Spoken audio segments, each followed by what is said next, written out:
Caution, Zionism. Essays on the ideology, organization, and practice of Zionism. Yuri Ivanov. Moscow. Progress Publishers. 1970. Contents. Preface. I Myth and Reality. To a time to cast stones and a time to gather stones together. 3 Roofless Labyrinth. 4 Crossroads. V. Caution, Zionism. To fellow countrymen and foreign comrades whose kind advice has been of such help. Yuri Ivanov. Preface. Gone are the days when the enemies of the young Soviet Republic fervently awaited the collapse of the world's first workers' and peasants' state.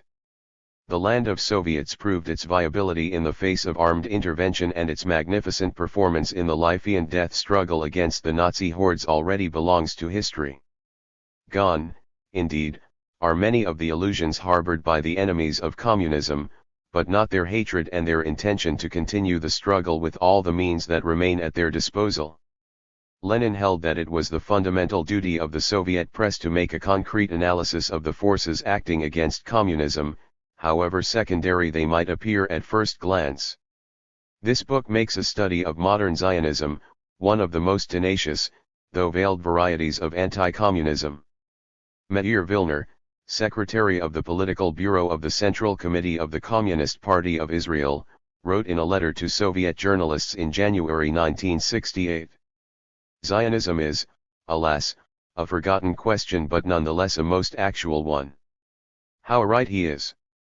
For a long time many champions of Zionism were sparing no efforts to make Zionism appear nothing more than an obsolete term. It would be rash to think of it as being purely by chance that what is in effect a bellicose reactionary force should have managed until recently to avoid world public attention. This was without doubt one of the main factors on which the existence of an international corporation of Zionists operating in the interests of imperialist reaction depended. At the time when the World Zionist Organization was being formed, Lenin with his habitual foresight noted on more than one occasion that Zionism was a reactionary trend of the Jewish bourgeoisie. Are there any historical facts or fresh data requiring that this appraisal be revised? There are no such facts. Indeed, there are hundreds of facts pointing to the contrary. They are to be found first and foremost in Zionist documents and Zionist political literature, which are eloquent proof that Lenin's definition of Zionism holds good to this day. Moreover, unanimously supported by the imperialist forces and having assimilated most trends of Jewish bourgeois nationalism, Zionism has become the major trend of the latter and acquired new reactionary features. Modern Zionism is the ideology, a ramified system of organizations and the practical politics of the wealthy Jewish bourgeoisie which has closely allied itself with monopoly circles in the USA and other imperialist countries. The main content of Zionism is bellicose chauvinism and anti-communism. Attacking the socialist community, the international communist and working class movement, Zionism is also opposing the national liberation movement. Practical proof of this is the aggression of the Israeli militarists against the Arab states, which began in June 1967. 2 basic categories of people were impressed by the military results of this aggression: the traditionally narrow-minded and short-sighted Philistines in a number of countries, and the revanchists in Bonn who still take delight in the idea of a blitzkrieg.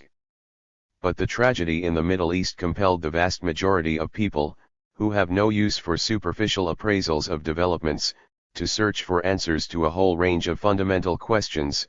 What forces created the initial impression that here was Israel taking on a whole group of Arab states single-handed? Who managed to preparatorily brainwash a section of the public in West European countries and the USA in favor of the Israeli militarists? Who gathered intelligence and uncovered some of the military and state secrets of the Arab countries? Who helped Israel arrange financial and military deals in absolute secrecy? Since all this could not possibly have been accomplished solely by Israel's secret service and her propaganda machinery, there is a clear inference of cooperation between the Israeli militarists and the ruling circles of the imperialist powers.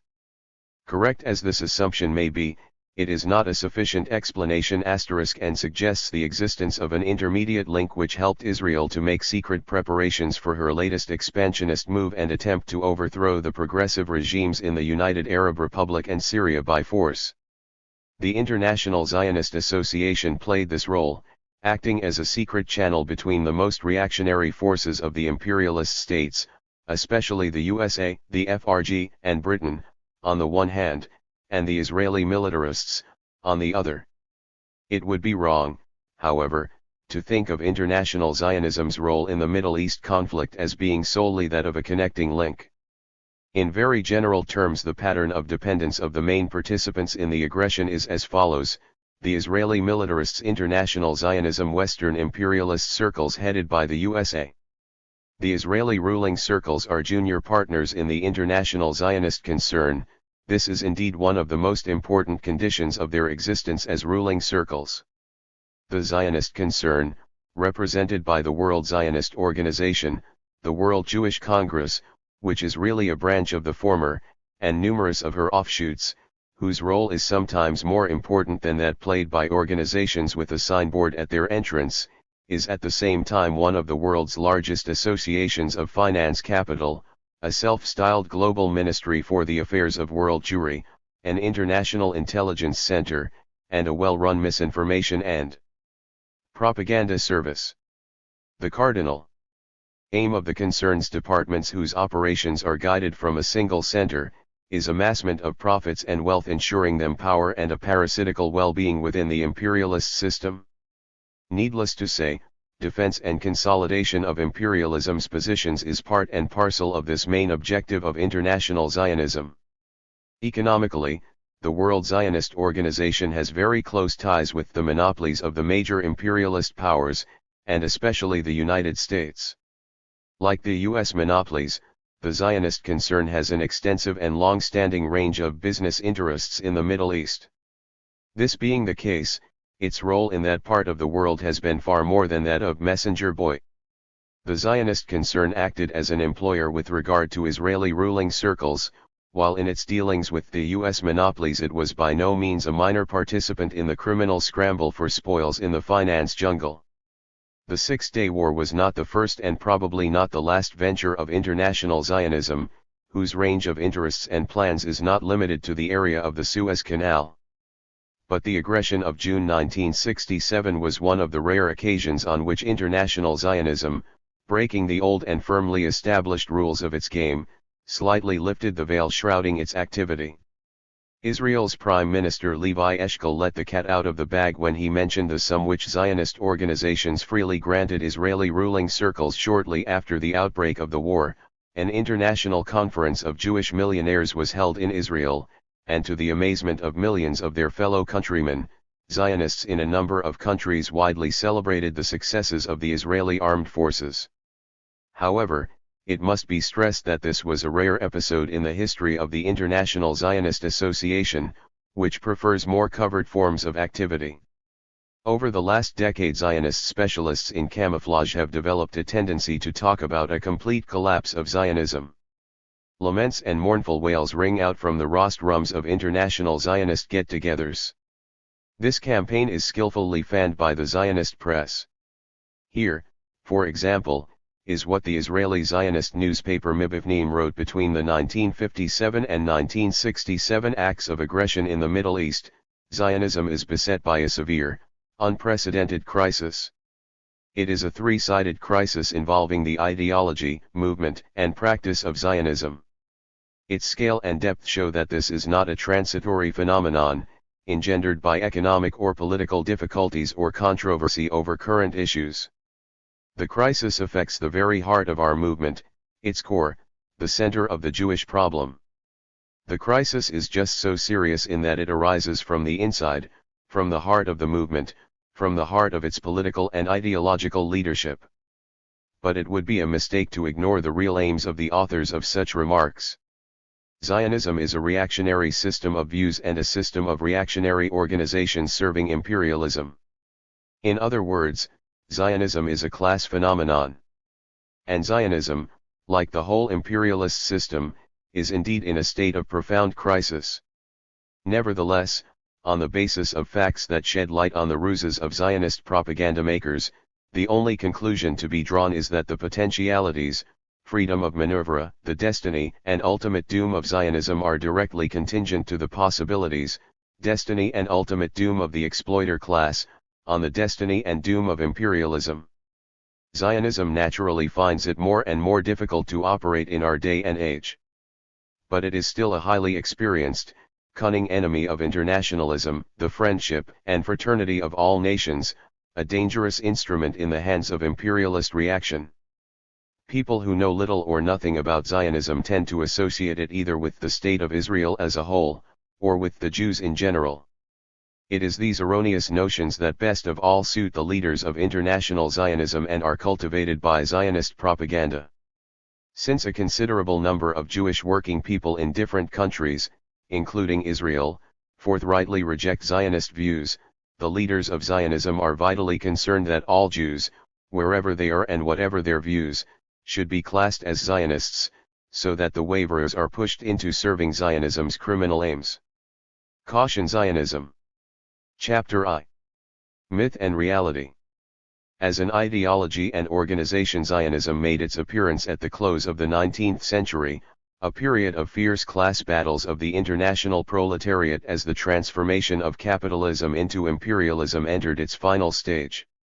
Ostensibly, Zionist ideology was concerned with the setting up of a Jewish state, and thus could well have appeared at first sight to be at once pathetically impotent, clerically naive, and rather touching even, with its high-flown phrases of the type, "If there is a book of books, the Bible, if there is a biblical people, then there must be a biblical land." It should be pointed out that these words, shedding light on one aspect of the Zionist program, were not uttered by one of the founders of Zionism long since deceased. They come from a speech by General Moshe Dayan in which he demanded unconditional annexation of the captured Arab territories. In the works of the classics of Zionism, the following themes recur frequently: colonial territorial claims, propaganda of class peace among the Jews and their unification on racial principles in individual countries and on an international scale, contraposition of the peoples of the world to the Jews as anti-Semites, moralizing about the racial purity and exclusiveness of the chosen people, rejection of internationalism and theoretical substantiation of the need to split the working class movement, and undisguised anti-communism. Zionism emerged as an appendage of imperialist ideology, and it should therefore not come as a surprise to anyone that the forms of this teaching do not correspond to its real content. The World Zionist Organization was founded in August 1897 in Basel at the First International Zionist Congress. Sometime afterwards, the World Zionist Organization created the Jewish Colonial Trust, an international Zionist joint stock company. Once organized, Zionism began its activity with a fraud.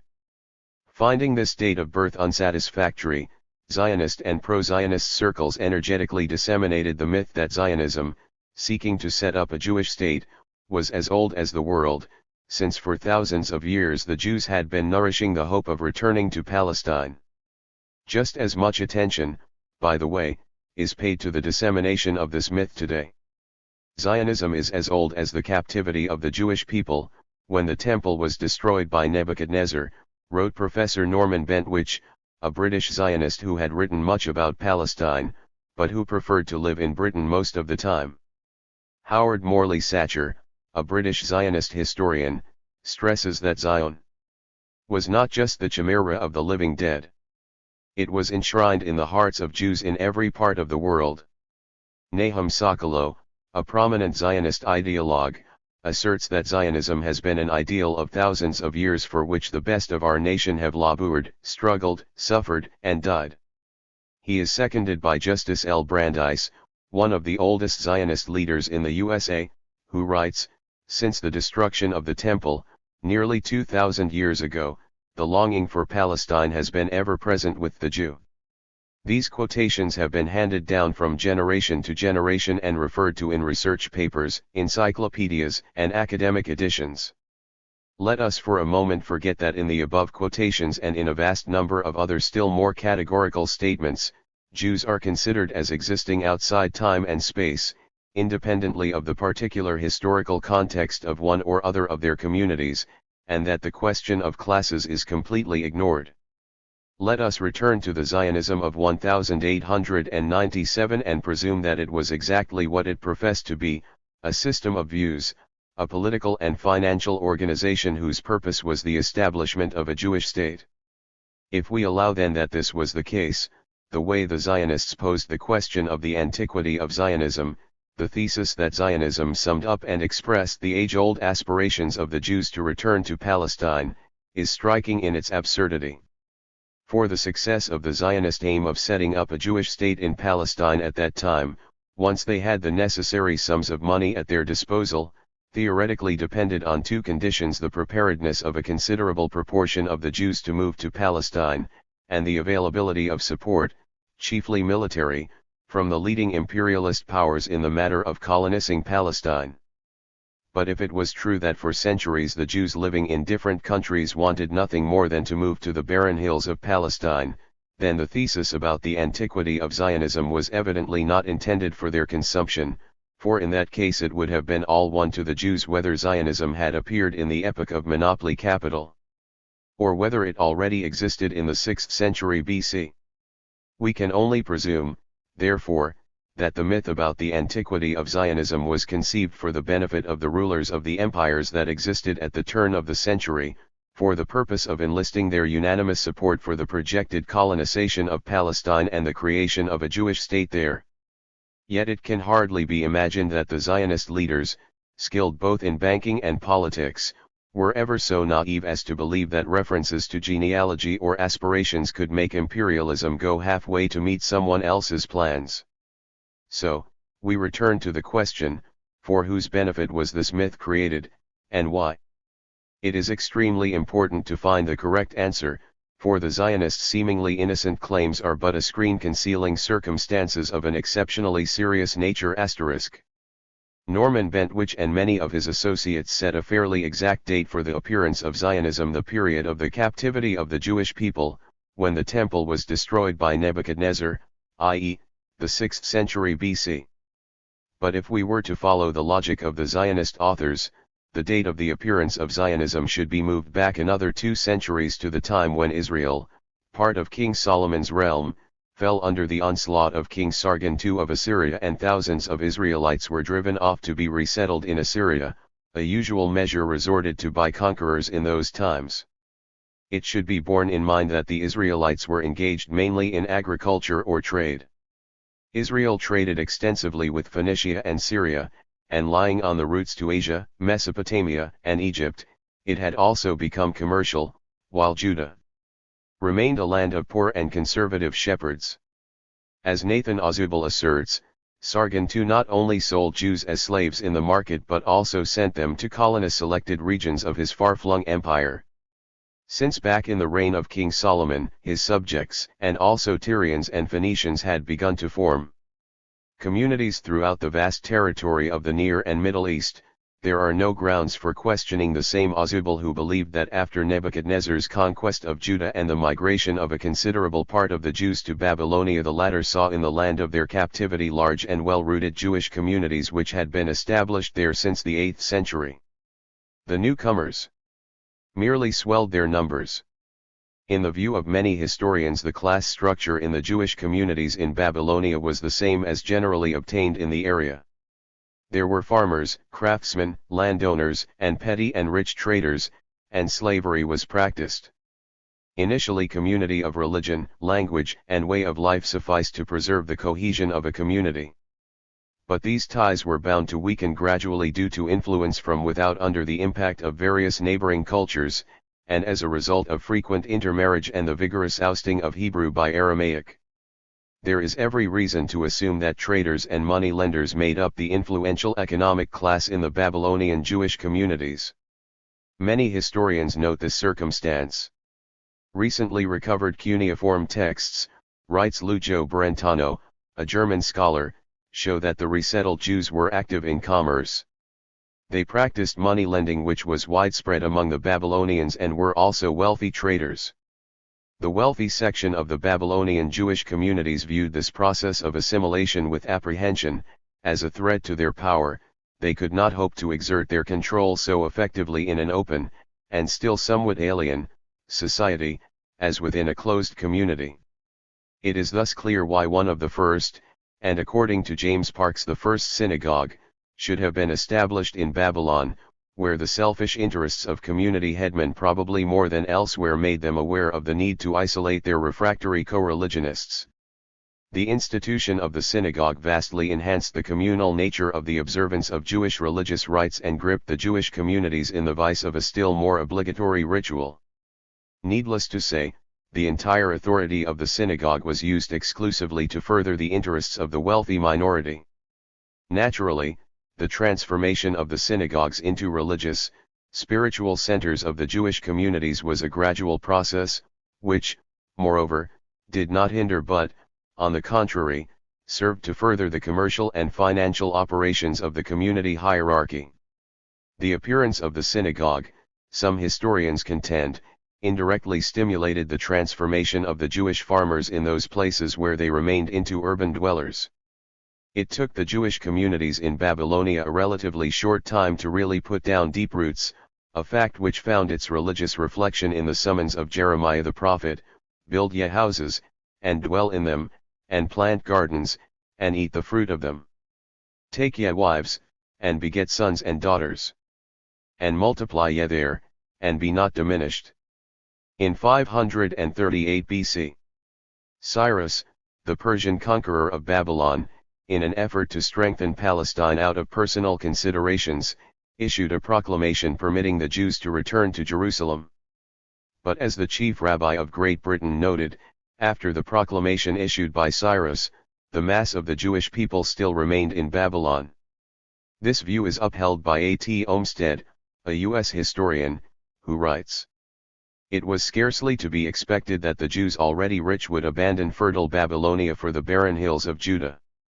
A very significant fact illustrating the sentiments of the Babylonians is mentioned by Salo Whitmayer Barron, a U.S. Zionist historian. Describing a somewhat later period in the life of the Babylonian Jewish community, he writes that the Babylonian leaders insisted that in all countries prayers must be recited first for the scholars of Babylonia. Their large numbers and wealth enabled the Babylonian spiritual fathers of Judaism to assert, according to Barron, that here rests the chain of wisdom and prophecy, and from here the Torah radiates to the whole people. Thus the myth about the ever-present longing of the Jews to return to Palestine is exploded by facts relating to the 1st century AD. Describing the same period, the Cambridge Ancient History suggests that apart from the Judean exiles themselves, it is not improbable that by this time Jews, whether associated with their Phoenician brethren or not, were beginning to be found scattered over the known world. The settlement of Jewish communities went on in the period of Persian domination despite the fact that the authorities were well disposed to the resettlement of the Jews in Palestine. Jewish traders accompanied by dependent co-religionists moved in the wake of the Persian army, settled down on captured lands and supplied the army as soldier peddlers. The 1st century philosopher and historian Philo Judaeus wrote the following about the settlement of the Jews in the Hellenistic age: "So populous are the Jews that no one country can hold them, and, therefore, they settle in very many of the most prosperous countries in Europe and Asia, both on the islands and on the mainland." In an effort to persuade the Jews to return to Palestine, the Zionists deliberately played up the epoch of Roman domination and particularly the uprising in Judea against the tyranny of the Roman Empire, and the suppression of this uprising accompanied by the destruction of Jerusalem by the Romans. Hoping to plant the seeds of fervid misanthropy among the Jews, the Zionists lay particular stress on the following: the brutal suppression of the revolt and the destruction of Jerusalem by the Romans, as supposedly illustrating one of the links in the chain of singular sufferings of the Jews, singularly brutal repressions against them throughout recorded history. This Zionist thesis already holds the false element of exclusiveness which is essential in counterposing Jews to non-Jews. The suppression of the uprising in Judea and the repressions which followed as being one of the most decisive facts proving the unquestionably forcible eviction of the Jews from Palestine. In this connection it would not be amiss to note that in the light of the destruction of Carthage, the suppression by the Romans of the revolt of the Achaean League and the disappearance of Corinth from the face of the earth, and also the stubborn, courageous struggle of the Gauls and the Britons against the Romans, the Jewish rising was no more or less heroic and its consequences no more or less sanguinary than many other episodes in the resistance to Roman rule. As regards the forcible eviction of the Jews from Palestine, we think Leonard Stein makes an interesting point in his description of the years immediately preceding the uprising in Judea. Flourishing Jewish communities had long existed in Egypt and Cyrenaica, in Syria and Mesopotamia, in Italy and Greece. Stein goes on to point out, the Jews were dispersed long before the collapse of the Jewish state.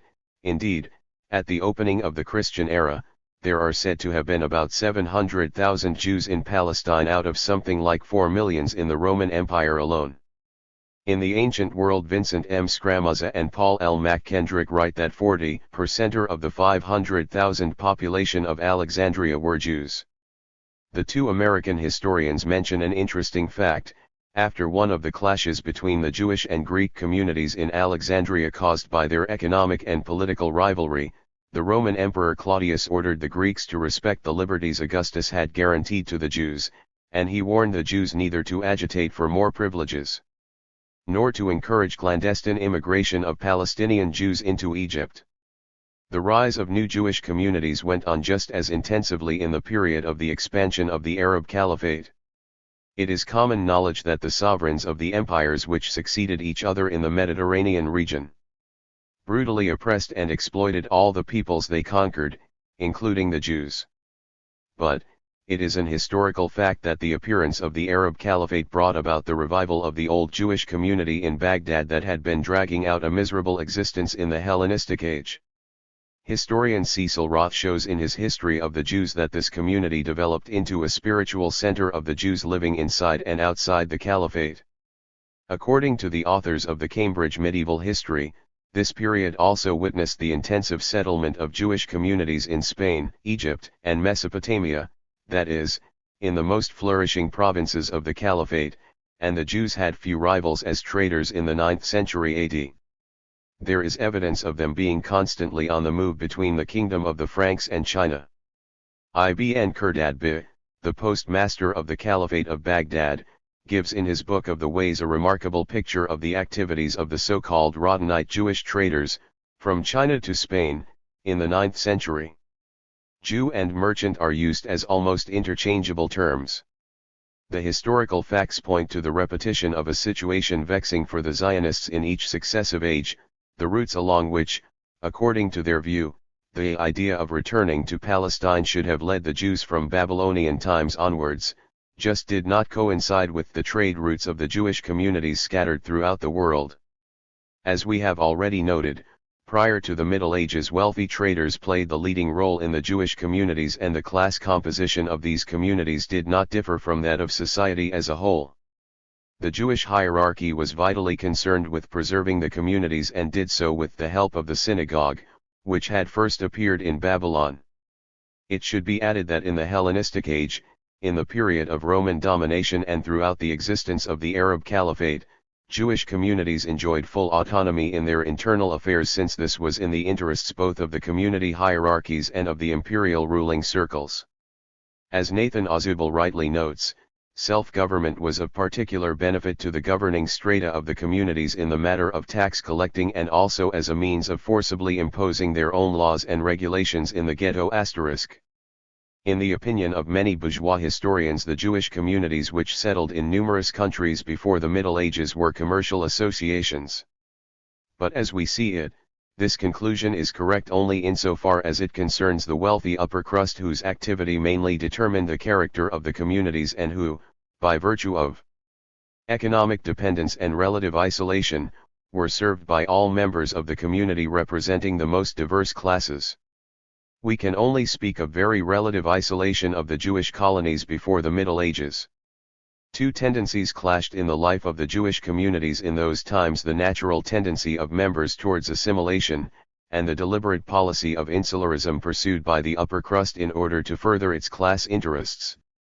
With alternating success, the struggle went on until the Middle Ages, when the socio-economic conditions engendering unbridled religious fanaticism and the economic and political interests of the Jewish hierarchy led to the erection of truly insurmountable ghetto walls around the Jewish communities. The following facts prove that the Jewish communities prior to the Middle Ages were far from closed, and that Zionist inferences, such as the purity of the Jewish race, partly based on this notion of insularism, hold absolutely no water. According to Olmsted, members of the Babylonian community with time stopped using Hebrew and adopted Aramaic. Jews living outside Palestine were divided into two large language groups, one speaking Aramaic, as did the Jews in Palestine, and the other Greek. Discussing the Hellenistic age, Cecil Roth writes, Egypt was, at this time, the greatest center of Hellenic culture. The Jews could not fail to be influenced by this fact. They speedily relinquished the language of their fathers in favor of Greek. They universally adopted Hellenic names. Imitations of, and supplements to the Bible, were composed in Greek, heavily tinged with the local philosophical conceptions. The most influential Jewish community in Spain, that of Córdoba, adopted the dress, language, and customs of the Arabs, according to the Cambridge Medieval History. One could go on and on, but these few examples should suffice. Philo Judaeus aptly summed up the settlement of the Jews before the Christian era as follows: and while they hold the holy city, where stands the holy temple of the Most High God, to be their mother city, yet those which are theirs by inheritance from their fathers, grandfathers, and ancestors, are in each case considered by them to be their fatherland in which they were born and reared. This was written in the 1st century BC. Karl Marx emphasized that Judaism has survived not in spite of, but by virtue of history. The less subtle Jewish nationalists make no bones about dubbing Marx an anti-Semite. Their more cunning brethren are continuing their efforts to reduce Marx's concept of Judaism to the term huckstering, that is, bourgeois huckstering practiced exclusively within the framework of capitalist epoch which Marx studied. Evidently these word jugglers believe that their fraud will go unnoticed. Let us recall what Marx wrote: Judaism has persisted alongside of Christianity not only as a religious criticism of Christianity, not only as the embodiment of doubt in the religious parentage of Christianity, but equally because Judaism has maintained itself, and even received its supreme development, in Christian society. But of course something can only be said to persist provided it has existed up to the moment when the question of its continued existence or disappearance arises. Consequently, the concept Judaism steps across the temporal border of capitalist society and recedes into the ages. The term huckstering is so adequately defined in the German language that if necessary it can be used to characterize all the activities conducted by Phoenician, Armenian, Jewish, and other traders of the pre-capitalist epoch. Marx, however, does not do this.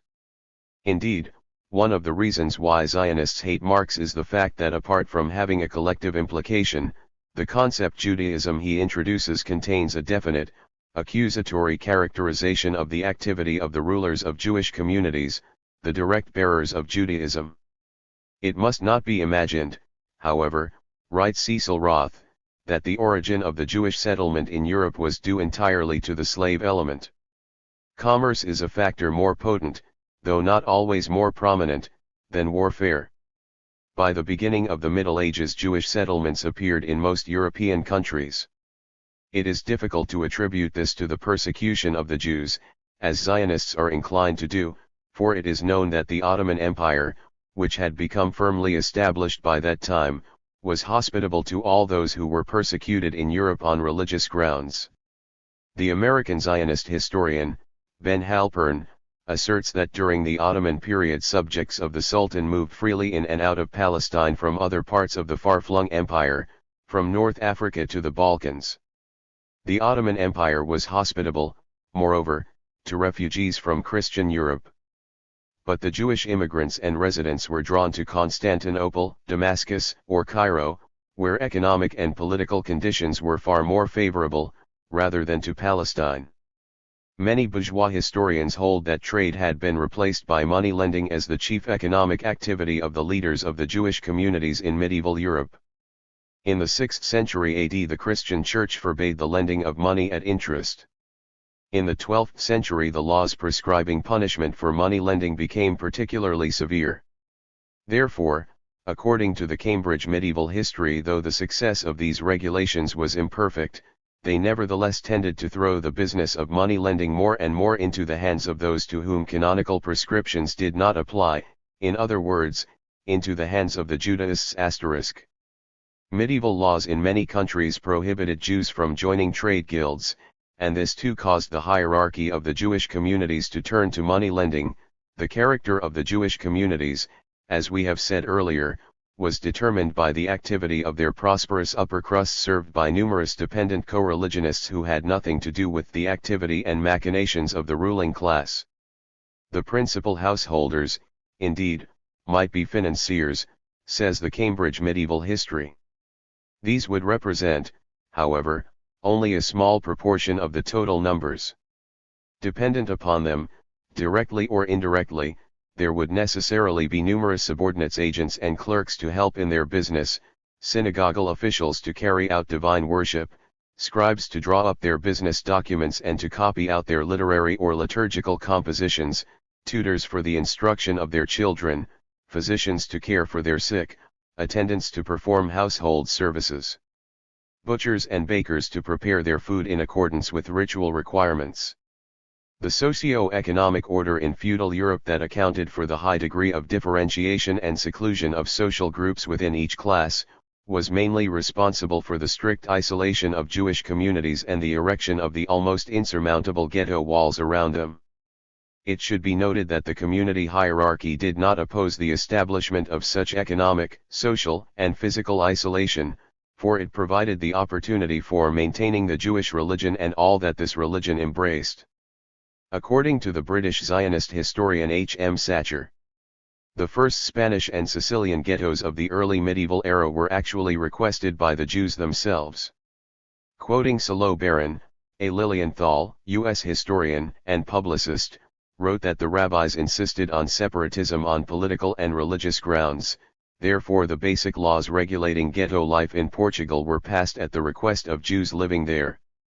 Jewish communities in Britain, France, Germany, and other European countries enjoyed the protection of the monarchs who had a vested interest in their existence and activity, since the taxes levied on them flowed directly into the royal coffers.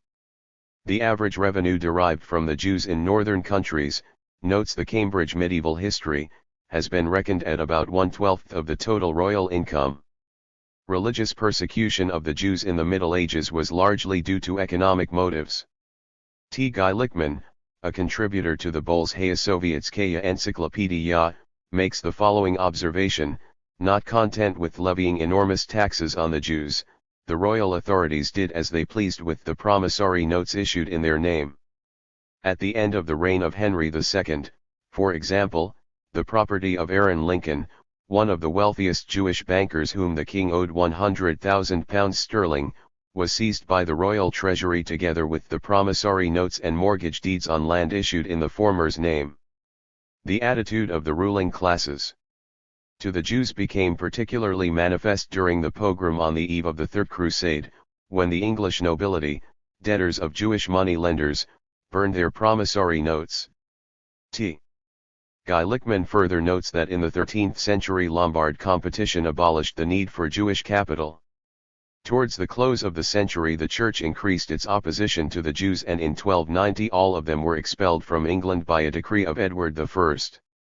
However, the migration routes of the Jews in the Middle Ages following the persecution of the Jewish communities in Portugal, Spain, England, and some other countries are rather disappointing for the Zionists. As Cecil Roth writes, while in the 8th and 9th centuries the Euphrates Valley was the center of the Jewish religion, by the 16th century it had shifted to Poland. Though fully acquainted with these facts, the Zionists, nevertheless, intruded into a sphere from which Orthodox rabbis in some countries, including Israel, to this day are trying to evict them. Unable to manipulate with respect to the Middle Ages such terms as Babylonian captivity or the second destruction of the temple by the Romans. They seized upon the messianic idea, the idea of the arrival of the Messiah and the return of the exiled, asserting that on the one hand this idea is an expression of the national spirit of the Jews and, on the other, confirmation of their ever-present longing to return to Palestine. But here the theologian Manasseh ben Israel makes the Zionists uncomfortable.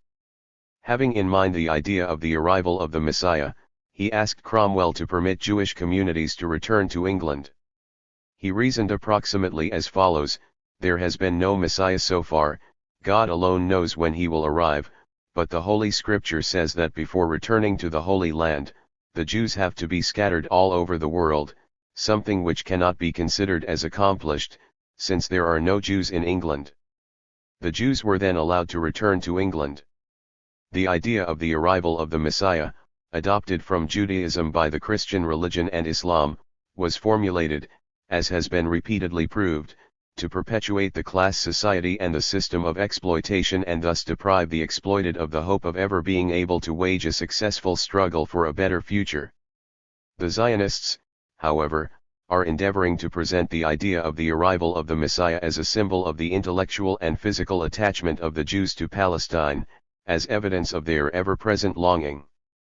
Emotional attachments, especially where millions of people living on different continents, speaking different languages and subjected to the most diverse influences are involved, are a sphere upon which we shall refrain from encroaching, as the Zionists are brazenly doing, let alone from making any categorical statements about. As regards physical attachment to Palestine, it did exist as the facts show, but in a somewhat discouraging form. According to regulations, it was necessary for adherents to the Jewish faith to own land in order to be able to engage in financial operations. Therefore, some early Babylonian teachers enacted an ordinance, enabling Jewish businessmen to use for that purpose the ideal claim of each Jew to the possession of 4 ells of Palestinian soil. Subsequent events connected with the Babylonian captivity are known. While great world tensions added new zest and immediacy to messianic speculations, in more quiescent periods there was less urgency in messianic appeal, and some individuals may even have begun to doubt its necessity for the preservation of the Jewish faith, wrote Salo Baron. Let the Zionists continue their polemic over this issue with Orthodox rabbis and Salo Baron. From Poland, Jewish communities began to migrate to Russia, another disappointment for the proponents of the idea of the ever-present longing for Palestine. According to A.M. Hyamson, out of the millions of Jews in the world, there were not more than about 5,000 Jews in Palestine in 1770. At that time the number of subjects of Jewish origin in Russia alone was many times greater. Russian Tsarism subjected the Jewish poor, as it did other national groups and peoples, to repressions and brutal exploitation. The Tsarist authorities established what was known as the Jewish Pale. The history of the creation of the Pale is described by T. Guy Lickman. In their petition, he writes, Moscow merchants complain that the Jews engage in retail trade in foreign commodities which they themselves bring in from abroad and sell below market prices, thus causing considerable damage and disruption to local commerce. The sale of commodities at lower prices than charged by all Russian merchants is a clear indication of smuggling and evasion of taxes. Moscow merchants, Guy Lickman continues, did not even think it necessary to mask their plea with the fig leaf of religion. On the contrary, they emphasize that they are pleading to forbid the Jews to trade, to exile those that had already settled in Moscow and to expel those that had clandestinely joined the Moscow merchants, not because of any aversion or hatred for their religion but solely because of the material damage they are causing. They did not petition in vain. Yekaterina II conceded that the Jews had the right to join the merchants only in Byelorussia, Yekaterinoslav Vice-Regency, and the Turek Gubernia. It was this law that established the so-called Jewish Pale. But it was not long before the Polyakovs, Ginsburgs, and other magnates had overcome this barrier and installed themselves in luxurious mansions in Moscow and St. Petersburg, leaving on the other side of the Pale tens and subsequently hundreds of thousands of benighted and indigent working Jews. At this juncture it is necessary to make a slight digression. We firmly believe that to assert that any given nation, nationality, or national group suffered more than anybody else in the world throughout the history of mankind is tantamount not only to deliberate misrepresentation of the historical facts in the interests of base nationalistic aspirations, but also deliberate adoption of an inverted racialist stand, an attempt to breed overt or veiled animosity to one and all and to sow discord. It is this course that the Zionist leaders are pursuing in their efforts to rally together in the interests of the exploiters, the Polyakovs, Oppenheimers, Rothschilds, and other multimillionaires, and the Jewish workers and craftsmen under the biblical panoply of a people punished by God, yet one chosen by Him, and to counterpose the Jewish working people to their non-Jewish fellows. The Zionists view the era of the Jewish Pale merely as good material for unscrupulous speculation on the sufferings of the Jewish working people. It merely serves them as an argument by which they seek to prove that the sufferings endured by any other nation are not to be compared with those endured by the world Jewish nation in all times. It is common knowledge that the history of wars and struggle in an antagonistic class society contains numerous descriptions of acts of brutality. Every nation preserves in its memory a succession of events characterized by violence, barbarous, bloody reprisals, calamities and privations. Therefore the professional wails of the Zionists create little impression on those who know and remember such tragic episodes as the blinding of the Bulgars, sitting on bones, or the transportation to America of millions of Africans in the holds of ships, some of which belonged to Jewish traders and bankers, the forebears and class brothers of the Zionists. The lot of the Jewish toilers was as unenviable as the lot of the people among whom they lived, and of which they were becoming increasingly a part through common labor and joint struggle against the oppressors. And it was not the myths of the Zionists, but the actual state of affairs that enabled Leonard Stein, discussing the years immediately prior to the rise of Zionism, to declare that for the overwhelming majority of the Jews Palestine had long ceased to be the Palestine of concrete reality. Of its geographical position or its physical form they knew little or nothing. They were not bound to it by ties of personal affection, not haunted by memories of its sights and sounds. The return of the exiles would assuredly be a return in the most literal sense. But it would not come as the result of human effort. It would come in God's good time with the appearance of the Messiah. In other words, Stein repeated what Philo-Judaeus maintained 18 centuries before him, and indeed it could not be otherwise, for historical facts are extremely stubborn. The impact of the gigantic upheavals and advances in the life of the people of the whole world that accompanied the collapse of the feudal system, the rapid development of capitalism and the growth of the proletarian class in Europe, and the French bourgeois revolution, was so powerful that it shattered the medieval walls of the Jewish ghettos. Howard Satcher writes that although in that period most Jewish communities still managed to maintain the integrity of their religious, educational, and judicial systems, they were, nevertheless, on the verge of bankruptcy and open class warfare. In the age of capitalism, the walls of the Jewish ghettos collapsed, paving the way for the unhampered assimilation of the Jews which had been interrupted for the relatively short period of the Middle Ages. All over Europe, Lenin wrote, the decline of medievalism and the development of political liberty went hand in hand with the political emancipation of the Jews, their abandonment of Yiddish for the language of the people among whom they lived, and, in general, their undeniable progressive assimilation with the surrounding population. Examining this period, Leonard Stein states in his Zionism, the emancipated Jews of the West could no longer regard themselves as exiles living in a world apart. They had become firmly rooted in the countries of their birth, to which they were attached, not only by political allegiance but also by the closest ties of interest and affection. They had ceased to be simply Jews, and as Englishmen, Frenchmen, Germans, or whatever it might be, they went their several ways. They could no longer rest content with the old world doctrines of the exile and the redemption, which envisaged the Jews as the scattered fragments of a homeless people. The rapid process of emancipation mentioned by Lenin cut through all obstacles barring its way and hit hard at Judaism, the mainstay of Jewish bankers, factory owners, and traders. Delegates to an all-national conference of representatives of Reform Judaism held in Pittsburgh in 1885 unanimously declared, "We do not expect a return to Palestine. 12 years later, the Central Conference of American Rabbis passed a resolution which stated a disapproval of any attempt to establish a Jewish state. America is our Zion. Still earlier, in 1818, organs were installed in the Hamburg synagogues and hymns were sung in German in keeping with Rabbi Israel Jacobson's orders. Mention of Zion had already been struck out of all prayers. Stuttgart is our Jerusalem, declared a leader of Judaism in Germany. The polarization of forces in the Jewish communities crumbling under the impact of developments in the New Age went on at a rapid pace. Jewish working people were among the 15,000 insurgents exiled without trial or investigation by the French authorities following the Revolution of 1848. At the same time, Rothschild and Bethmann loans were extended indiscriminately to the Pope, to General Louis Eugene Cavaignac in France, who crushed worker uprisings in 1848, to Metternich in Austria. We link ourselves up with armies of socialism. This appeal was heard on May Day, 1892.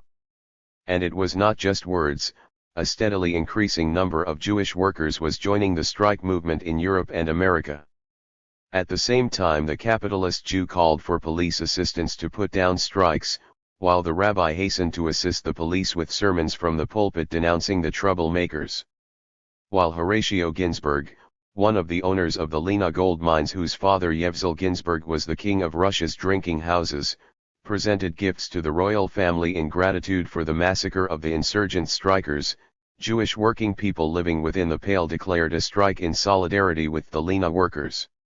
Analyzing the struggle of the working people in Russia against the autocracy, Lenin noted that the Jewish emancipation movement is far broader and deeper rooted here, thanks to the awakening of a heroic class consciousness among the Jewish proletariat.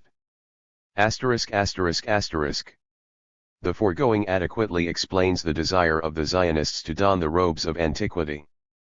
But the conclusions concerning the reasons that inspired them to invent the myth about the antiquity of Zionism would be far from complete were we to overlook other, no less important developments that have a direct bearing on the matter. Long before Theodor Herzl and co. advanced the idea of the establishment of a Jewish state, other voices were heard, the voices of genuine Zionists who were actually not only the first to propose this idea but were also the first to produce the blueprints for colonizing various parts of the world, with the Jews providing the manpower to shoulder the severe trials that would initially face the new settlers.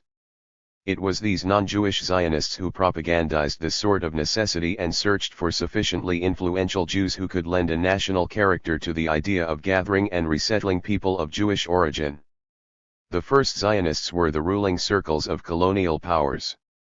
Under the authority of the Dutch West India Company. In 1652, wrote Charles P. Daly, a tract of land was granted in the island of Curaçao to Joseph Núñez de Fonseca, and others, to found a colony of Jews in that island. But it was not successful. In 1654 England was planning to settle Jews in her colony of Suriname, and France had similar plans for Cayenne.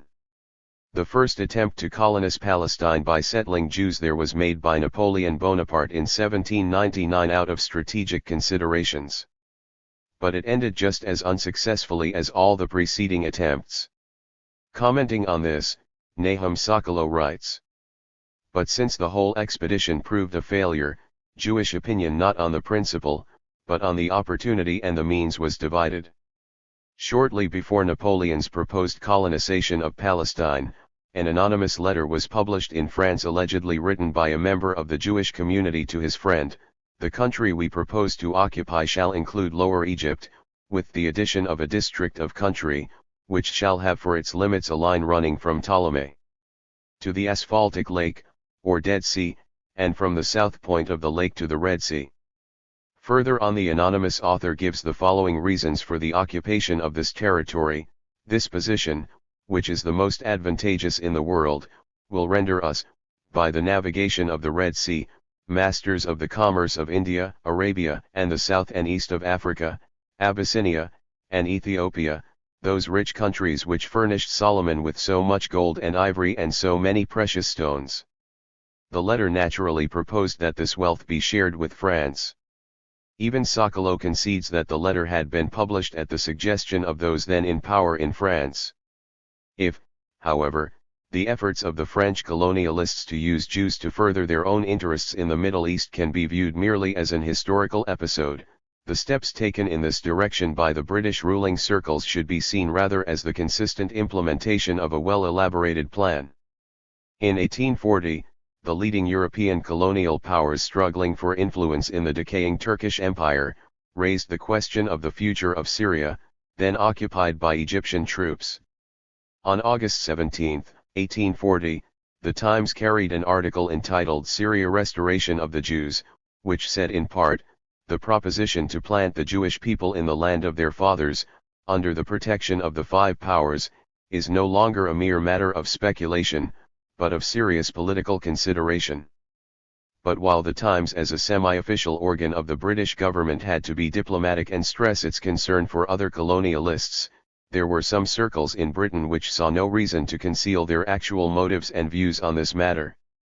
The Earl of Shaftesbury, a prominent British statesman, in a letter of September 25, 1840, to Viscount Palmerston, the Secretary of State for Foreign Affairs, wrote that it was essential to make Syria a British dominion. He underlined that this would require both capital and labor and that capital was of too sensitive a nature to flow with readiness into any country where neither property nor life can be regarded as secure. In conclusion, Shaftesbury made the following point: if we consider their return in the light of a new establishment or colonization of Palestine, we shall find it to be the cheapest and safest mode of supplying the wants of these depopulated regions. The colonial powers' struggle for influence in the Middle East was extremely intense in the period immediately preceding and following the construction of the Suez Canal. Characterizing their fierce rivalry in that part of the world, Dr. Edward Robinson wrote, France has long since been the acknowledged protector of the Roman Catholic religion. In the members of the Greek Church, the Russians have even warmer partisans. But where are England's partisans in any part of Turkey? England sought to secure the support of the Oriental Jews and to persuade the European Jews to move to Palestine. On January 25, 1853, Colonel George Gawler, former governor of South Australia and hence an experienced colonial official, declared in Parliament, "Divine Providence has placed Syria and Egypt in the very gap between England and the most important regions of her colonial and foreign trade, India, China, the Indian Archipelago and Australia. Hence the providential call upon her, to exert herself energetically for the amelioration of the condition of both of these provinces. And it is now for England to set her hand to the renovation of Syria, through the only people whose energies will be extensively and permanently in the work, the real children of the soil, the sons of Israel."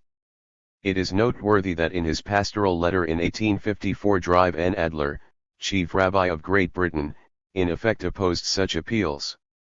He wrote that the destiny of the Jews lay in the hand of the Lord, who commanded not to stir, neither to awake his love until he please. But as time went on, more and more people appeared who wanted to awaken Yahweh. In 1866 Henry Dunant, founder of the International Committee of the Red Cross, suggested the founding of an Eastern International Society to promote the development of Palestine with the participation of the people of Israel. He pointed out that influential men in France, England, and elsewhere are favorably disposed to the scheme. Such collective ownership, however, was not calculated to suit the British. Writing at the close of his political career, the Earl of Shaftesbury noted in the press, "Syria then will be a place of trade preeminence. And who are preeminently the traders of the world? Will there, when the coming change has taken place, be any more congenial field for the energies of the Jew?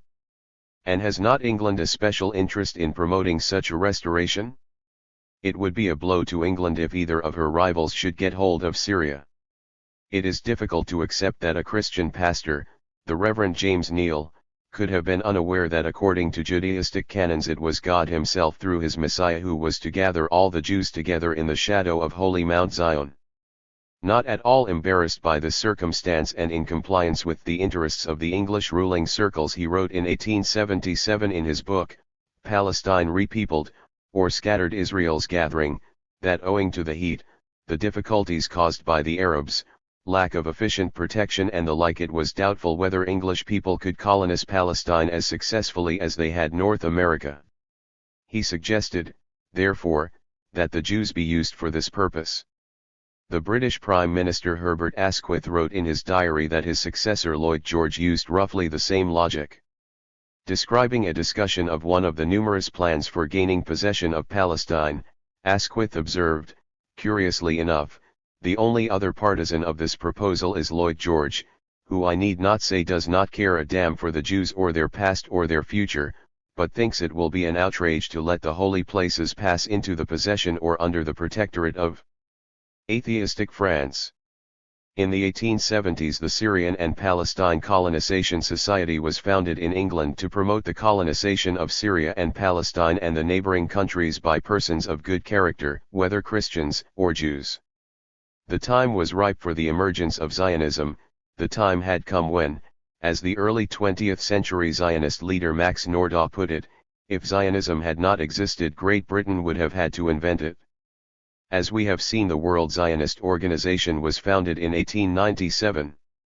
In 1902 the Jewish Colonial Trust was created, an international Zionist joint stock company, which according to Nahum Sokolow is the financial instrument of the Zionist movement, and its main object is the industrial and commercial development of Palestine and the neighboring countries. Commenting on these developments, he wrote, "All the great achievements of British peaceful conquests encouraged the Zionist movement with its trusts and funds. Cecil Rhodes, with only £1 million to start with, created Rhodesia with its 750,000 square miles. The British North Borneo Company has a capital of £800,000 and dominates over 31,000 square miles. The British East African Company, which administered 200,000 square miles, began with the same amount as the Jewish Colonial Trust, namely £250,000. At first the Jewish Colonial Trust issued shares to the sum of £2 million. A great deal of noise was raised around this Zionist colonial undertaking. Zionist leaders went out of their way to advertise their newly created corporation, calling it Pan-National Jewish Offspring and Property. But this was nothing more than ballyhoo intended for the credulous. In the light of Nahum Sokolow's unambiguous admissions, it is perfectly clear that Zionism did not appear as a movement, and least of all a popular movement, but as a capitalist enterprise. The shareholders in the new corporation were wealthy dealers from many countries, and their salesmen were Zionist leaders. Organizationally, Zionism took shape as a colonial enterprise closely connected with imperialist circles, its needs served by the International Association of Zionists. It was this state of affairs that enabled Baron Edmund de Rothschild to declare shortly before the First World War that but for him the Zionists would not have moved a step, and that at the same time without the Zionists his efforts would have been futile. Zionism appeared as a phenomenon alien not only to the Jewish working people who were struggling together with the working class of their countries for a better future, but for the overwhelming majority of people of Jewish origin living in all parts of the world. It was this circumstance that enabled Leonard Stein to assert, to the emancipated Jews, who desired nothing so little as to attract unnecessary attention, he was an enfant terrible. To the reformers, who saw in Zionism, not a mere inconvenience, but a menace to spiritual values which they sincerely prized, he was equally obnoxious.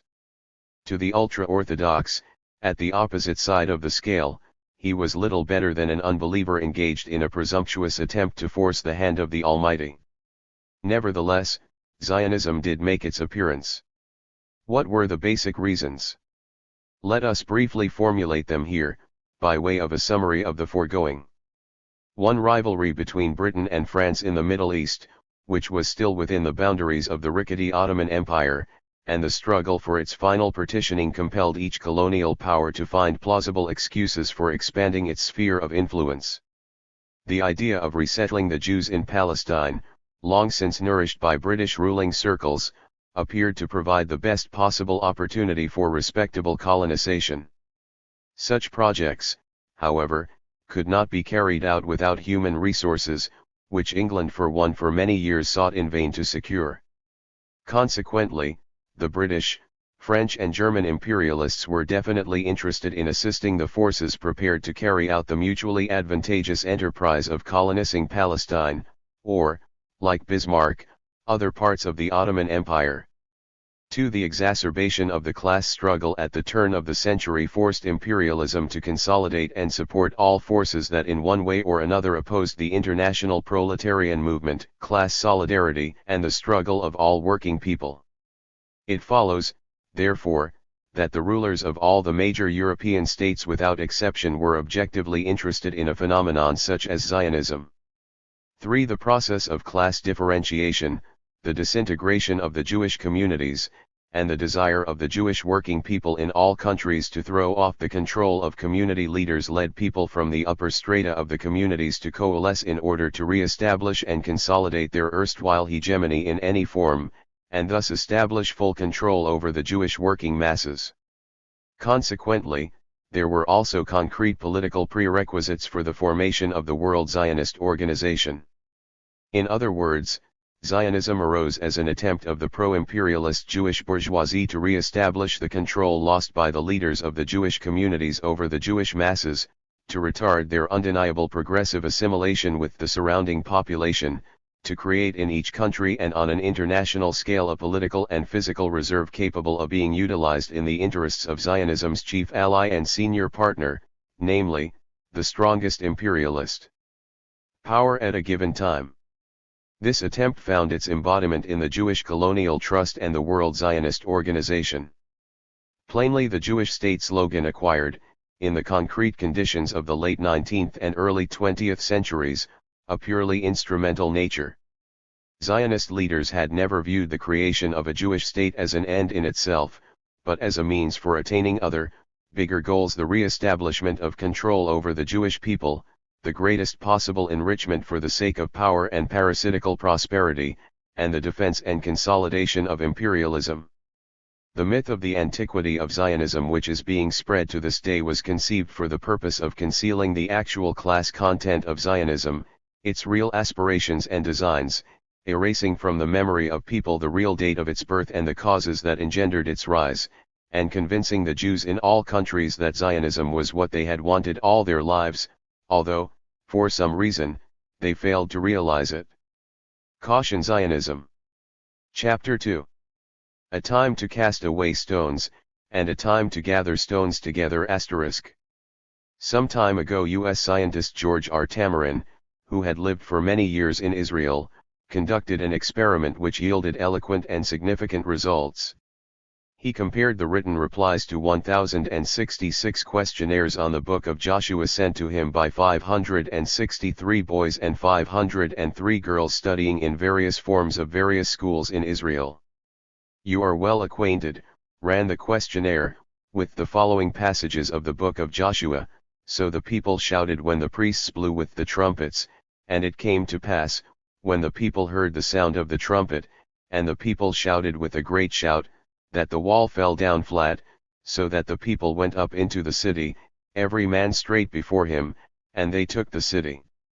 And they utterly destroyed all that was in the city, both man and woman, young and old, and ox, and sheep, and ass, with the edge of the sword.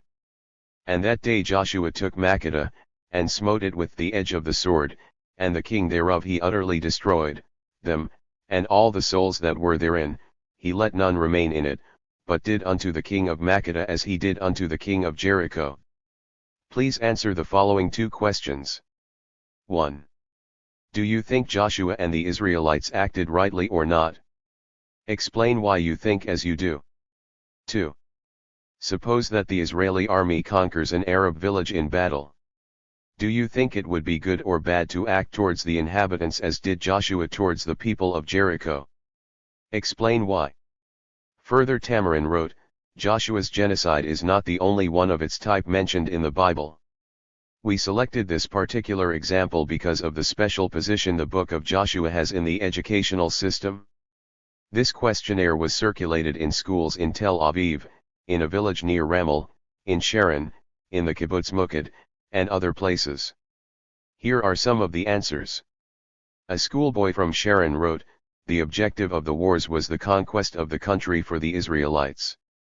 Therefore, the Israelites acted well in conquering the cities and killing the inhabitants. It is undesirable to have a foreign enclave in Israel. The people of the different religion could have influenced the Israelis. Joshua acted well in killing the people of Jericho, wrote a schoolgirl from the kibbutz Mukad, since he still had the whole country to conquer, and did not have time to spend on prisoners of war. From 66 to 95% of the answers, depending on the given school, kibbutz, or town, were in the same vein.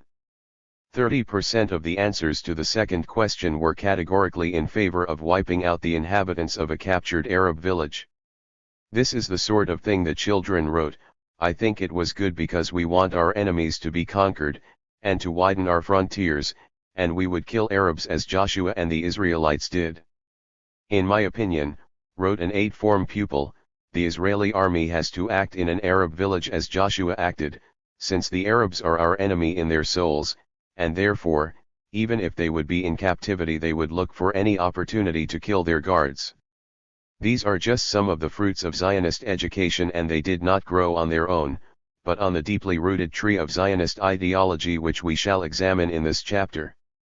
Can we possibly attribute to chance, Lenin wrote in 1903, the fact that it is the reactionary forces all over Europe, and especially in Russia, who oppose the assimilation of the Jews and try to perpetuate their isolation? The way in which the question was posed indicated that Lenin did not consider it a coincidence. The walls of the medieval ghettos which enabled the leaders of the Jewish communities to control the Jewish masses collapsed. Judaism, the spiritual ghetto, succumbed to the massive blows of the new times, and the forces directly concerned with preserving at least a fraction of their influence and control, a part of their erstwhile hegemony, directed their efforts to bringing to life new spiritual and organizational forms of the ghetto that would be in keeping with the times and ensuring their efficacy. One of the organizational forms was the Zionist concern in the form of the World Zionist Organization and the Jewish Colonial Trust, while Zionist ideology became one of the new forms of the spiritual ghetto. In the latter half of the 19th century 86.5% of the Jews resided in Europe, and in each European country there arose among Jews and non-Jews alike forces that in Lenin's words favored the undeniable progressive assimilation of the Jews with the surrounding population, and those opposing this process. There is no other country to which we would be devoted as we are to this country. What other homeland calls on us to defend it? We did not emigrate to Germany, but were born here. Thus, either we are Germans or we are homeless. There is only one consecration to nationality, and that is blood spilled in common struggle for the freedom of the land of one's birth. Uttered at the close of the last century, these words were a challenge to Prussian anti-Semites and mirrored not only the sentiments of the overwhelming majority of the Jews, but also constituted their way of thinking. Gentile opponents of Jewish emancipation, wrote historian Ben Halpern, could not directly defend the religious discrimination that existed under the Ancien regime. Hence, they developed an argument against granting citizenship to the Jews that could be defended in terms of liberal principles, contending that the Jews constituted a separate nation from the majority in the countries where they lived. It was this idea, the idea of the Jewish nation, which, as Lenin insisted, was absolutely false and reactionary in content, that directly or indirectly communicated to the Jewish working people a mood of hostility towards assimilation, a ghetto mood, that became both the point of departure for anti-Semites and the mainstay of all Zionist ideological and theoretical edifices. The concept of a world Jewish nation, which the Zionists have used and are still using today to impose their ideological and political control over people in different countries, should not be confused with the problem of the Israeli nation. These questions occupy totally different planes, and it would be quite wrong to seek to connect them in any way. Thus many English and Irish have long since become Australians or New Zealanders, just as many Ukrainians, Frenchmen, Jews, and Russians have become Canadians, acquiring all the specific traits of the given nation. Let us examine the more typical arguments advanced by Zionist ideologues in support of the idea that irrespective of the country where they might be living, people of Jewish origin are part of a world Jewish nation. Gradually, as if it were something that automatically follows, the former revolutionary Moses Hess evolves the concept of a world Jewish nation out of the collective Jewish spirit in particular and Judaism as a whole. Dealing with the same question, L. Pinsker *, another Zionist ideologue, wrote in his Avto Emancipatia that although the Jews were not considered a nation, since they had lost its essential features, the Jewish people continued to exist spiritually as a nation. The world recognized in this people a sinister ghost roaming among the living. If fear at the sight of a ghost is inherent in many and can, to a certain extent, be attributed to his psychic world, it is not surprising that it makes itself felt at the sight of this dead, but still living nation. A publicist in Russia, and a founder of Zionist ideology, Pinsker writes that although the Jews are not considered a nation, they nevertheless are a nation by virtue of their collective spirit. They are an exclusive, incomprehensible spiritually specific nation which arouses the apprehension of other peoples. Ahad Hayam, another prominent Zionist ideologue, refers to the purely biblical concept of a chosen people dispersed throughout the world, entrusted by God with a special mission. Leon Simon believes that it is rather the idea of Palestine that is the indispensable object of national attachment which makes the Jews a nation. And finally, Martin Buber, a prominent Zionist philosopher, speaks about the extreme supernaturalness of the world Jewish nation. He is convinced that the Jews are the only nation in the world which took shape in times immemorial simultaneously as a nation and a religious community. Moreover, the Jewish community is, from his point of view, the crown of creation, while the world Jewish nation is merely natural subordinate phenomenon. This assortment of Zionist concepts was drummed into the people from the pulpit.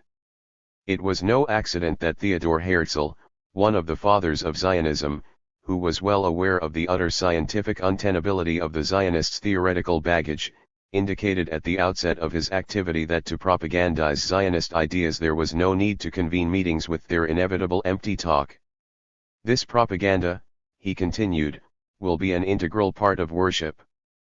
Confronted with the need to erect the walls of a new spiritual ghetto, the Zionists naturally had no intention of popularizing Engels's proposition that the Jewish so-called Holy Scripture is nothing more than a record of the old Arabian religious and tribal tradition. They were occupied with other matters. Incidentally, another reason for the creation of the myth of the antiquity of Zionism, one which we did not mention in the previous chapter, was the need of the Zionist ideologues, of which they were fully aware, to identify themselves with religion even if it had lost many of its positions and was turning primarily into Reform Judaism, since it still provided a direct link for communication with a considerable number of people who held to their religion while no longer believing in the sanctity of Zion. However false it might have appeared to Judaists, Zionism's self-identification with Judaism pursued the major objective of subjugating Judaism, which was no longer able to fulfill the functions of a spiritual ghetto, and using it as an auxiliary instrument. This intention was unequivocally indicated by the Zionists themselves. Speaking at a Zionist meeting in Cincinnati in 1914, the late Professor Solomon Schechter said, "We must have Zionism, if we want Judaism, Orthodox, or Reform, to continue to exist. Judaism is in a very weak condition, not only in America, but also in Europe." Needless to say, in characterizing Zionism as an essential factor for preserving Judaism, the learned professor was not guided by love for the beauty of the synagogue service. He stated, plainly and simply, that the continued existence of the old form of the spiritual ghetto depends solely on the consolidation of its new form. One of the first to warn of the possible collapse of the old forms of the spiritual ghetto and to indicate that they could be preserved only by devising new levers with which to influence people's minds was Ahad Hayam, who wrote, "It is not only Jews who have come out of the ghetto, Judaism has come out, too. For Jews the exodus is confined to certain countries, and is due to toleration, but Judaism has come out of its own accord wherever it has come into contact with modern culture. This contact with modern culture overturns the defenses of Judaism from within, so that Judaism can no longer remain isolated and live a life apart. Apprehensive that Judaism would be unable to develop because of an all-embracing influence of the dominant national spirit in a particular country, he continued, when it leaves the ghetto walls it is in danger of losing its essential being or at best its national unity, it is in danger of being split up into as many kinds of Judaism, each with a different character and life, as there are countries of Jewish dispersion. The theological excursus of Zionist theoreticians thus had a definite purpose. They were primarily an attempt to create something halfway between Cecil Rhodes' colonial theory and the rabbi's ordinary sermon, using the former as a means of reorientating the rabbis and the latter as a means of winning a following. Although mostly educated people, familiar with the great scientific discoveries of the times, with Marx's theory of surplus value and the works of Lenin, Zionists nonetheless unashamedly pursued their Talmudic studies. They had to have a church, but only as an auxiliary instrument and not as an equal ally. Therefore, we consider as groundless the assertions that Ahad Hayam, Peres Smolenskin, Martin Buber and others sought to reconcile Judaism with Zionism, as also the attempts to portray them as equivalent forces. They were simply playing safe. Reform Judaism's citadel in the USA, one of the mightiest in the world, capitulated to Zionism as far back as the mid-1930s and not under the impact of emotional motives, but under the pressure of monopoly capital. For people who are not to be duped by mysticism or religion, the Zionists are working out a special set of arguments in favor of the existence of a world Jewish nation. Paying tribute to the idea of the incomprehensible and supernatural nature of the world Jewish nation, Chaim Weizmann, Justice L. Brandeis, Nahum Sokolow, Berborikov, and others placed direct emphasis on the cultural community of the Jews, their specific historical past, and their peculiar way of thinking which will persist even when the Jewish religion has long ceased to be a living force. On top of that they seek to prove that the Jews are a world Jewish nation on the grounds of the conviction of the outside world that it is a nation. In the preceding chapter we briefly reviewed the destiny of the most diverse Jewish communities mainly by quoting scholars whom even the Zionists never listed as anti-Semites. Brief as it is, this review shows that except in the most remote times there are no grounds for speaking of a Jewish common history. An excellent example of how futile it is to attempt to integrate the history of diverse Jewish communities is Cecil Roth's A History of the Jews, one of many similar works. As regards a common culture of the Jews, Max Nordau wrote with Herzl-like candidness that we shall retain the European culture which we have acquired during the last 2,000 years. We can smile at the suggestion that we should become Asiatics. We should just as little become Asiatics in an anthropological and cultural sense, as the Anglo-Saxons in North America have become Red Indians. We should aim at doing in Asia Minor what the English have done in India. In response to the ruses of the Zionists unable to conceal their desire to gather citizens of the most diverse countries under the panoply of a world nation, Lenin polemicizing with the Bund leadership which armed itself with a set of Zionist ideas, quotes Alfred Nake as follows. Are the Jews a nation? Although they were one in the remote past, my reply is a categorical negative. The concept nation implies certain conditions which do not exist in this case. And the Jews no longer have either a territory or a common language. German and French Jews are quite unlike Polish and Russian Jews. The characteristic features of the Jews include nothing that bears the imprint of nationality. Sharing this view, Lenin adds, all that remains for the Bundists is to develop the theory of a separate Russian Jewish nation, whose language is Yiddish and their territory the Pale of Settlement. Prominent among the Zionist concepts of a world Jewish nation is Theodor Herzl's tenet conceived to impress the public at large. A nation, he wrote, is, in my mind, a historical group of men of a recognizable cohesion, held together by a common enemy. Then, if you add to that the word Jewish, you would have what I understand to be the Jewish nation.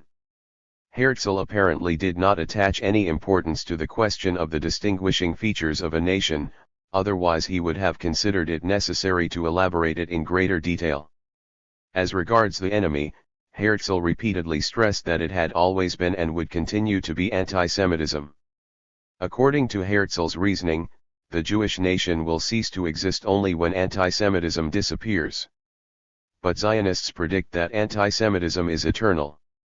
So long as the Jewish nation owes its existence to the constant presence of its enemy, it follows that anti-Semitism is present among all peoples living side by side with the Jews. But it's not only present, Zionists assert. The nations among which the Jews live are, without exception, either overt or disguised anti-Semites. What grounds are there for this assertion?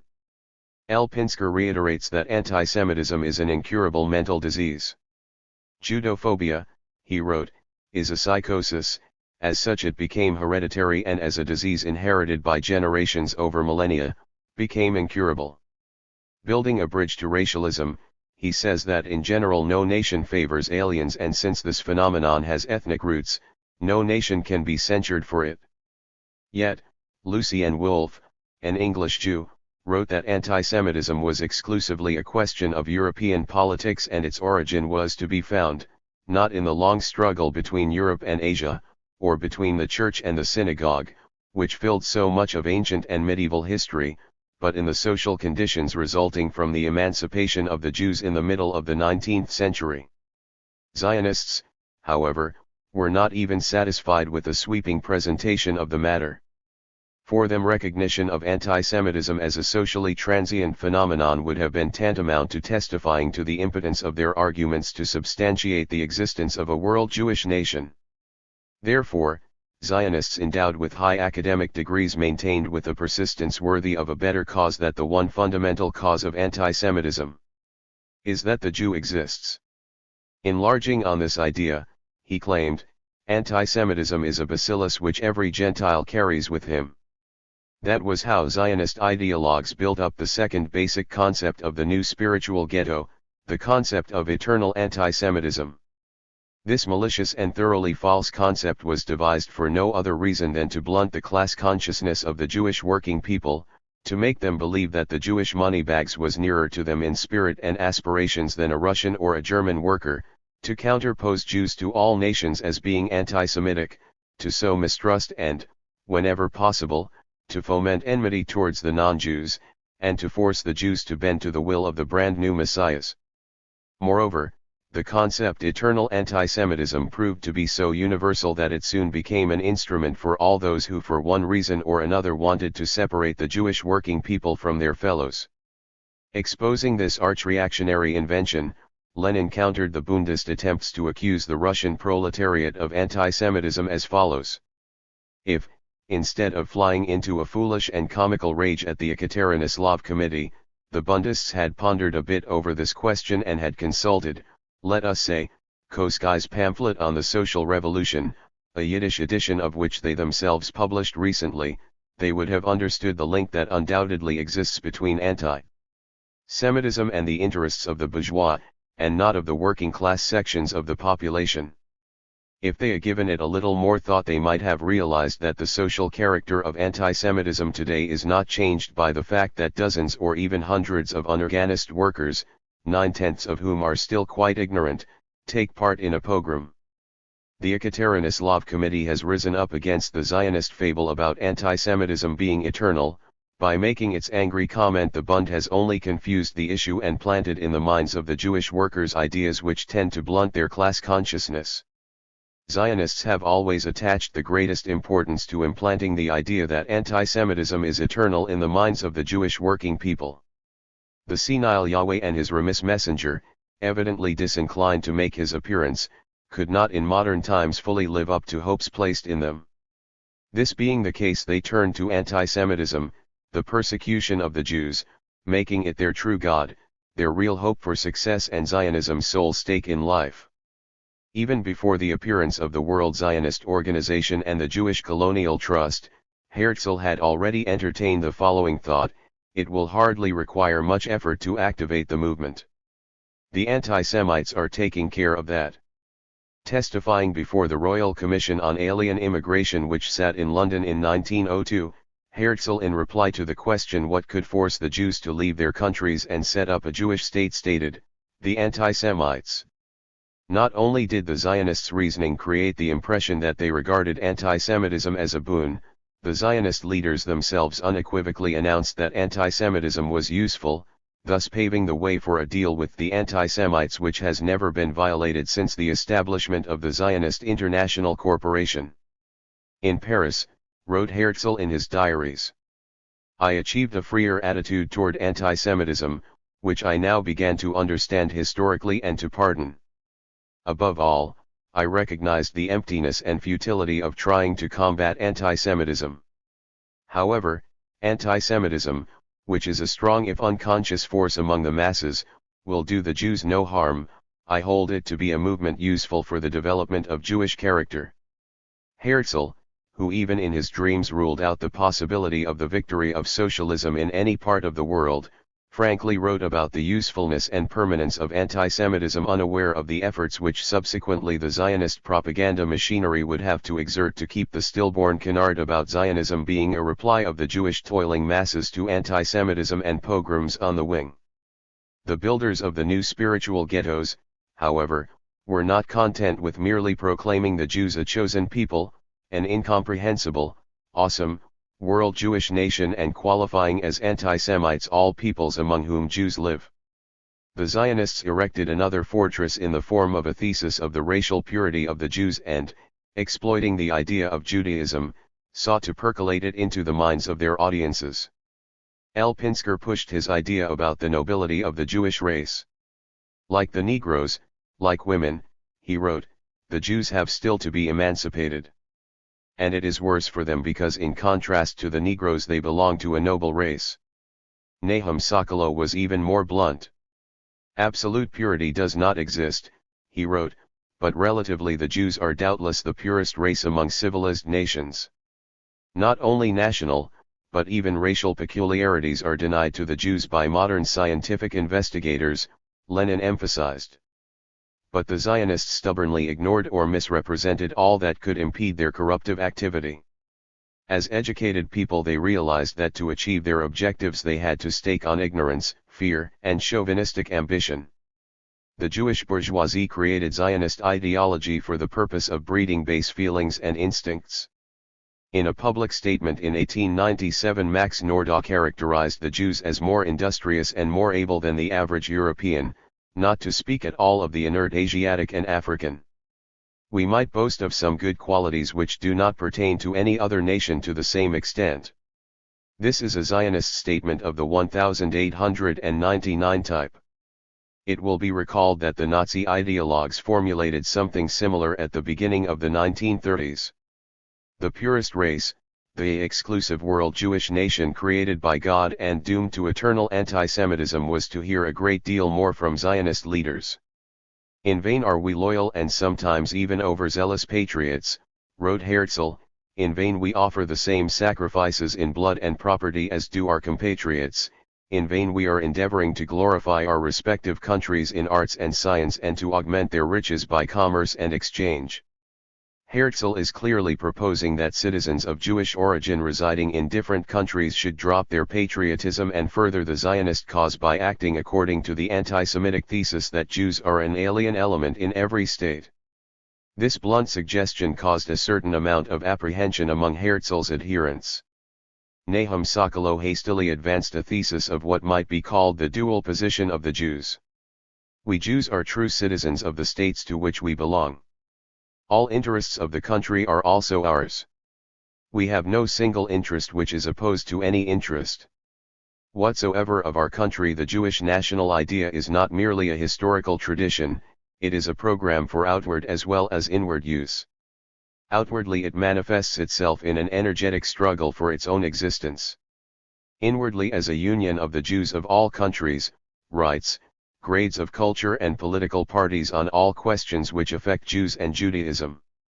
However, Herzl's successor Chaim Weizmann ignored Sokolow's dualist thesis, preferring to leave no doubt as to the Zionists' actual stand on this issue. Recalling his conversation with Lord Balfour during their discussion of the complaint by Richard Wagner's widow that the Jews of Germany had captured the German stage, press, commerce, and universities, Weizmann wrote, I went on to say that I might be in agreement with Frau Wagner as to the facts, but I was in entire disagreement as to the conclusions to be drawn from them. The crux of the Jewish tragedy was that those Jews who were giving their energy and their brains to the Germans were enriching Germany, and not Jewry. Incidentally, Weizmann headed the Zionist organization in the years when it maintained close ties with the Nazis, and later, in his memoirs, scoffed at the Jews who despite the Nazi terror still considered Germany their homeland. All Zionist architects erecting the new walls of a spiritual ghetto emphasized in one way or another that citizens of Jewish origin living in various countries were in exile, that their emancipation was impossible and their equality with other nations unattainable. The emancipation of the Jews among other nations is unrealistic, Moses Hess asserted in his Romuendi Jerusalem. The Jew, declared Pinsker, is a separate element. Jews among the people with whom they live are an alien element. Even in England, where anti-Semitism is practically unknown, there is nonetheless a Jewish problem, because the synagogues are empty, and the younger generation does not seem to be so Jewish as its parents, and there is a great deal of drift into assimilation and intermarriage, lamented Leon Simon. So what did the Zionists offer the intimidated and the credulous? Social emancipation? Joint struggle with other peoples for a just and equal society? Such recommendations could hardly be forthcoming from the champions of racial purity, or to be absolutely precise, from the shareholders of the Jewish Colonial Trust. In his letter to Baron de Hirsch in June 1895, Herzl wrote, "But the petty solutions your 20,000 Argentinians or the conversion of the Jews to socialism I will not accept." With his usual bluntness, Zionist number 1 disclosed the objectives of all reactionary forces in Europe, as Lenin indicated, in their efforts to consolidate the isolation of Jewry. "All our young people," Herzl wrote, "who are now between 20 and 30 will sway away from their obscure socialist trends and come to me. Here, according to the rules of logic, we have all the links in the chain of Zionist views, Judaist mysticism, the preaching of enmity to one and all, the appeal to reject patriotism, glorification of exclusiveness and racial purity, anti-internationalism and anti-communism. What then was the solution, the way out offered by the Zionists for the world Jewish nation which they themselves proclaimed? Did they suggest the establishment of a Jewish state, the State of Israel? No, they did not. Bearing in mind who it was who first advanced the idea of colonizing one or other area of the world by using Jews as a manpower, we should also recall that organizationally Zionism took shape as the World Zionist Organization and the Jewish Colonial Trust, in other words, as a capitalist enterprise. It had as its main political objective the isolation of Jewry and re-establishment of control over Jewry, thus capitalizing both on colonization and on Jewish particularism. Reactionary forces all over Europe, and especially in Russia, were no less concerned with isolating the Jews than the Zionists were. Zionists have always regarded the Jewish state merely as a means to their major ends, which they intended to achieve not by concentrating all or the majority of Jews in that state, for in that case the undertaking would no longer serve the purpose it was designed to serve by the Zionists and their patrons, who were intent on building up reserves of blacklegs of the revolutionary movement and other imperialist agents in various countries.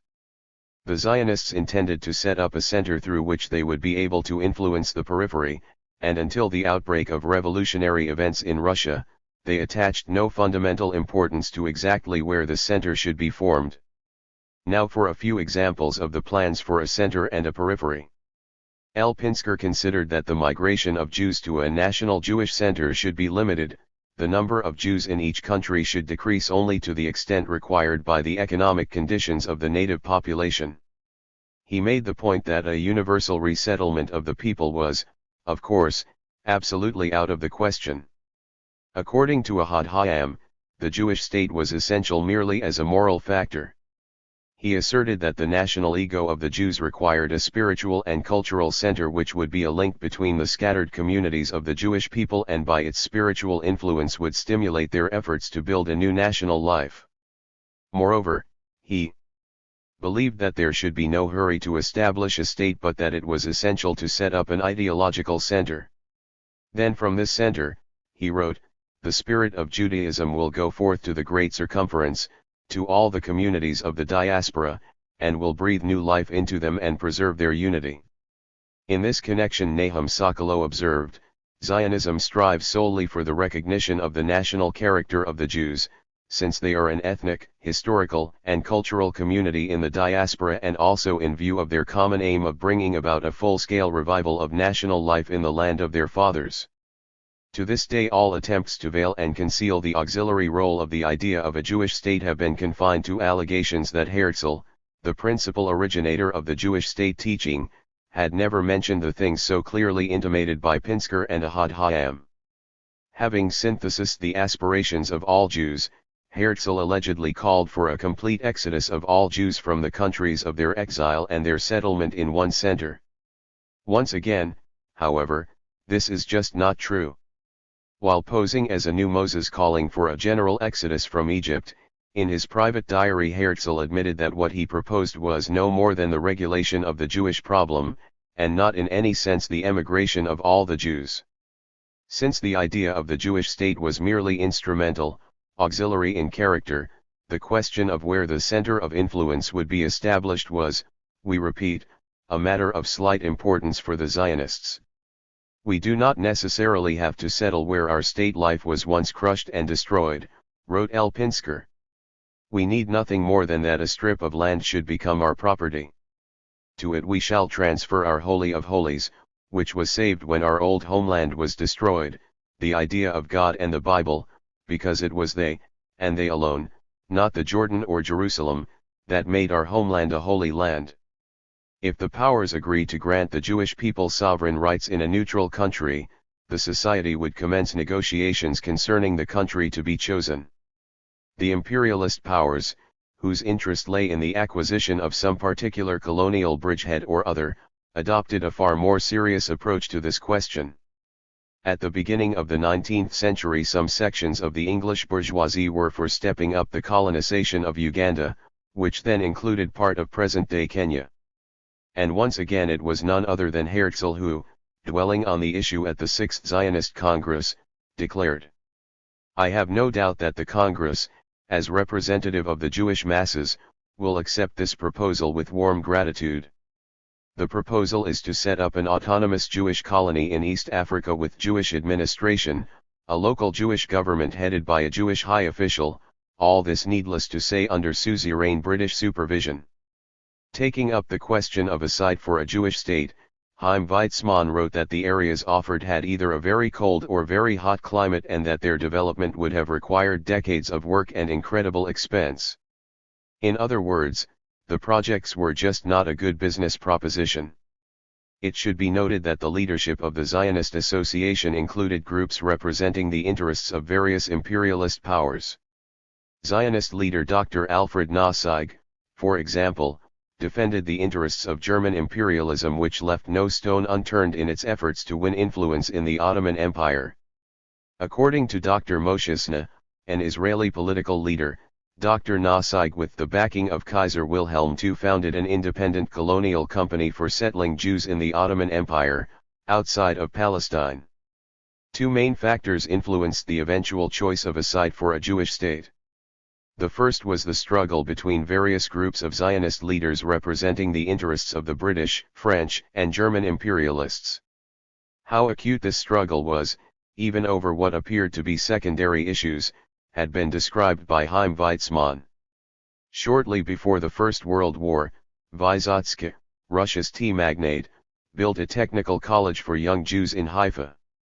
Immediately upon its completion there arose question, whose influence, British or German, would be predominant in the college built by a Russian magnate, and, accordingly, in what language should teaching be conducted? To understand the significance of this struggle, wrote Weizmann, we must recall that those were the days of the capitulations in Turkish territory. Every foreign institution in the corrupt and feeble Turkish Empire placed itself under the protection of a foreign country, and the European powers vied with each other for influence and prestige within Turkish territory. The Jews in particular were used as catspaws in this game of intrigue. There was one system of Jewish schools supported by the Alliance Israelite Universelle of Paris, where the language of instruction was naturally French. The Germans used the Hilfsverein der Deutschen Juden with its system of schools as their instrument of intrigue in the Near East. The language of instruction was German. England was very much behind in the general competition.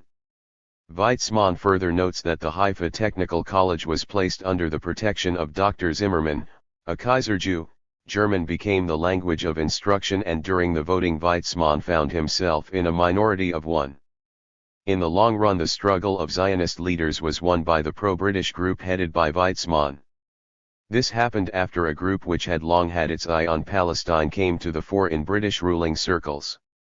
But there was another factor, another reason why the scales tipped in favor of Canaan.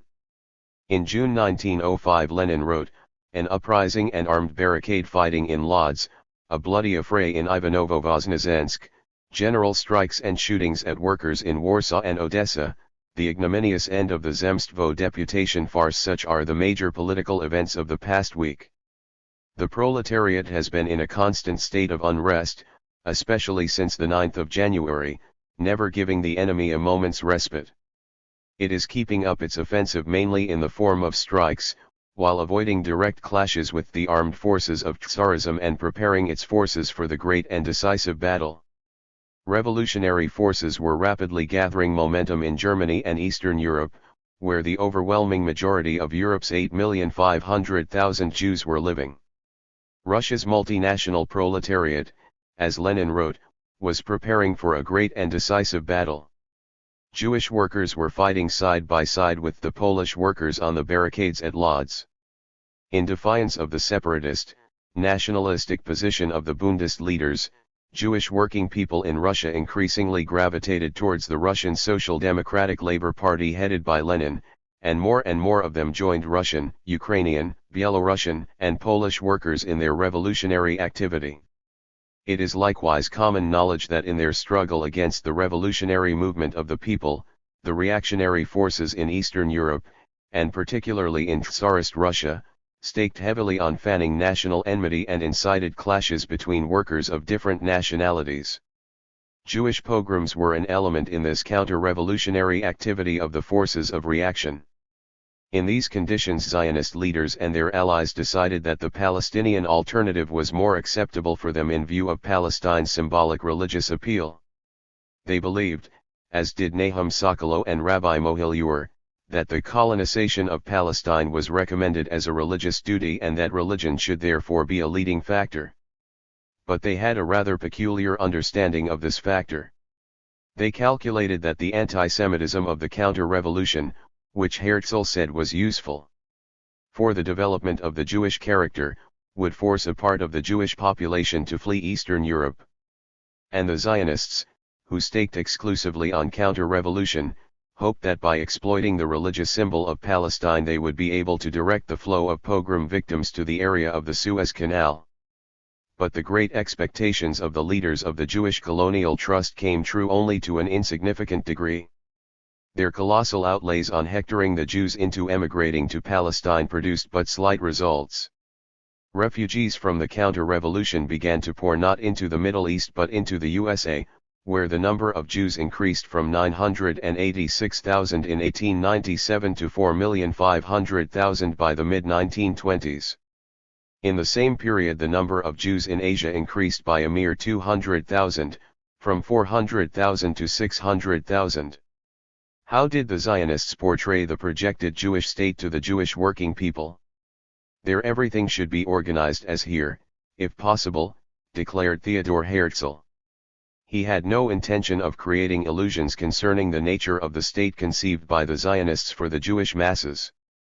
Rich Jews who are now forced to hide their treasures and revel behind drawn curtains, Herzl maintained, would be able freely to enjoy life there. L. Pinsker was equally forthright. The initiative in furthering the cause of national revival should belong to the Congress of the most esteemed Jewish citizens, he wrote.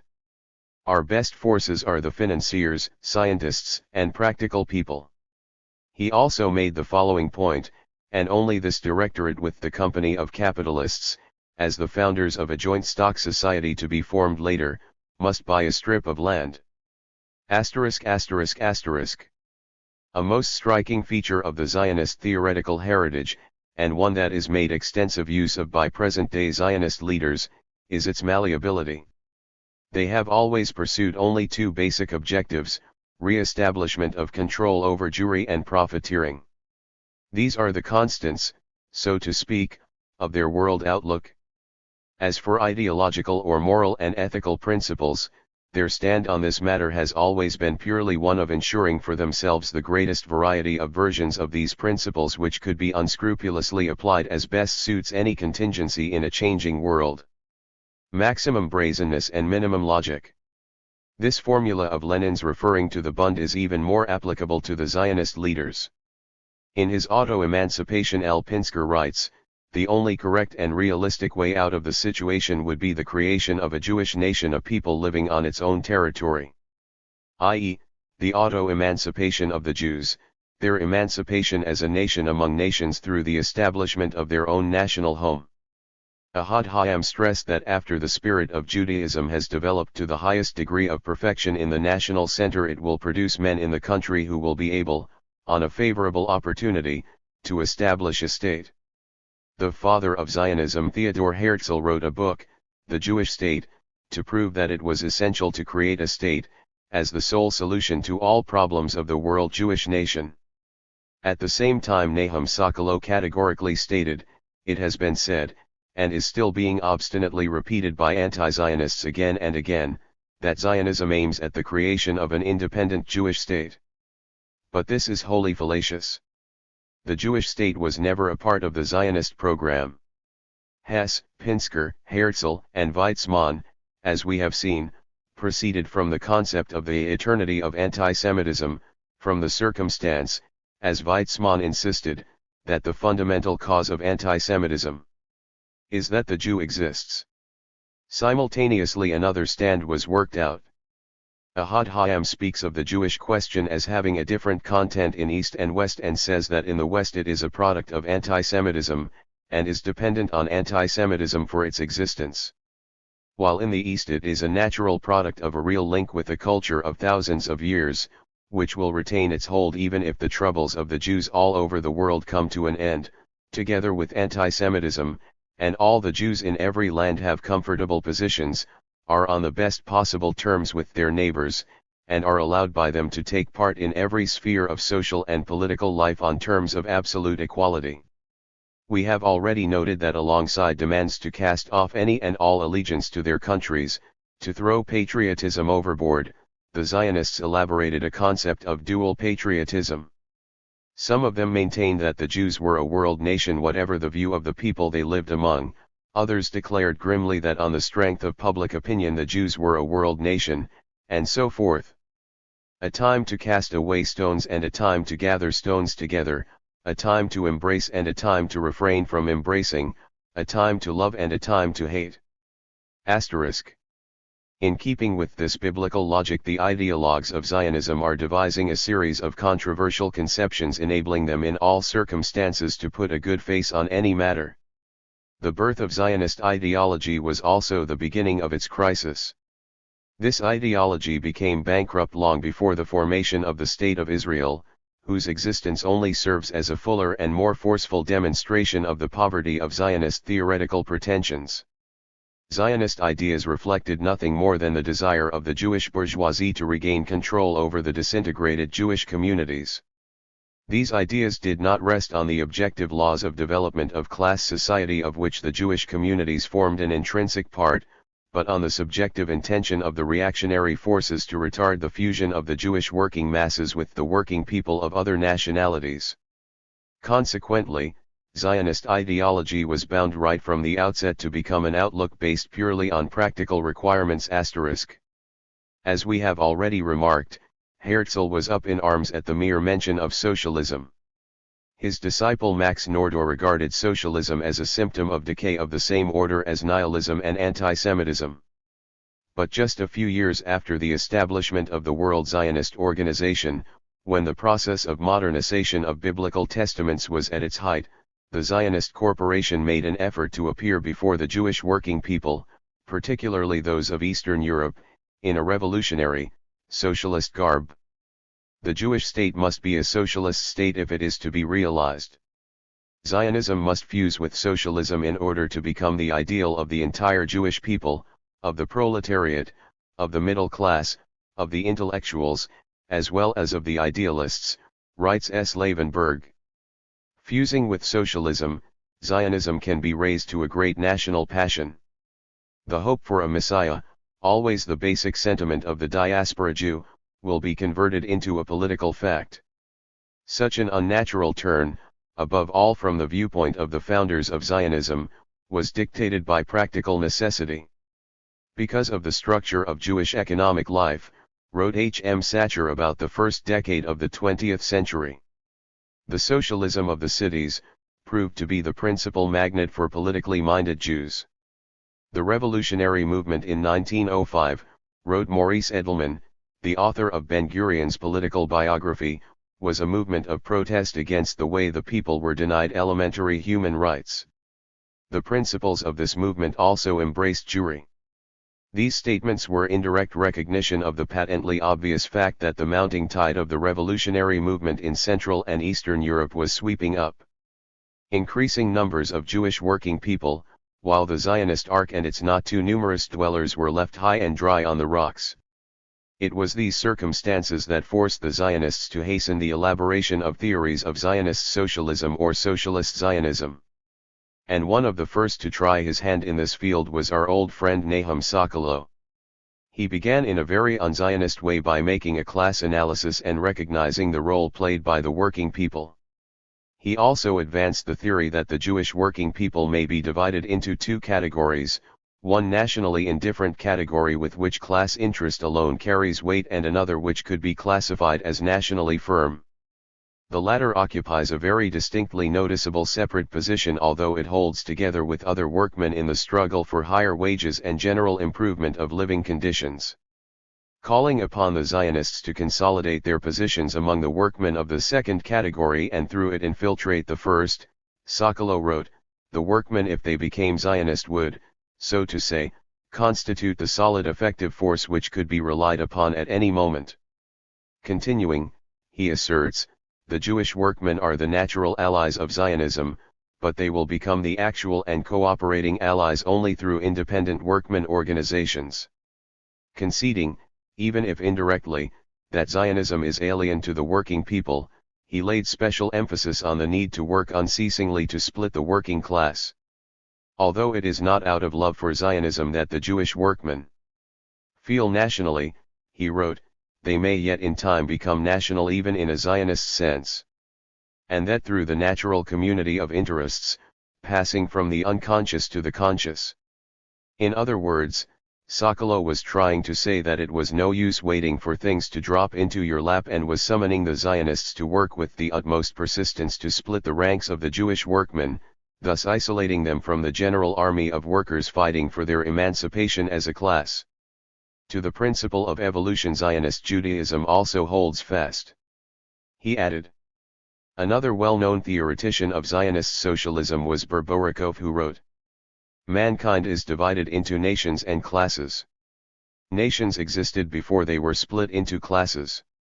Nations remain while classes change. The nations underwent cultural modifications, but in essence they remain the same. Step by step Borikov leads the reader into believing that the Jews, even though dispersed throughout the world, are nevertheless a single nation. Hence it is clear that the Trojan horse of socialist Zionism did not roam for long on virgin soil. The last link in the chain was being forged. For hundreds of years the Jewish masses have blindly searched for a way that will return them to the soil. At last we have found it. Zionism is the way. Drawing on Ahad Hayam, the socialist Borikov anticipated the conclusions of the mystic Martin Buber. Nation from days immemorial. He sees the colonization of the country, and the growth of the working class as mutually interdependent, Borikov's followers assert. His class consciousness is not fed by narrow egoistic interests which are alien to and incompatible with the interest of the nation as a whole. In other words, there are our workers and alien workers, the latter being class egoists while the former are complacent people, and, as Jews, should understand the community between them and other Jews who happen to be capitalists. It should be noted that socialist Zionists are by no means original. They are simply touching up the barely perceptible rose tinge of Herzl, the monarchist, who wrote, "In the ghetto we were gradually transformed into a kind of middle class, which subsequently became a formidable rival of the Christians of the same middle class." Thus, after the emancipation we found ourselves among the bourgeoisie. The Christian bourgeoisie, of course, would have gladly delivered us over to socialism. But it would have gained very little by so doing. As a matter of fact, nothing effective can be undertaken against us. There was a time when the Jews were relieved of their jewels. But how can they be deprived of their movable property today when it consists of pieces of paper kept in all parts of the world, perhaps even in Christian safes? At the bottom we are becoming proletarianist and are providing all the subversive parties with non-commissioned officers, while our redoubtable financial strength is increasing up at the top. We are an historical group which is easily recognizable in its cohesion. No, it was certainly no accident that reactionary forces all over Europe, and especially in Russia, including all those taking part in the Zionist masquerade, from Zionist Talmudists to socialist Zionists, worked so stubbornly to isolate the Jews in an era when it was a question of who would be on one side of the revolutionary barricades and who on the other. Despite the smokescreen created by the Zionists and their ideological brethren, the crux of the matter was whether the Zionists and other Jewish nationalists would succeed in turning the Jewish workmen in all countries where Jews resided into an element conscious of being alien and isolated, into a reserve of the bourgeoisie, a source of agents for imperialism, or whether the revolutionary movement and the international class solidarity of the working people in their struggle against the common enemy, the exploiter class, would rise as an insurmountable obstacle to such efforts. In other words, in each country the issue turned upon the outcome of the struggle between the revolutionary and counter-revolutionary forces. Zionism represented and continues to represent an active force of counter-revolution. It was only natural that the initiators of the Jewish colonial trust should have found themselves in the counter-revolutionary camp. The socialist revolution, the very idea of which was hateful to Theodor Herzl, the first president of the World Zionist Organization, who openly defamed socialism, became a symbol of imminent catastrophe for his followers who had witnessed the portentous events of 1905. Hence the haste with which Zionists transferred their ideological booby traps from small-town marketplaces and synagogues to workshops, railway depots, and factories. More than 60 years after the first attempts of the Zionists to gain control over Jewish workers, and particularly over Jewish workers in Russia, and 50 years after the Great October Socialist Revolution, which turned to dust all the so-called theories of socialist Zionism, on September 4, 1967 Kol Israel, the overseas radio Israel service, endeavoring to whitewash Zionist theoreticians and politicians, broadcast the following. Not only does the national principle of Zionism not clash with socialist ideology, but, on the contrary, Zionism seeks to fuse the ideas of the national emancipation of the Jews and the ideas of social emancipation of the exploited masses into a single movement. It was a combination of socialism with the Zionist national liberation movement that served as a foundation for the program of the Zionist Workers' Party Polei Zion, approved at the first All-Russia Congress of the party held in Poltava, in 1906. This program was drawn up by Berborikov. The essence of the main thesis of socialist Zionism was that neither a normal, fully socialist, nor a national autonomous development of the masses was possible for the Jews living in the countries of the diaspora, whatever regimes might be established in them. It only remains to be asked, on what incredibly, phenomenally gullible audience could the authors of such candid self-exposing assertions be counting? Kol Israel in its own words outlined the program of the Minsk Committee of Polei Zion, which stated, "The Russian Revolution has no relation to the struggle for our future, since it will not resolve the Jewish question even for the Jews residing in Russia, and will not bring us closer to Zionism." In this connection, Zubitov, head of the Moscow division of the Tsarist secret political police, wrote to the police department, "We should support Zionism, and, in general, turn nationalistic aspirations to our advantage."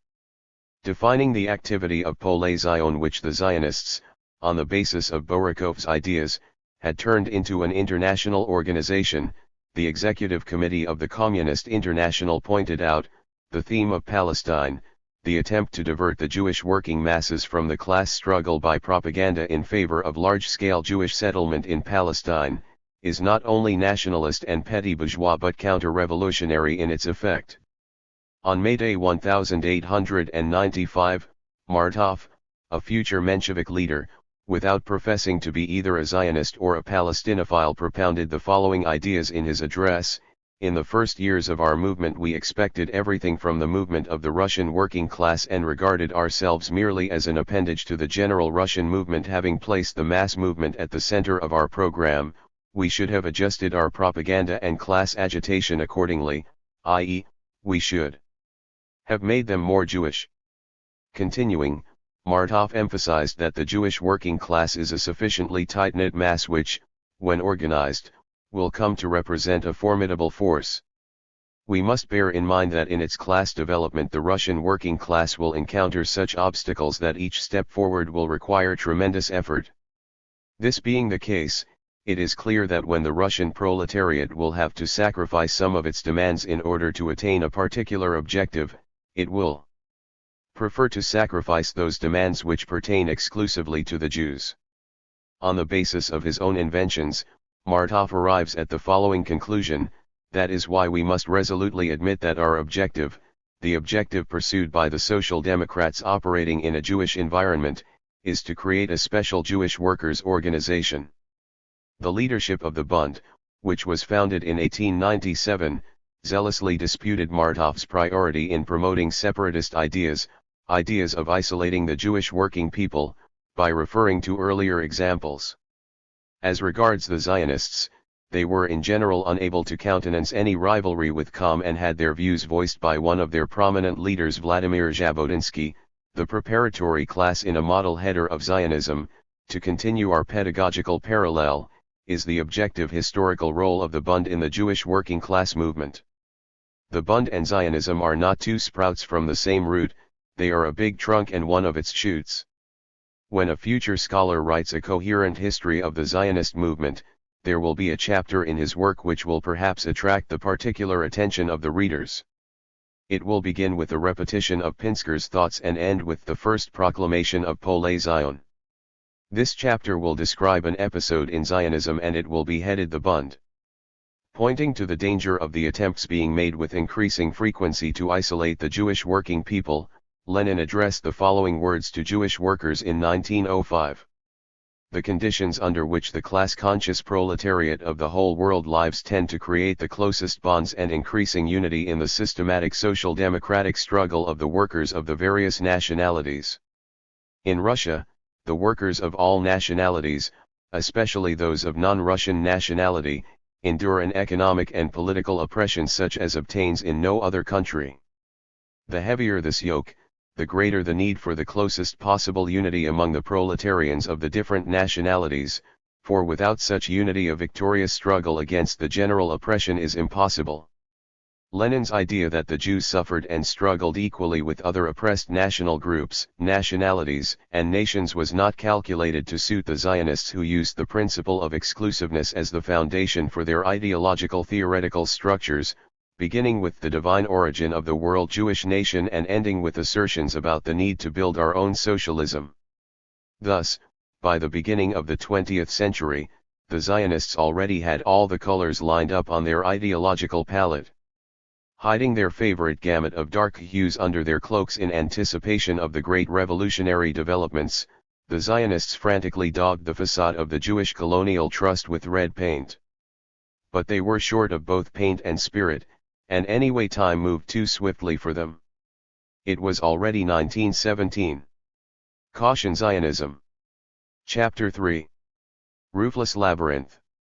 On May 2, 1918, Zion, a ramified Zionist organization, met in secret conference in Moscow.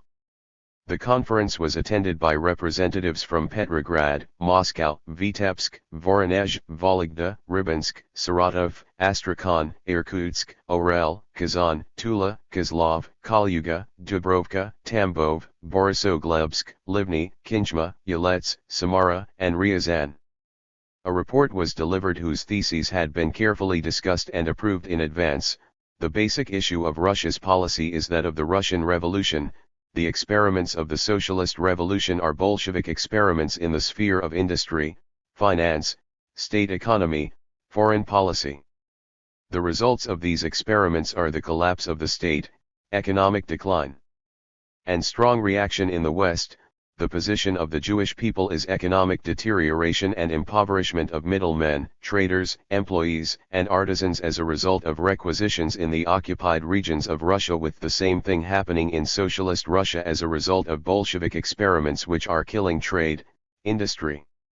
Our political demands remain unchanged: the formation of a coalition government without the Bolsheviks. A heated debate ensued. Dr. Ryss made the following point in his statement: the Bolsheviks said that as soon as they established the dictatorship of the proletariat they would be able to achieve everything. What will be our stand on this issue? We should have a Jewish orientation. A Russian federative republic must be set up in the interests of the Jewry. What are we to do? Should we serve the Bolsheviks?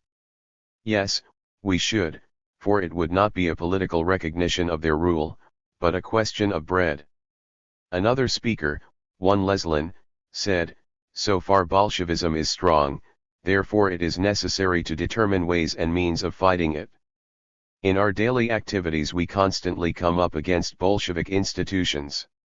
The Russian intellectuals have already renounced sabotage. We too should to a certain extent renounce sabotage. And we should work in whatever Bolshevik government departments we can. Silberg, a delegate from Astrakhan, said, the purpose of our struggle is to organize all democratic elements in order to take power into our hands with the fall of Bolshevism. The community is the first step in the organization of Jewry.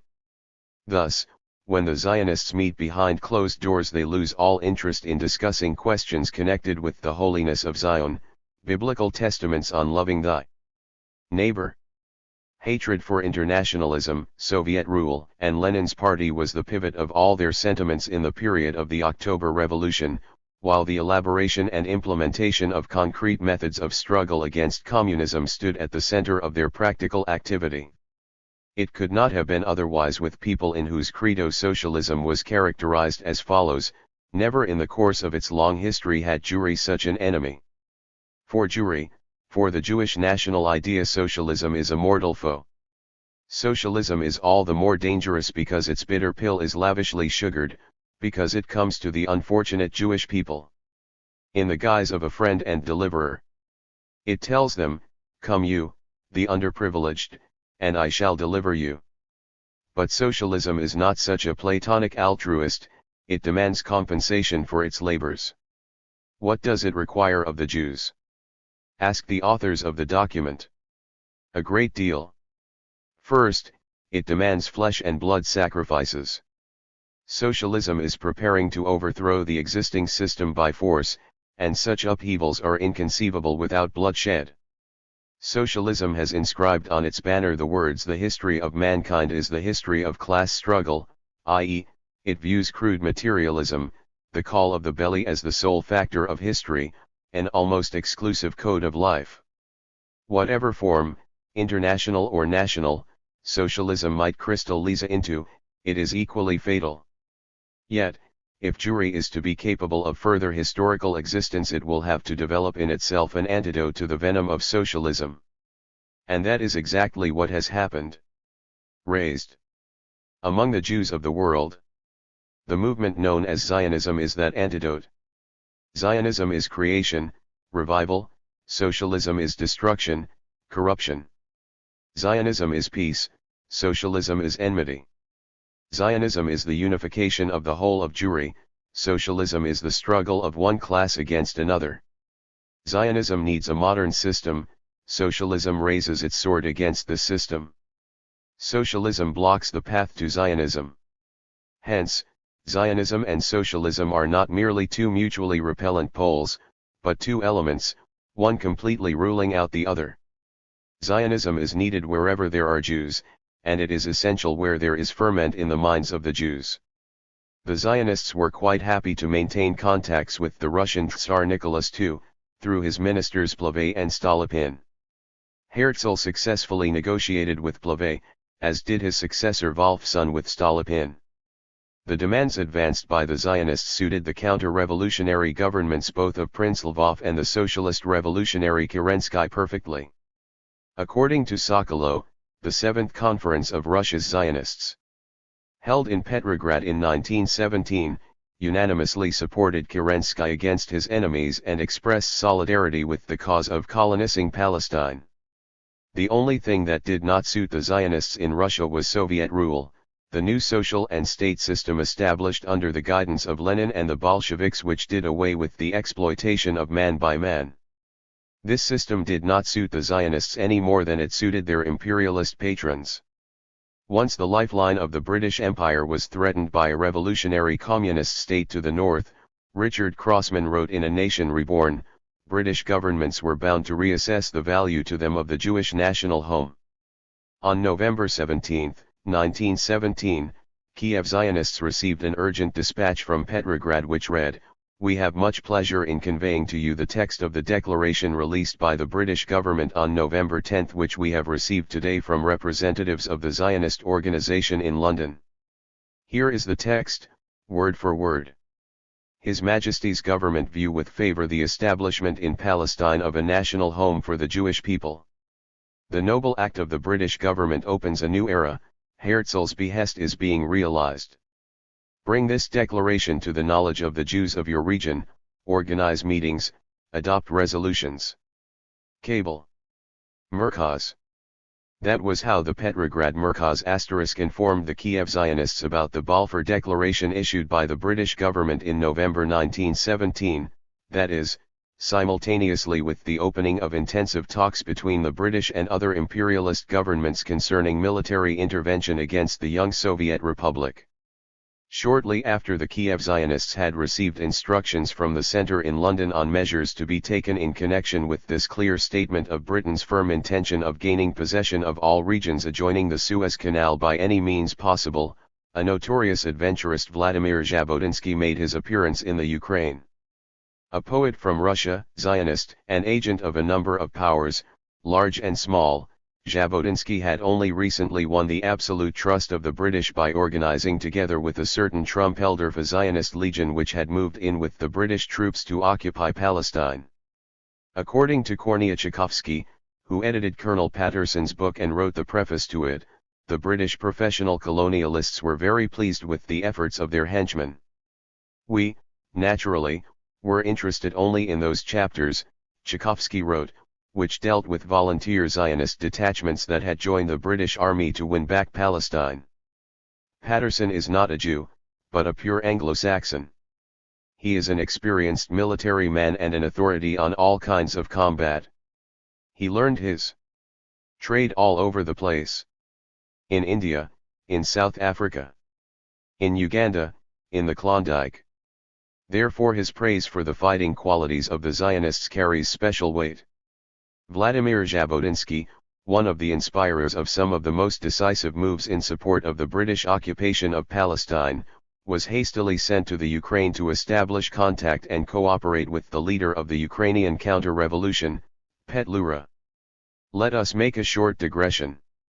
The attention of a person making his way along the winding corridors of the Zionist labyrinth at the height of the stormy developments following the world's first socialist revolution, is involuntarily attracted by a somewhat faded Zionist business document written in a clear hand. On April 5, 1914, the Board of Jewish Colonies in Cologne sent a business message to a clerk of Shurkinsky Brothers. Abram Itzkovdomovich, head of the Herzlite Zionist Circle in Lomza. Upon rechecking your account of donation money boxes, we find that you have only sent us donations from 97 out of 108. We collect 5 million francs annually, a sum large enough to buy 10 colonies each year.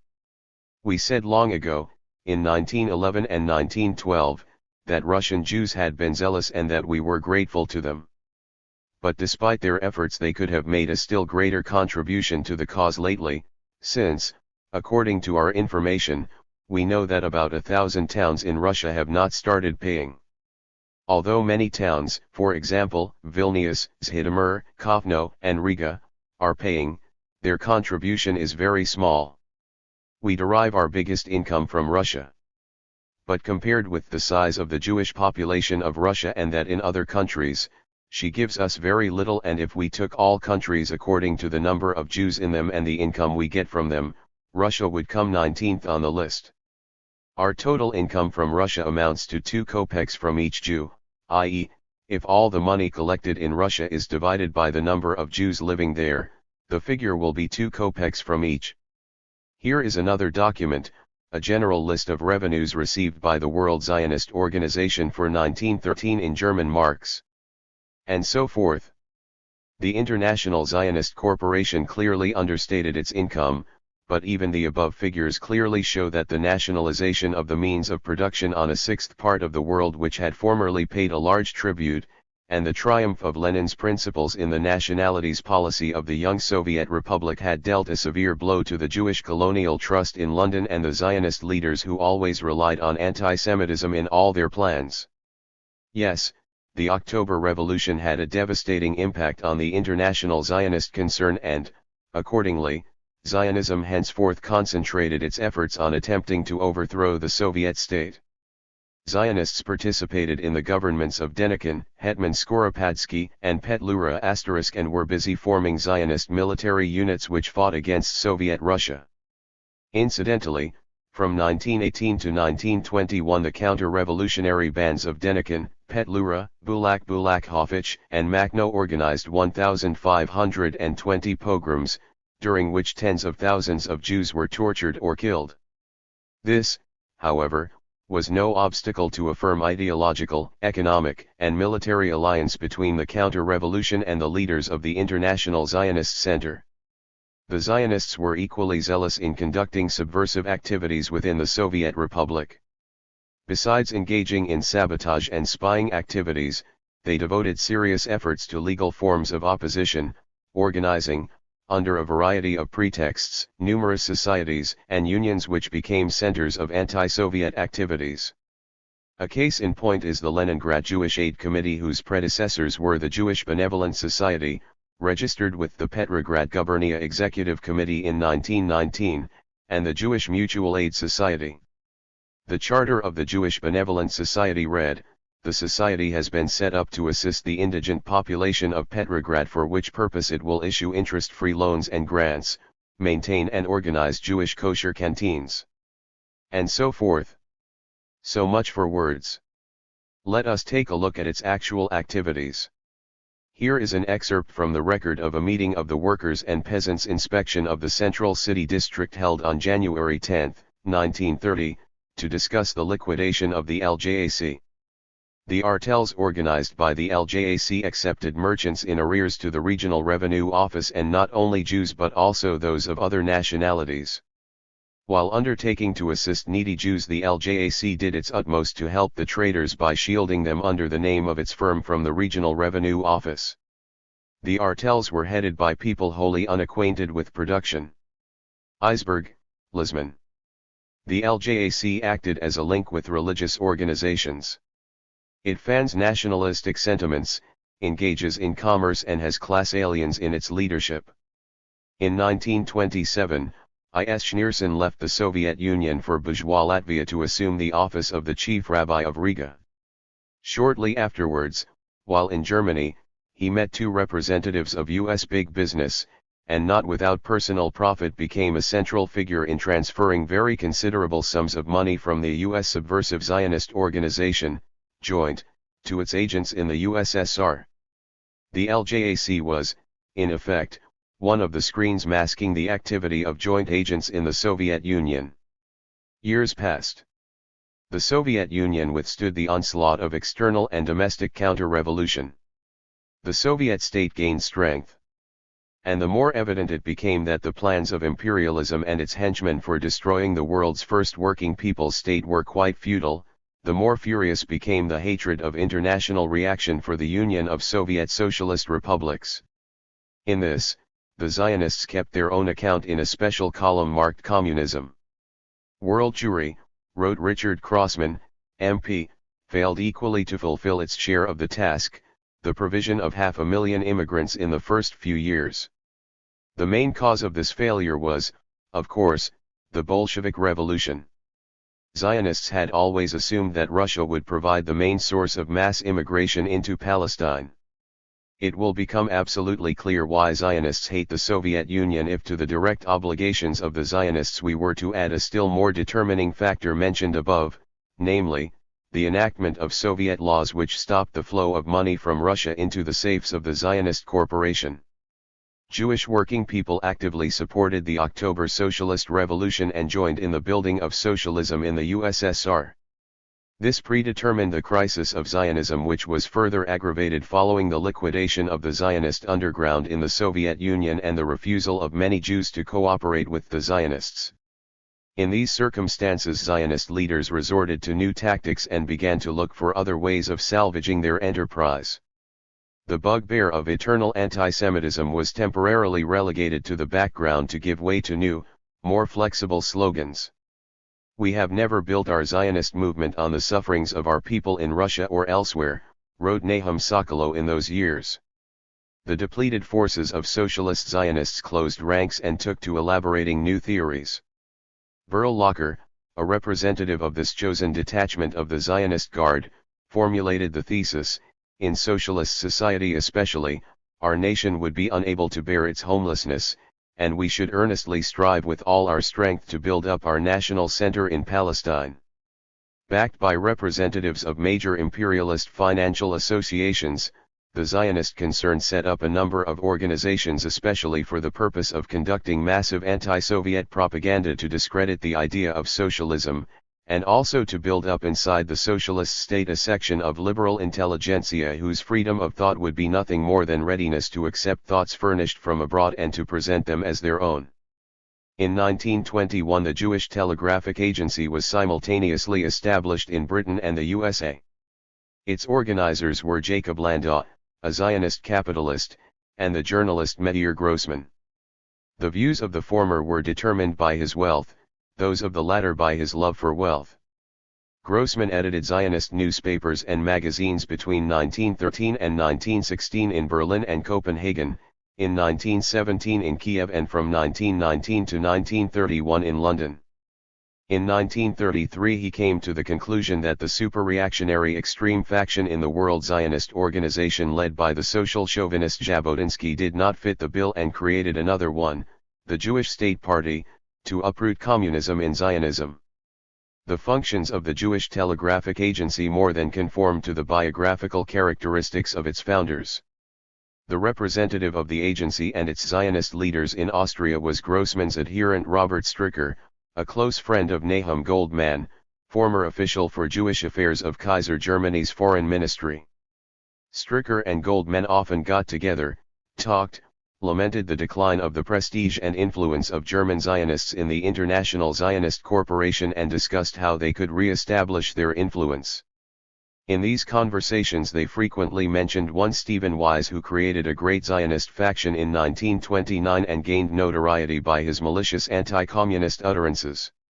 Rabbi Wise rapidly rose up in the world, and at the time when Stricker and Goldman had their chats in Vienna, he was already president of the American Jewish Congress, a rather influential non-Zionist organization for those days. The Congress was backed by some of the biggest U.S. financiers, who, as it transpired, yearned for Palestine no less than their British counterparts.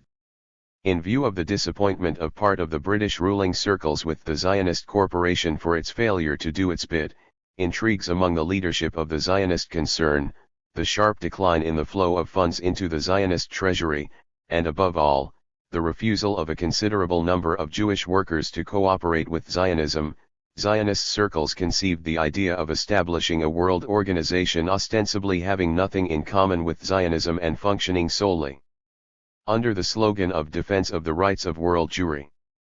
Its actual aim, however, was to act as a bridge for U.S. capital, which was stepping up its efforts to replace Britannia, or the ruler of the waves, in the Middle East, and to set up close ties with fascism, which was rapidly developing in Europe. In short, it was trying to play safe by backing three of the fastest horses running in the capitalist derby. For the early 1930s this was a new idea, although the principle underlying it was old. 20 years earlier Zionism had shamelessly flirted simultaneously with Lord Balfour, Wilhelm II, Plave, the Turkish Sultan and the King of Italy. This was the background against which Nahum Goldman's star came into the ascendant. His success was due to his extensive connections and unbridled but cautious careerism bred in the gloomy offices of the Foreign Ministry of the Second Reich. Goldman's first step was to come to an agreement with the president of the American Jewish Congress Stephen Wise on the question of establishing a non-Zionist World Jewish Congress. Having made sure American financiers, the real bosses of the Congress, were well disposed, Wise approached the proposal with understanding. Then after negotiating a controlling block of shares in the enterprise, and promising to cover 50% of the new organization's budget in exchange, he agreed. Chaim Weizmann, the then president of the World Zionist Organization, who had firmly linked up his future with Britain, persuaded his patron that Goldman's venture had been planned with his knowledge, and would be extremely profitable for Great Britain. The third step was to obtain the support of the fascists. Zionist intelligence having made a few deep probes and found that the omens were favorable, in November 1934 Goldman hastily left for Rome. A great deal depended on the outcome of his meeting with Mussolini. The fascist dictator's reaction to the Zionist project was a matter of great concern not only to Goldman, but to all Zionist leaders, and they followed the mission of the former German diplomat with close attention. Mussolini received Goldman on November 13, 1934, and their 30-minute talk passed in an atmosphere of goodwill and mutual understanding. Mussolini approved of the idea of founding a World Jewish Congress and promised his support. The Goldman mission was a success and signified a great deal for him personally. On November 14, 1934, his name appeared for the first time in the biggest European newspapers next to the name of one of the most powerful personalities of the Western world. The question of the formation of the World Jewish Congress as the anteroom to the World Zionist Organization, could thus be regarded as settled. Until as recently as 1968 Goldman was president of both the World Jewish Congress and the World Zionist Organization. Thus having created another international association into whose activities it would be possible to draw people who had initially refused to have anything to do with Zionist concepts or aims, and secured additional support from U.S. capital, Italian fascism, and later Nazism, Zionist leaders, in pursuance of their own aims, continued to serve the British Crown, maintaining their alliance with it because of Britain's leading role in the rapacious world of capitalism. On receiving the mandate of the League of Nations, in 1922-23 Great Britain established her control over Palestine. Since the Arab population of the country vigorously opposed British colonial oppression, Britain began to depend more than ever on the Zionists in the matter of fitting up Palestine with a population prepared to guard British interests, and generally encouraged Zionist colonization. Let us recall what the British papers wrote in anticipation of these developments.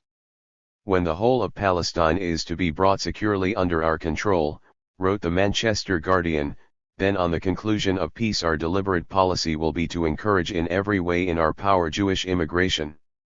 The Irish Times stated, from the British point of view the defence of the Suez Canal can best be secured by the establishment in Palestine of a people attached to us. After more than 20 years of intense efforts British ruling circles and the Zionists managed to increase the Jewish population of Palestine from 5 to 10% of the total. It was a torturous process not only because Jews refused to be coaxed into taking up residence in the area of the Suez Canal, but also because the Arabs, who accounted for 90% of the population of Palestine, justifiably viewed both the British and the Jewish settlers sent by the Zionists as colonialists out to rob them. Ahad Hayam, who visited Palestine about this time, made a few interesting admissions. "We think," he wrote, "that the Arabs are all savages who live like animals and do not understand what is happening around them. This is, however, a grave error. Yet what do our brethren do in Palestine? They treat the Arabs with hostility and cruelty, deprive them of their rights, offend them without cause and boast of these deeds, and nobody among us opposes this despicable and dangerous inclination.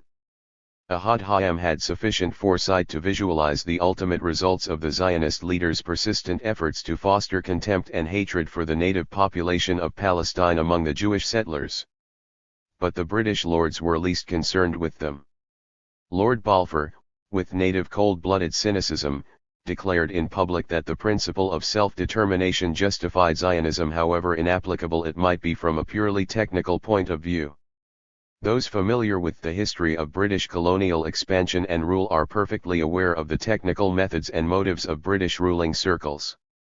In its 1937 report, the Palestine Royal Commission wrote, "In 1920, 1921, and 1929 the Arabs attacked the Jews.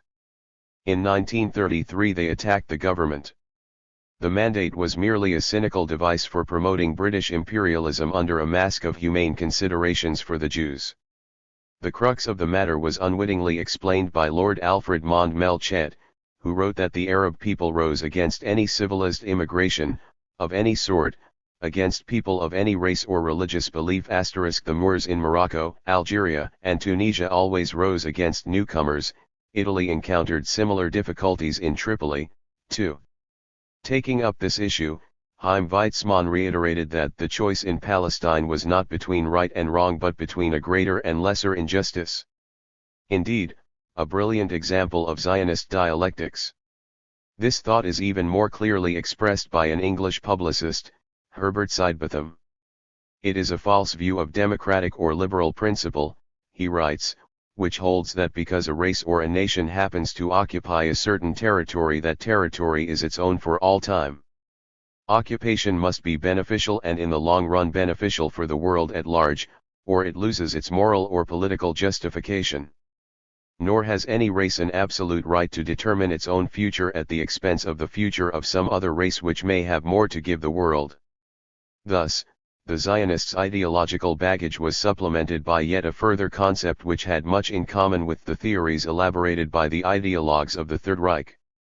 A year before Hitler came to power in Germany and 2 years before Goldmann's talks with Mussolini, the Jews made up just over 19% of the total population of Palestine.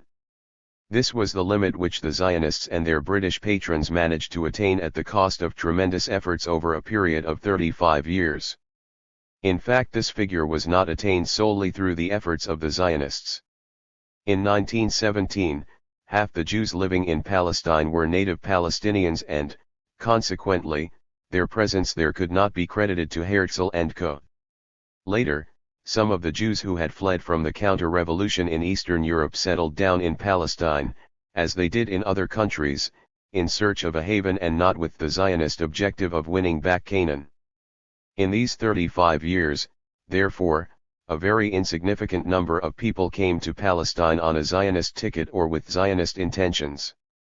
In this connection, the fact that in 1919 a communist party was founded in Palestine, which to this day is waging a successful struggle from internationalist positions, was highly indicative. Even those who professed Zionism were well aware of its far from lofty goals. "We know what you expect from us," declared Max Nordau in a speech in the Albert Hall in 1919, in which he went over in detail the mutual commitments of the Zionists and British ruling circles. "We shall have to be the guards of the Suez Canal. We shall have to be the sentinels of your way to India via the Near East. We are ready to fulfill this difficult military service, but it is essential to allow us to become a power in order to enable us to do our task." And the British worked consistently towards their goal of establishing this power in Palestine. Although they made up an insignificant part of the Jewish population in Palestine, the Zionists, as representatives of a major international corporation, assumed a dominating position in the economy. In the political and military spheres they benefited from the generous assistance of the holders of the League of Nations mandate.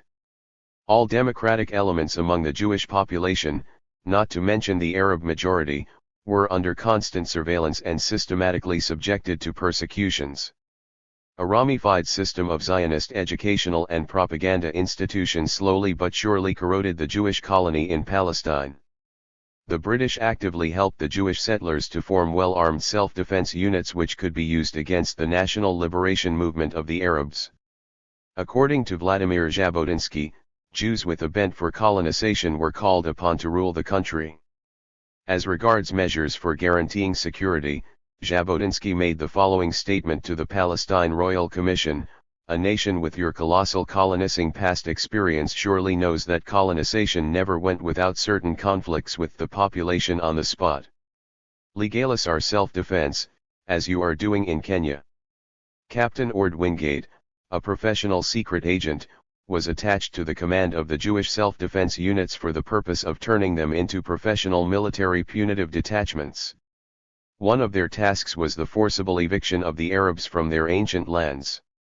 Israel Burr, Ben-Gurion's former advisor, wrote the following about the functions of Zionist punitive detachments after being trained by Wingate: "The special night units did more than any other forces to suppress the disturbances, which were directed more against the British than the Jews, as the Palestine Royal Commission admitted." Wingate's special detachments were formed not only with the object of putting an end to the guerrilla warfare, but more especially for the purpose of protecting a valuable imperial objective, the Iraq oil pipeline. One of the top commanders of the Haganah, as these detachments were called, was Fievel Pokes, who was also the chief resident agent of the Nazi intelligence service in Palestine and Syria. The following appeared on the pages of the West German Der Spiegel on December 19, 1966. Agent Reichert of the German Information Bureau in Palestine was in contact with a leading functionary of a secret Zionist organization which more than anything else captured the imagination of German intelligence. This organization was called Haganah. In the general headquarters of this secret army worked Fievel Pokes. He was in charge, according to von Mildenstein's successor as chief of the Division for Jewish Affairs of the Intelligence Headquarters, Hagan, of the administration of the entire security apparatus of the Palestinian Jews. While Fievel Pokes with his cutthroats ministered to Nazi Germany's external needs, Dr. Nassig, the same Dr. Nassig who in the reign of Wilhelm II upheld the project of settling the Jews in the Ottoman Empire outside of Palestine, was equally zealous in ministering to the domestic needs of the Nazis. Zionist leader, writer, sculptor, and politician in whose Berlin office such prominent Zionists as Arthur Ruppin and Jacob Thon had worked in their time, Nassig together with the Nazis designed the plan for destroying aged and needy German Jews. Nassig lived to the age of 80, when, according to Moshe Sna, he was executed by the fighters of the Warsaw Ghetto who had found out about his crimes. Such was the degree of this prominent Zionist leader's loyalty to German imperialism, Sna added. Goldman, Pokes, Nassig, these direct links with fascism, were by no means exceptions. Zionists, wrote Heinz Höhne, a German journalist, viewed the consolidation of the Nazis in Germany not as a national calamity, but as a unique historical opportunity for achieving their Zionist objectives. He asserted that since the Zionists and the National Socialists had elevated race and nation to the scale of all things, it was inevitable that a common bridge should have appeared between them. U.S. columnist Morris Cohen seconded this view, stressing that Zionists fundamentally accept the racial ideology of these anti-Semites, but draw different conclusions. Instead of the Teuton, it is the Jew that is the pure or superior race. In 1933, the 238,000 Jews living in Palestine accounted for about 20% of the country's total population. By 1936 their number had risen to 404,000, i.e., by more than 50%. And it would be naive to think that this considerable influx of newcomers was due to the triumph of Zionist ideas. It was fascist atrocities which forced Jews to seek a haven, and Palestine was merely one of the numerous regions where they found it. Forced to admit this fact, the Zionist Edelman wrote that the Jews went to Palestine not with the express intention of setting up a Jewish national home there, but simply to save their lives. At that period the so-called Palestine Office supported by the Nazis was busy selecting refugees with the direct participation of the former Israeli Prime Minister Levi Eshkol. In their book The Secret Roads, David and John Kimchi wrote, Jewish emissaries had not come to Nazi Germany to save German Jews. They were looking for young men and women who wanted to go to Palestine and were prepared to pioneer, struggle and fight for it. Quoting documentary evidence, Heinz Honey wrote, Von Mildenstein, chief of the Division for Jewish Affairs of the intelligence headquarters, did all he could to assist Zionist organizations in the establishment of re-education camps where young Jews were trained for work in kibbutzes in Palestine. He carefully followed the activity of the Zionists, and ordered his division to draft maps showing the progress of Zionism among German Jewry. These re-education camps were set up in Nazi Germany following an agreement between Zionist emissaries and Adolf Eichmann. Disclosing Eichmann's attitude to the Zionists, Israeli journalist Hannah Arendt wrote that the latter, unlike the assimilationists, whom he always despised, and unlike Orthodox Jews, who bored him, were idealists like him. Zionists, as we know, have always favored anti-Semitism, in which they openly placed all their hopes for the future.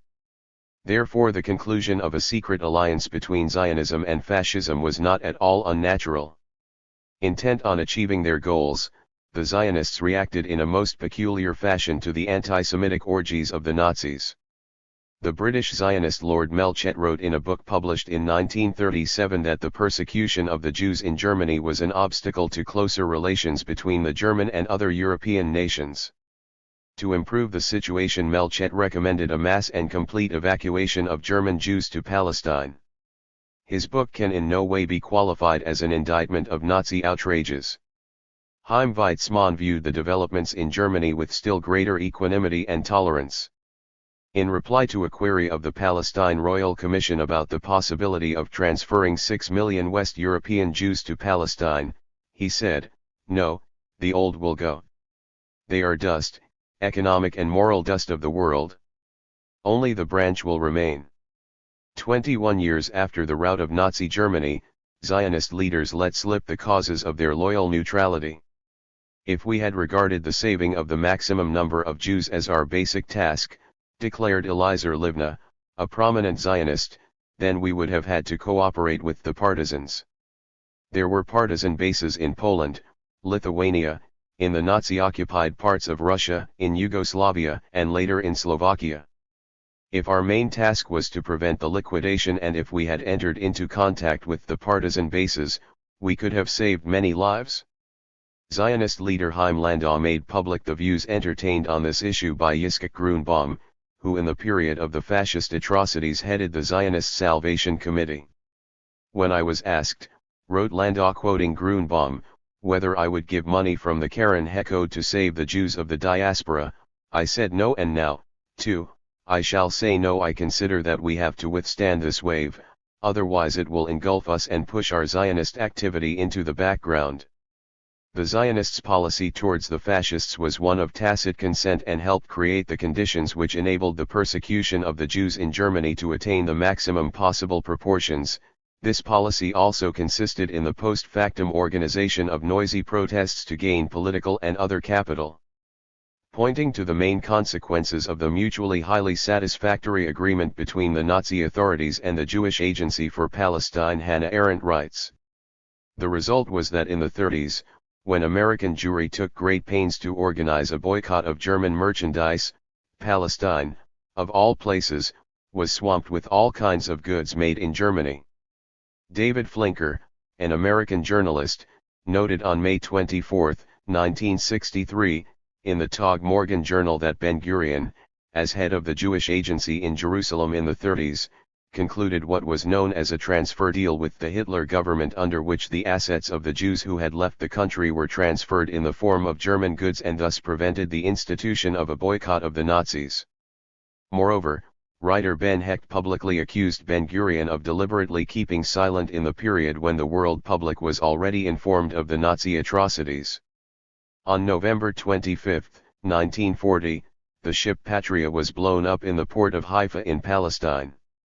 50 members of the crew and 202 emigrants on board perished. These people were killed at one of the junctions of the tortuous labyrinth of developments, knowing neither their killers nor the true motives of the crime.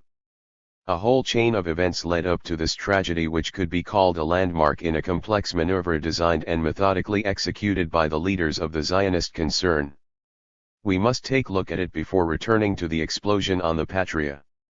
Among the American bankers, Jacob H. Schiff, his son-in-law and successor Felix Warburg and the latter's son Edward Warburg were regarded as people with imagination.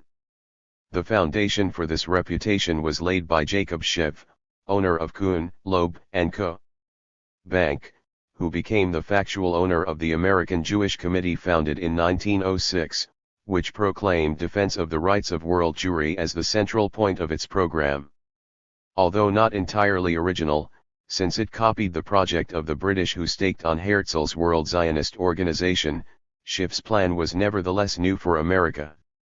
Under the guise of concern for the lot of the Jews in various countries, the AJC was an instrument used by Kuhn, Loeb & Co., the Lehman Brothers, and the Strauss family for investing their capital in different parts of the world. Following the instructions of its chiefs, the AJC at first vigorously opposed Zionism since the Zionist leaders encouraged the movement of capital from another country, Britain.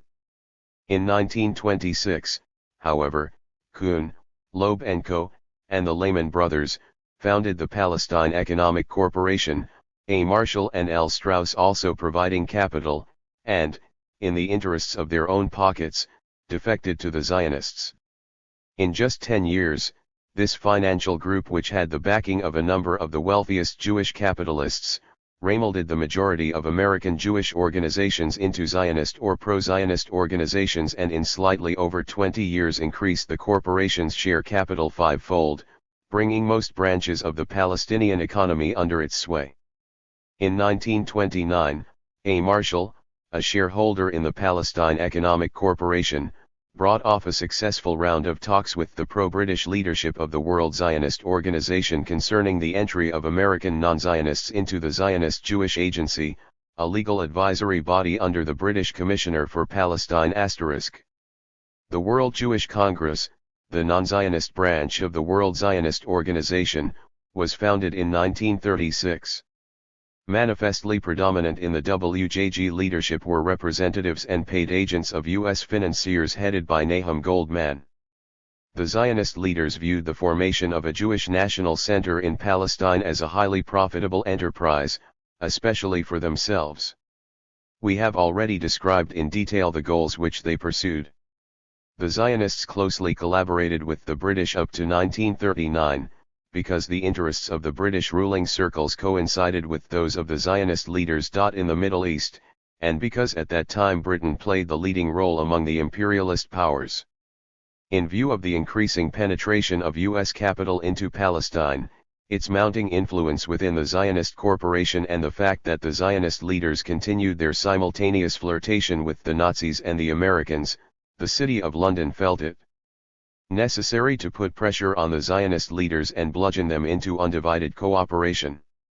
In 1939, to further this aim, Great Britain, the author of numerous projects for resettling the Jews in Palestine for the purpose of colonizing the country, produced a white paper sharply limiting the immigration of Jews into Palestine, and simultaneously encouraged the feudal leaders of the native Palestinian population to incite clashes with the Jewish settlers. Meanwhile, the Nazis were intensifying their persecution of the Jews. Many thousands of people in Germany were sent either to concentration camps, or to re-education camps, and thence to Palestine. National Jewish circles, wrote Hagen, pleading Polk's view, are very pleased with the radical policy of the Germans with regard to the Jews, since it tends to increase the Jewish population in Palestine, so that in the near future we shall be able to count on a preponderance of Jews over the Arabs. Heinz Honey stressed that the Zionist group, which was backed by the Haganah, whose leadership included Eichmann's confidential agent Polks, opposed Britain's new policy on the question of resettling the Jews. This organization set up a network of confidential agents in Europe who secretly smuggled Jewish settlers to Palestine. Gollum's * people had no scruples about availing themselves of SS assistance in this work. Unraveling the knot of secret ties between the Nazis and the Zionists, Honey wrote. During the Jewish pogrom, which had the code name Crystal Night, two representatives of the Mossad * Pino Ginsberg and Moshe Auerbach, arrived in Hitler's Reich. They suggested speeding up the Zionist program of re-educating the Jews prepared to go to Palestine. German transports of the Mossad which carried the Jews, and this was a secret condition put forward by German intelligence, were not to disclose Palestine as their destination. Pino Ginsberg had his first contingent ready in March 1939. He had 280 emigrants, wrote Honey, and Mexico was named as the destination in keeping with instructions from Reich headquarters. In Vienna, these 280 people joined a group organized by Moshe Auerbach. In the Yugoslav port of Suzac they boarded the Colorado, transferred to the Otranto near Corfu, and were delivered to Palestine. The more rigorous the British countermeasures, the more prepared Heydrich's headquarters was to help. In the middle of the summer it let Ginsberg direct his ships to Emden and Hamburg to transport the Jews straight from Germany. As we know, the Zionists were acting not out of concern for people's lives, but in order to increase the number of Jewish settlers in Palestine. This policy was fully in keeping with the interests of U.S. monopoly capital, with which the International Zionist Corporation was coming into an increasingly open alliance in violation of its long-standing agreement with Britain. It was these circumstances that determined the fate of Patria's passengers. When the ship dropped anchor in Haifa, British colonial authorities, implementing the new immigration laws, refused to let the passengers disembark and said that the ship with its passengers would be taken to Mauritius. Thereupon Zionist intelligence decided to destroy the Patria with all on board. There was one obvious reason among many unknown ones behind this barbarous act. Before destroying the Patria with its passengers, the Zionists invented the legend about an unprecedented case of mass suicide of people who preferred death to separation from the homeland. Their death and the circulation of this rumor, the Zionists calculated, would strengthen the spirit of Zionism everywhere, incite world public opinion against the British, and thus lead to the abrogation of the British White Paper limiting entry into Palestine, something for which certain U.S. financial circles were now actively working. The origin of the explosion was never formally established, wrote John and David Kimchi, but it was an open secret that it had been organized by the Haganah. But in Palestine and outside, the legend that immigrants had themselves blown up their own ship was accepted. Following the establishment of effective contacts between the leadership of the World Zionist Organization and prominent U.S. financiers, the membership of U.S. Zionist organizations steadily increased and by 1945 numbered 400,000. Disclosing the true reasons for such a rapid growth, the U.S. Jewish newspaper Forward wrote on December 11, 1943, that the Jewish Conference keeps awake only when Palestinian affairs are in the air, and sleeps when the question turns to saving the lives of Jews in the diaspora. No small part in encouraging such sentiments was evidently played by Kuhn, Loeb, and Co. We might note that their waking up during the discussion of Palestinian affairs was not due to a desire to settle down in the Promised Land. Emigration from the USA to Palestine was always negligible. As the U.S. State Department admitted, throughout the mandate period the United States took an interest in Palestine. However, we opposed the British White Paper in 1939 which limited migration.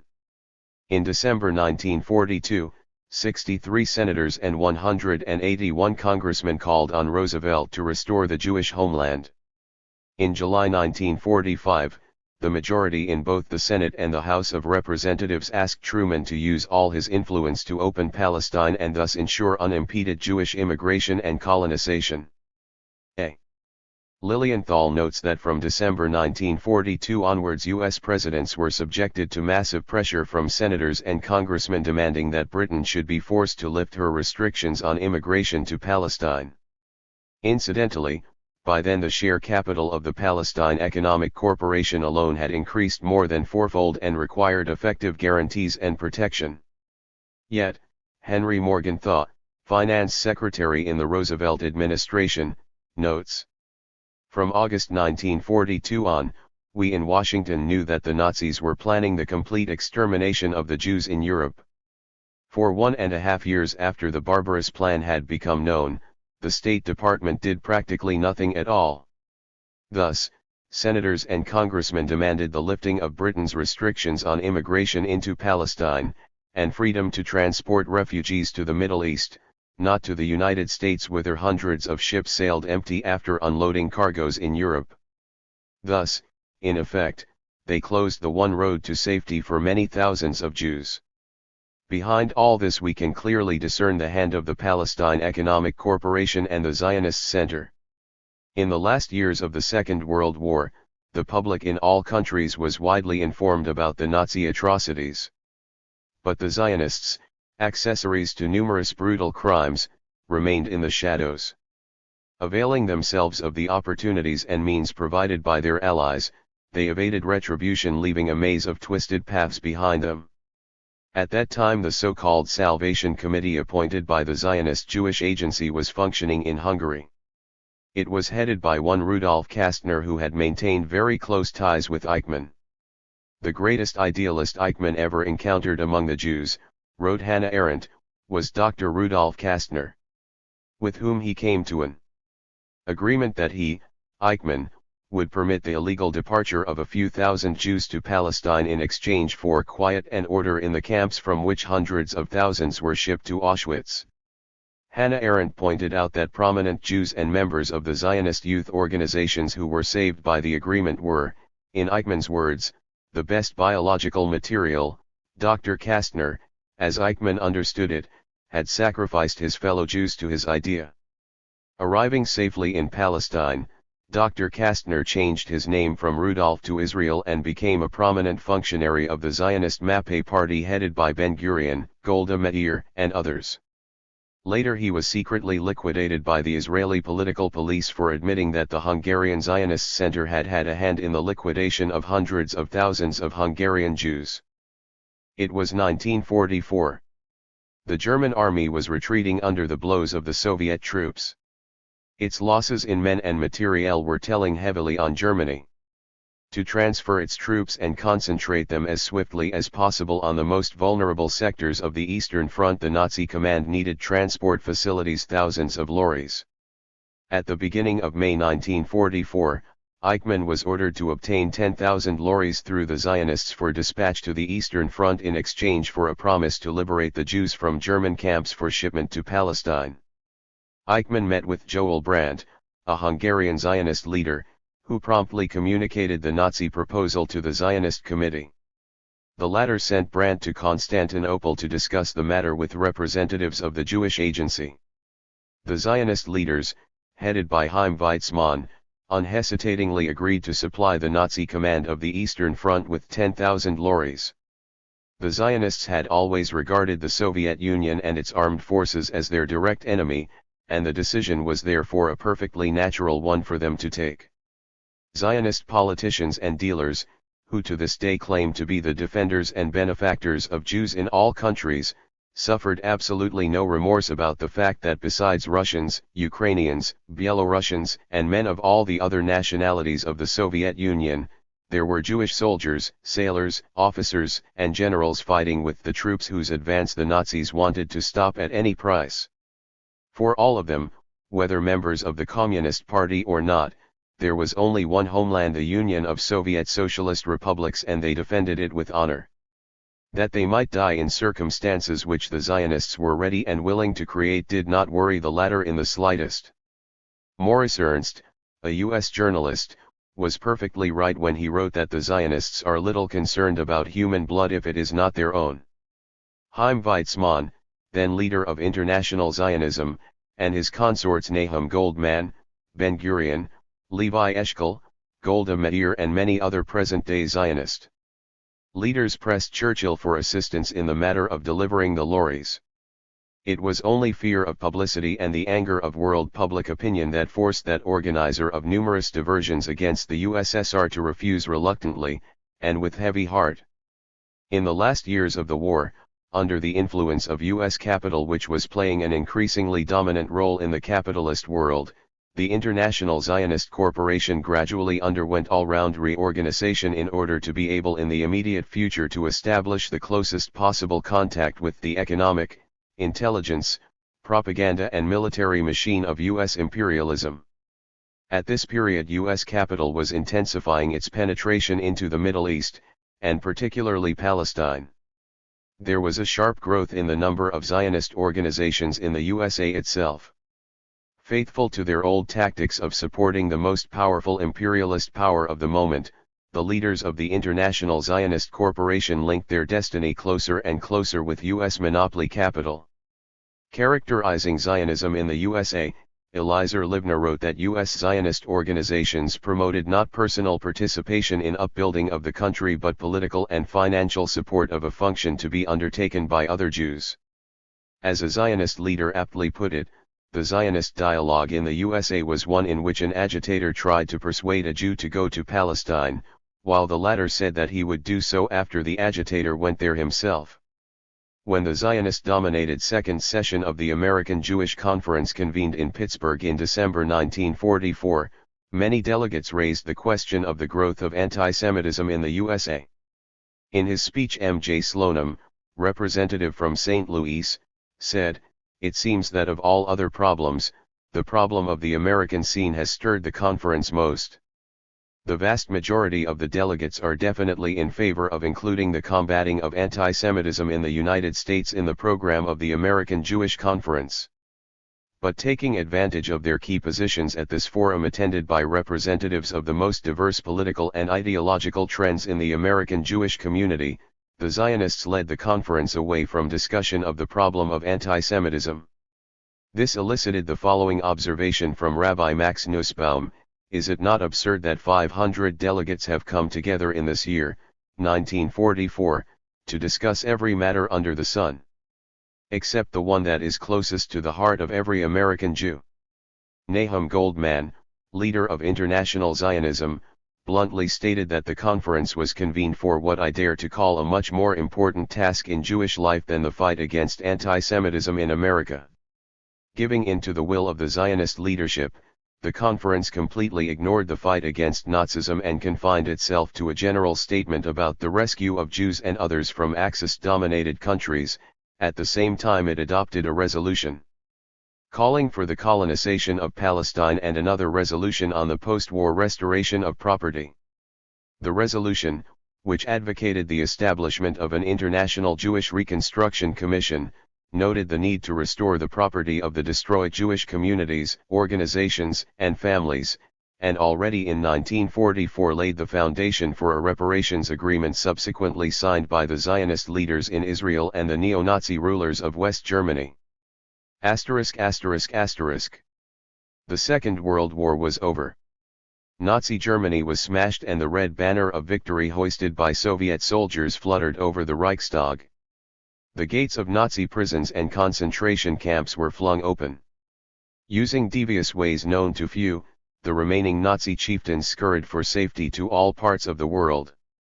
But probably not one of them had more concrete and extensive information on the true role and nature of the Zionist backstage machinations during the war years than Adolf Eichmann. In June 1945, as soon as the war was over, Ben-Gurion arrived in the USA on a special mission. There he had talks with a group of reliable men to discuss matters concerning another war. They talked about the creation of a war industry in the colonist part of Palestine since, as Ben-Gurion said, the near future might see us locked in combat with the Arab armies. In his Israel, Years of Challenge he boasted how for less than $1 million we bought machinery worth scores of millions, and it was all safely conveyed to Palestine. In July 1947, as Minister of Defense, Ben-Gurion issued instructions to the Haganah units emphasizing that the Haganah will be the main factor and the decisive one. Armed Arab aggression can be met only with force, and no outcome is possible but one brought about by Jewish arms. The victory of the pro-US wing in international Zionism had been formally clinched at the 22nd Zionist Congress held in Basel 7 months earlier, in December 1946. Announcing that the consolidation of the forces of U.S. imperialism and international Zionism was now complete, Dr. Moshe Sna, then member of the Jewish Agency, stressed that nothing but U.S. political influence combined with pressure by the armed forces of the Palestinian Jews could force England to comply with their demands. Now that they were openly supported by U.S. monopoly capital, the Zionists' first demand was that Britain lift the ban on Jewish immigration into Palestine. Simultaneously with an extensive campaign for unrestricted entry of Jews into Palestine, the Zionist Center, which had moved from impoverished England to the USA, worked hard to save the Jews in the displaced persons camps of post-war Western Europe. The Zionist leaders thought of all sorts of ways. Rabbi Klausner, for example, in a report to the Zionist-controlled American Jewish Congress proposed that apart from withdrawing food supplies from persons of Jewish origin, the Haganah should be ordered to harass the Jew. Lewis Nelson, an important U.S. labor leader, reported that Zionist organizations administering the DP camps were engaged in a general campaign to force D.P.S. to accept Zionism, to join the Palestine Jewish Army, and to give up legitimate political differences. U.S. journalist Maurice Ernst made public how American Zionists frustrated all attempts to open the USA for Jewish D.P.S. or to grant them the right of political asylum in any country of their choice. The Zionists had no intention of losing the live force which back in the first years of the rise of fascism in Europe they had come to view as a contingent subject to re-education for the subsequent colonial development of Palestine. The International Zionist Concern reset its headquarters, reshuffled the serial numbers of its allies, and altered its tactics, but it preserved its old strategic objectives. Characterizing these objectives with regard to U.S. conditions, Franklin Roosevelt said, "They know that they can raise vast sums for Palestine by saying to donors, 'There is no other place this poor Jew can go.' But if there is a world political asylum for all people irrespective of race, creed, or color, they cannot raise their money." Lilienthal supplements Roosevelt by writing, "The failure of the powerful and wealthy Jewish American community to launch one objective scholarly study of the causes of anti-Semitism is significant. Neither the religious nor the lay leaders of the many Jewish organizations wish to lose this potent weapon. Remove prejudice and you lose adherence to the faith. Make strides toward eliminating bigotry and funds for Jewish nationalist activities dry up. Hence, no scientific attack on the problem of anti-Semitism. This is the conspiracy between the rabbinate, Jewish nationalists, and other leaders of organized Jewry. Fascism, the center of militant anti-Semitism from the beginning of the 30s to the mid-40s, was rooted. As the Zionists themselves admitted, they needed new, even if artificially created, hotbeds of anti-Semitism. Here is what Ben-Gurion said in this connection: "I shall not be ashamed to confess that, if I had power, as I have the will, I would select a score of efficient young men, intelligent, decent, devoted to our ideal and burning with the desire to help redeem Jews, and I would send them to the countries where Jews are absorbed in sinful self-satisfaction.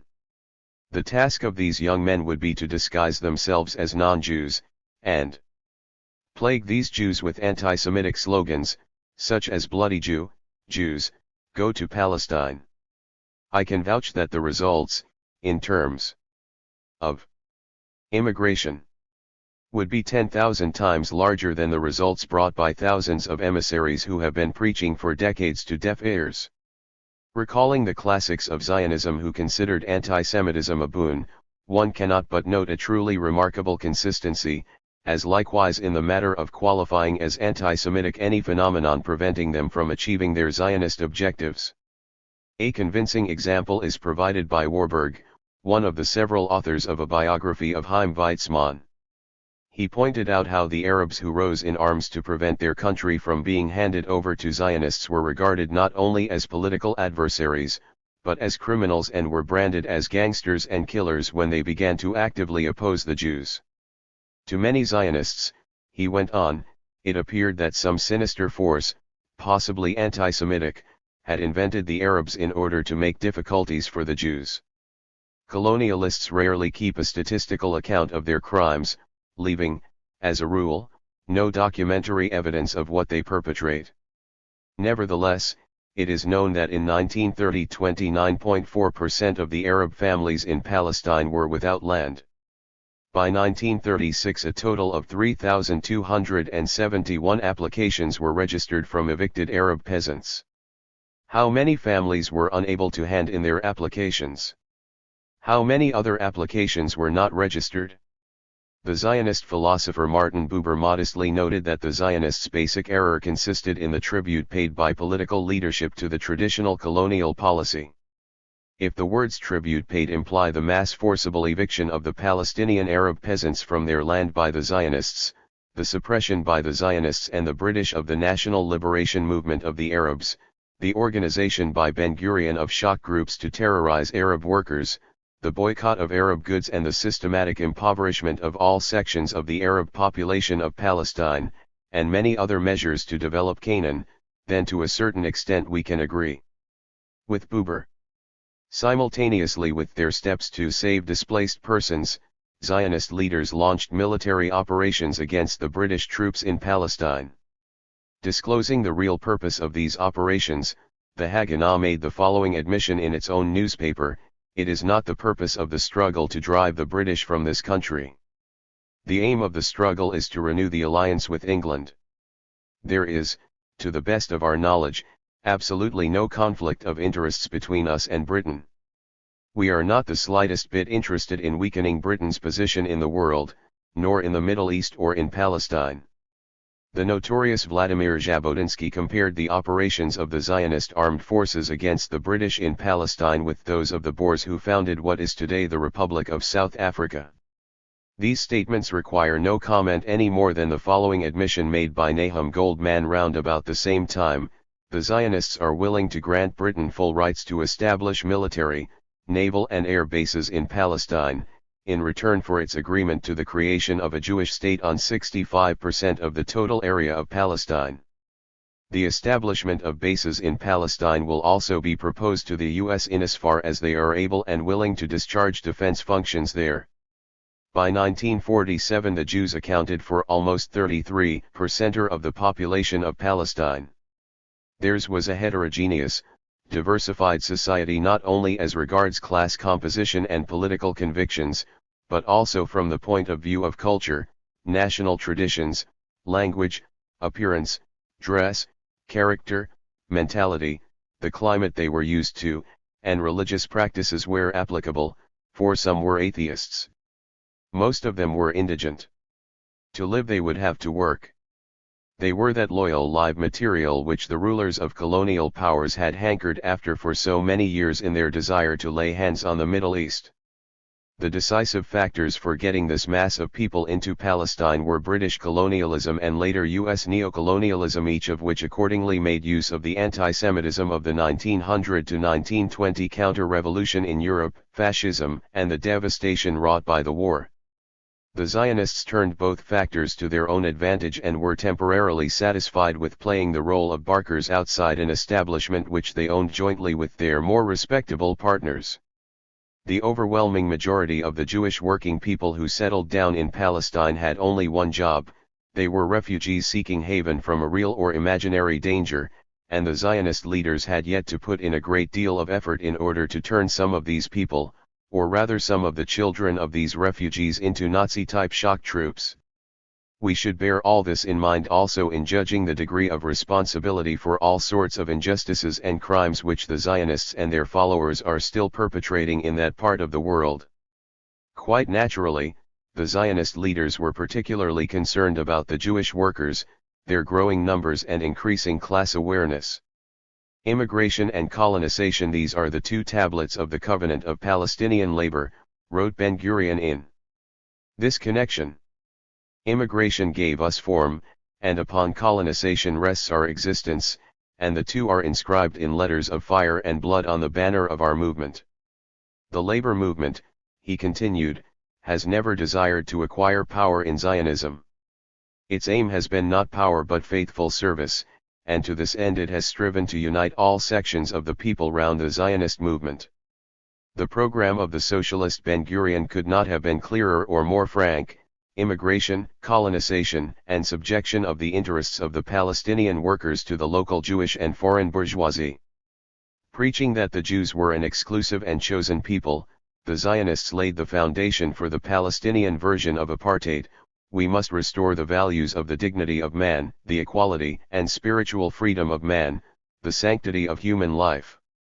These are outstanding historical Jewish values, declared Isaac Moore, one of the tutors of the young generation of colonists. And it was apparently with the aim of restoring these Jewish values, or rather in fulfillment of the task set by Ben-Gurion, that the Zionists, according to a Lilienthal, artificially and unsuccessfully fomented anti-Semitic feelings among the Arabs. Towards the end of the Second World War, the Palestinian proletariat numbered 160,000 Arab and 50,000 Jewish workers. The Arabs and the Jews joined forces to fight against the sermons and actions of Ben-Gurion and others in the employ of imperialism. The number of strike days rose from 24,000 in 1940 to 134,000 in 1942 and 248,000 in 1944, and that according to official figures alone. The strikes were both for economic and political demands. E. Gazansky, secretary of the Central Committee of the Communist Party of Palestine, wrote in 1946. It was in the period of imperialist provocations, which found expression in mutual boycott and incitement of enmity between the two peoples, that the militant unity of the working class was directly demonstrated in the country. Long live the unity of the Jewish and Arab workers, declared those who spoke at the general meeting of railwaymen in Haifa. The speakers included representatives of railwaymen from Transjordan who joined the strike. Demonstrators in Haifa and Jerusalem carried slogans of Arab-Jewish unity. The railway strike was a formidable rejoinder to the authors of the theory of racialism and national seclusion. Joint Arab-Jewish actions. Mass actions against imperialism in place of nationalistic, terroristic adventures, that is the content of our era. The labyrinth of Zionist politicos and dealers was dark and intricate, and still more intricate and complicated were the maneuvers of their allies. But life's stream flowed on along the course of objective laws of development which always have the last word. Chapter 4. Crossroads. On November 21, 1965, the Israeli newspaper Davar announced that the nuclear center at Dimona could produce an atom bomb a year. This report evoked enthusiastic response from certain sections of the Israeli public. At about the same time, Israeli movie theaters were running a screen version of Zweig's chess novel. We ought not to hurry to the conclusion that here are two entirely unrelated facts. Andrzej Zieremski, author of Na Zakot od Jordanu, who had visited Israel, wrote, "The Royal Game is a screen version of Zweig's chess novel which relates the story of a professor arrested by the Gestapo. The Hitlerites decide not to subject him to physical torture, but to break his will by psychological methods. For this purpose they completely isolate him from the outside world. There is a scene in the film where the professor, already on the verge of insanity, smashes the furniture in the hotel housing the Gestapo. Until that moment the audience were clearly bored and loudly voiced their dissatisfaction. But never, even at the best comedies, have I heard such laughter as accompanied the scene of the professor's madness. The audience roared, stamped their feet and howled. It should be noted that this took place approximately a week before the resumption of the Eichmann trial. In such cases neither orders nor bans are of any help, for it is impossible to order people to understand or to feel. Here is another testimony, in the form of a document entitled Confession of a Zionist, written in 1914 by one of the numerous hard cases of Zionist fanaticism. "Oh, how I would have liked to fill them with that venom of destruction which alone fills our insides," wrote a German student from Halle to one of his ilk in Russia. "How I would have liked to pollute them with the stench of our corrupted and putrefying souls. Our enemies have emptied our souls, but there is too much smoldering malice and hatred in us. Can it be that this vast potential energy will find no application? Can it be that the great Messiah who would ignite the latent fiery energy with the hell of devastation and hatred will not arrive?" When the State of Israel was formed, the Zionist leaders who came to power there were very much in need of two categories of Israelis to consolidate their ramified apparatus of coercion: the first, fanatics like the student in Halle, and the second, dolts capable of laughing at the sight of human suffering. Consequently, the reaction to such apparently disconnected facts as the announcement about the potential possibilities of the atomic enterprise in Dimona and the film based on Zweig's novel, serve as an indicator of the success of the Zionists' educational activity. Here is a document of a very different kind. Nuclear arms will not bring us added security, but the intensification of tension. The State of Israel is the one most interested in averting an atomic arms race in our area. This problem has another aspect, too. The West German ruling circles let it be known at the time that they also have a hand in financing nuclear research in Israel. This revelation, too, is disquieting. These very days, the rulers of West Germany and her generals, a great many of whom are unrepentant Nazis, are trying hard to obtain atomic weapons.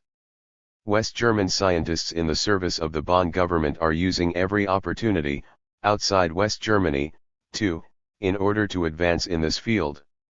This statement was made in the Knesset, the Israeli parliament, on December 8, 1965, by the communist member Meir Vilner, on behalf of the thousands of ordinary Israelis who support the Communist Party of Israel.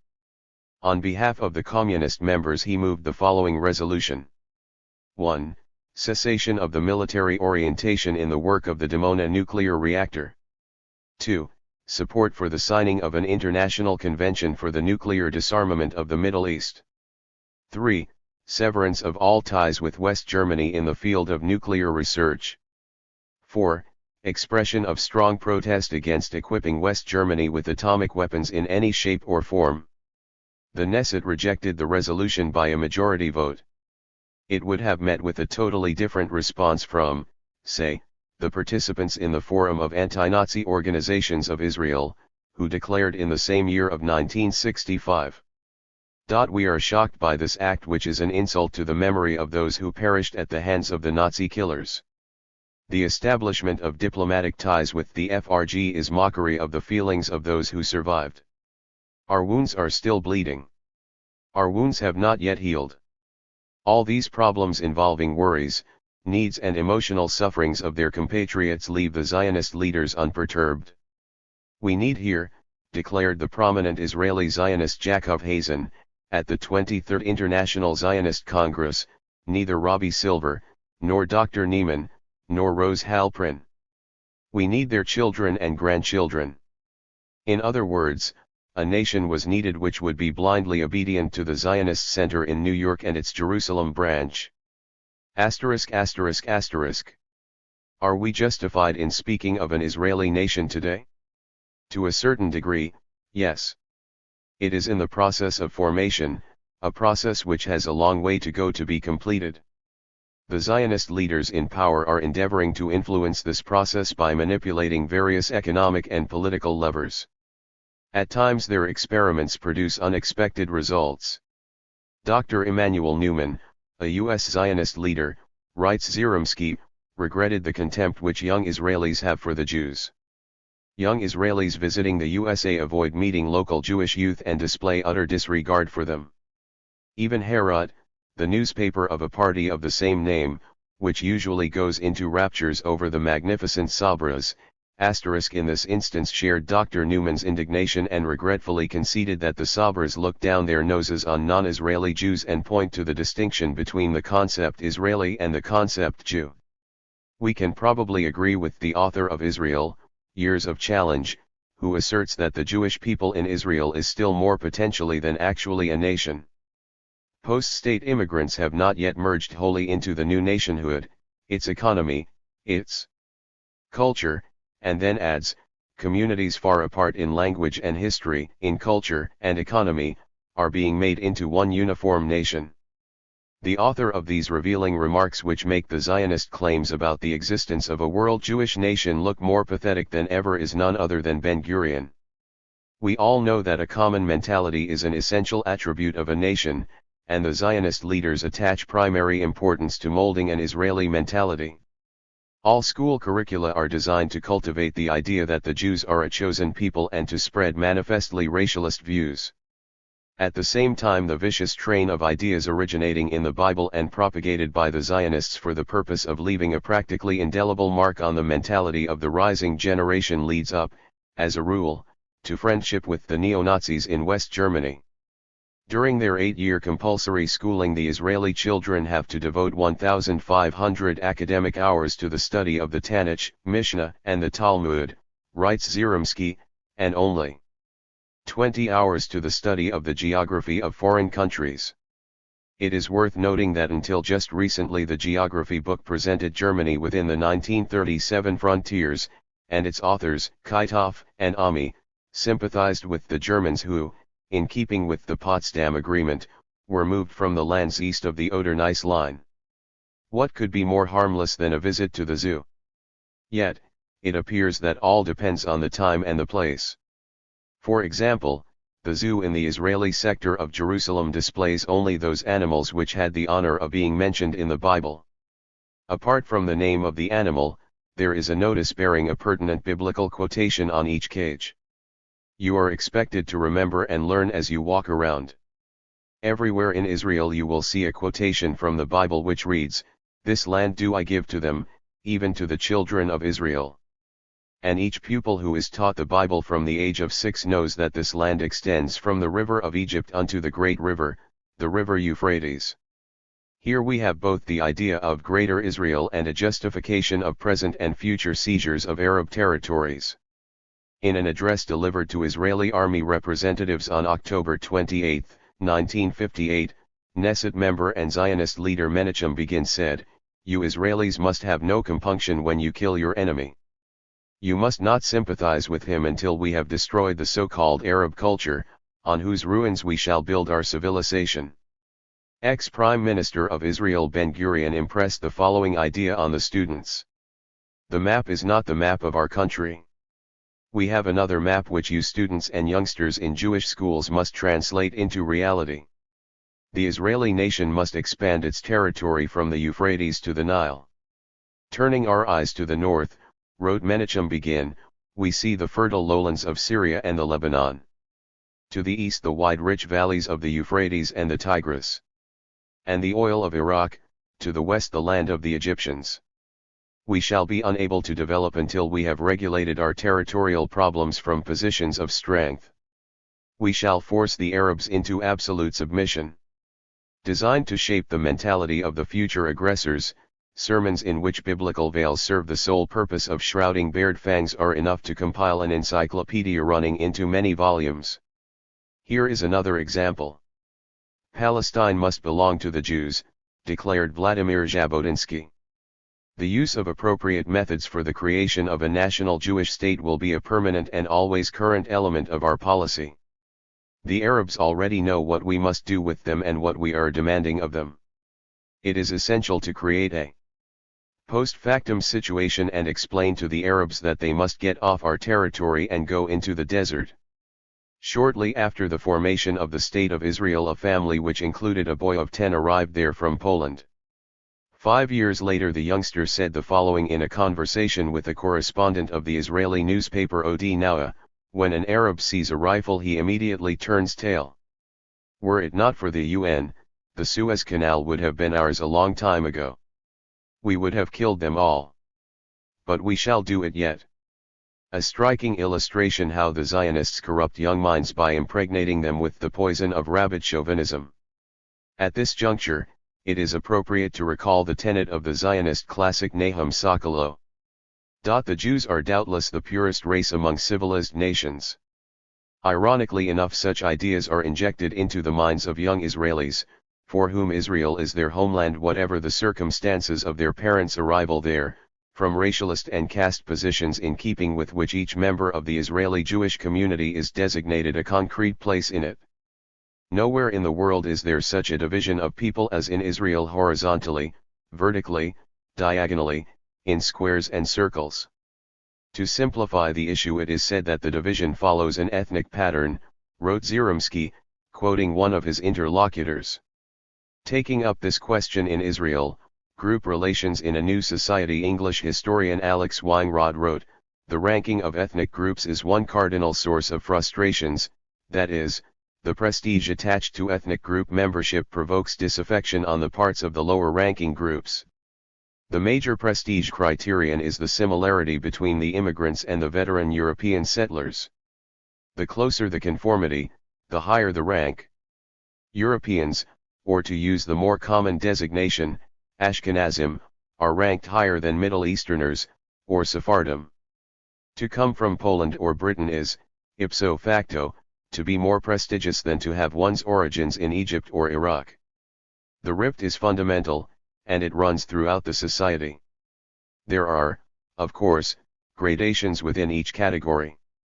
Yemenites, for example, seem to be ranked higher than Moroccans. Describing the intercaste tension in the Israeli Jewish community, Weinrod notes, the most explosive case of communal antagonism took place in 1959, when rioting broke out in several cities. The demonstrators were mainly North Africans. The street mobs, those who smashed store windows in Haifa and Beersheba, were verbally protesting against police brutality and their own bleak residential conditions. But mainly they were disappointed and frustrated by their low position, and angry and resentful against the society that neither sympathized with nor understood them. Former Prime Minister of Israel Levi Eshkol was capable of spending hours panegyrizing the world Jewish nation when he was abroad, that is. On returning to Canaan, he would modestly concede that the eradication of racial and national contradictions and distinctions was a long process and a matter of generations. On April 17, 1967, the U.S. News & World Report carried an article which contained the following: a recession has hit nearly every segment of the economy, throwing 7 to 10% of the labor force out of work. At the same time, serious social problems are growing out of rifts within the Jewish community. Government experts say many of today's unemployed are Sephardim, so-called Oriental Jews, mostly from North Africa and the Middle East, who blame the Ashkenazim, Jews of European ancestry, for their plight. In Jerusalem, wrote A. Ziromsky, I met an interesting man, getting on in years, very knowledgeable and cultured. Strolling through one of Jerusalem's new districts, we saw a man of about 30, who was sitting on the pavement drinking arak straight from the bottle. Take a good look at him. He is either from Morocco or Tunisia. There he drank his arak, that favorite drink of Arabs, and he drinks it here. He is a recent arrival and still cannot get rid of the habits cultivated over the centuries and handed down from generation to generation. I read Swait and Politica, while he drinks arak in the street. We are both Jews, but what unites us? Nothing. And what divides us? Everything. We don't even talk the same language. Between our children, grandchildren, and great-grandchildren, these distinctions will disappear. It will be they who will make up the new society, already an integral, no longer Jewish, but an Israeli society. At this point it will be appropriate to quote the words of Nahum Goldman, one of the architects of the present system in Israel. The Jewish people are a unique historical phenomenon. They are simultaneously a nation, a religious entity, a race, and bearer of a specific civilization. Not a single non-Jewish concept of nation and religion can clearly define that unique historical phenomenon, the Jewish people. We are a world nation firmly bound up with Israel and are the most inexplicable society in human history.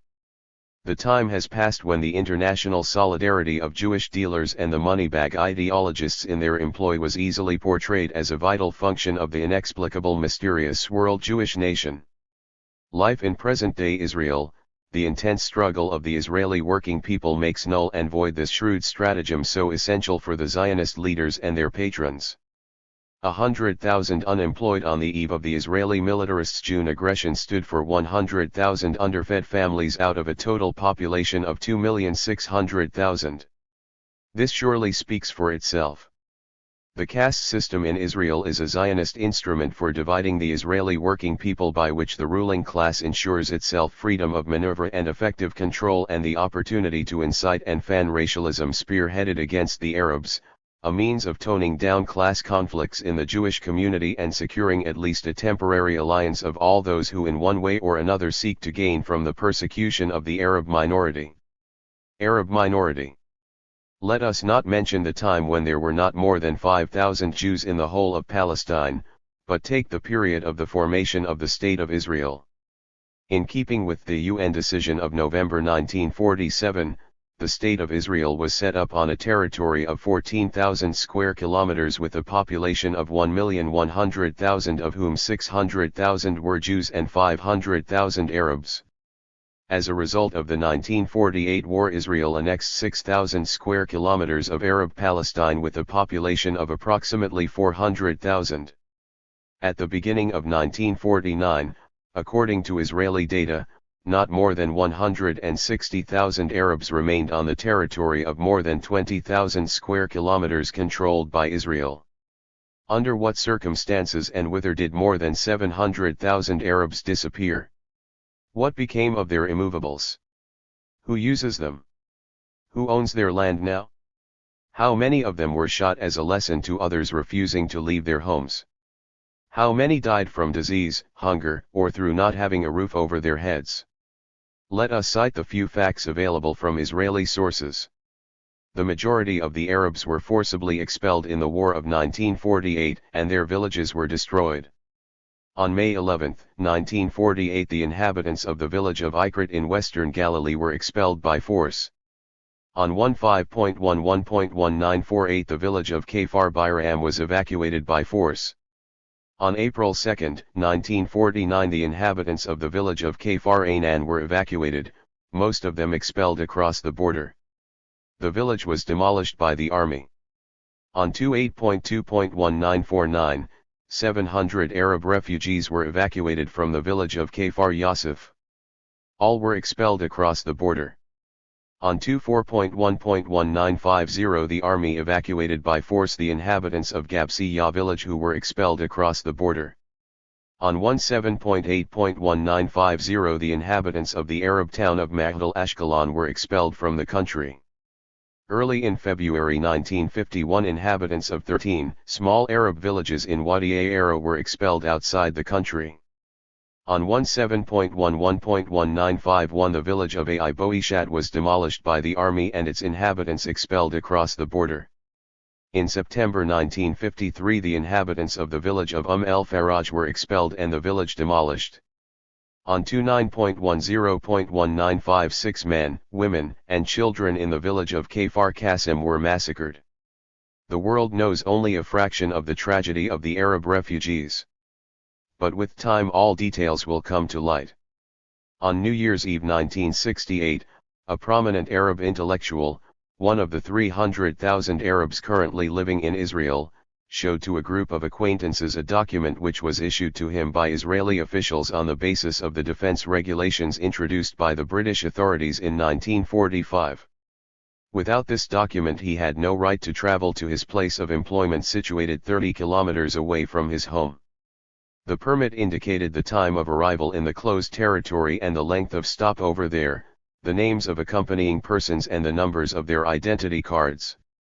The bearers of the permit were allowed to travel by road only and to stop at places and for the time indicated in the permit. Persons with such permits were forbidden to do anything that was not shown under the purpose of trip heading.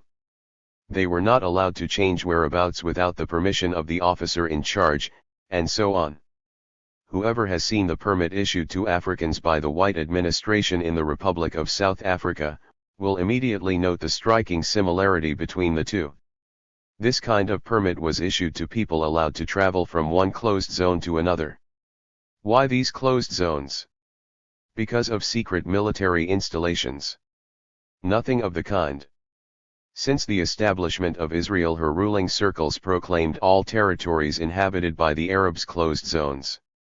The military and police regulations enforced there are reminiscent of the regime established for the inferior races on the territories once occupied by Nazi Germany.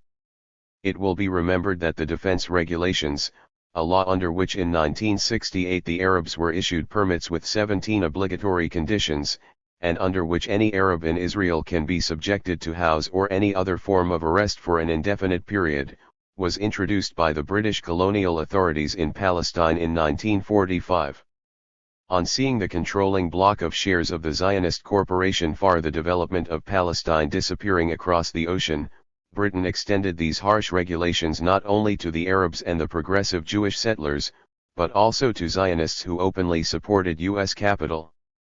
Let us also recall how Zionist leaders described these very regulations at the time when they were directed against them.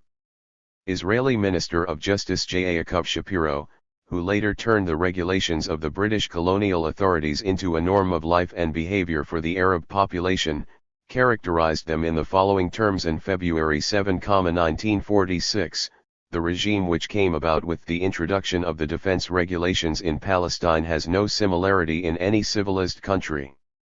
Even in Nazi Germany there were no such laws, and the actions of Majdanek and the like were even against the written law.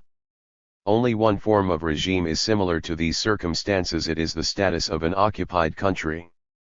However, they try to calm us that these regulations are intended only against the lawbreakers and not against the citizens in general, but also the Nazi ruler of occupied Oslo declared that nothing bad will happen to a citizen who will follow his ordinary business only.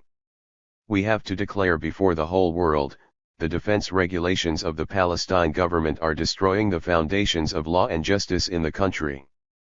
At the end of 1962, Israel signed an international convention condemning discrimination in public education.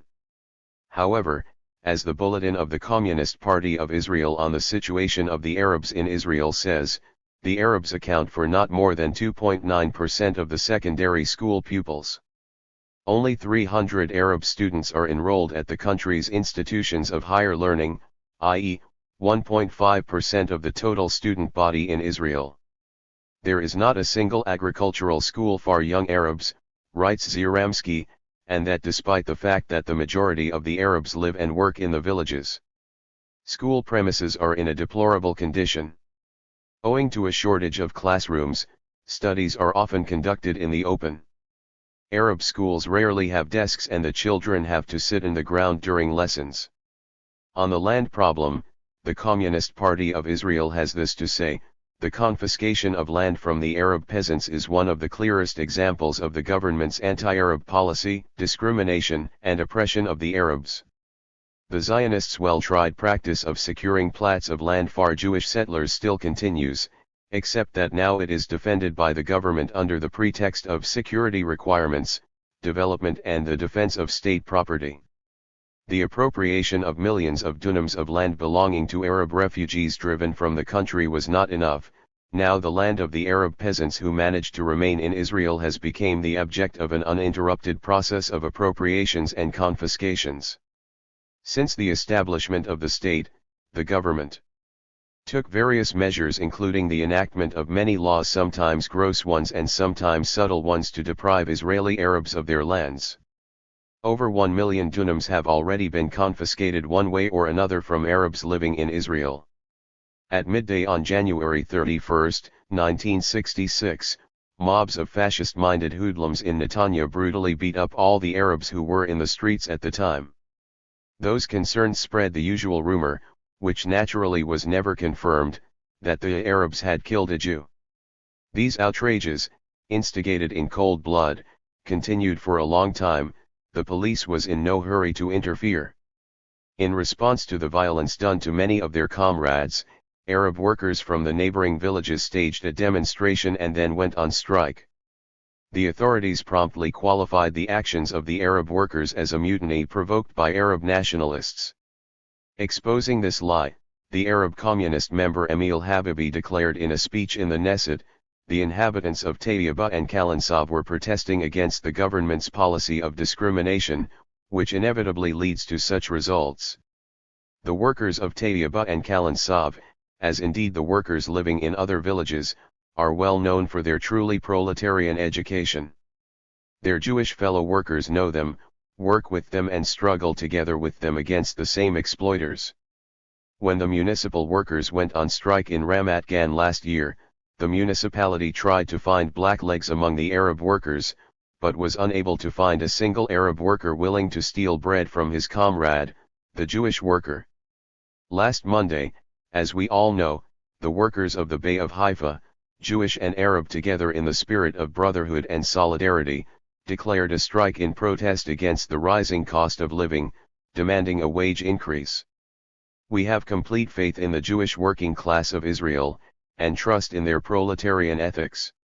Defending the honor and dignity of the Jewish working people, Emil Habibi emphasized that the hoodlums who committed the outrages in Netanya can on no account be said to represent the Jewish people of Israel.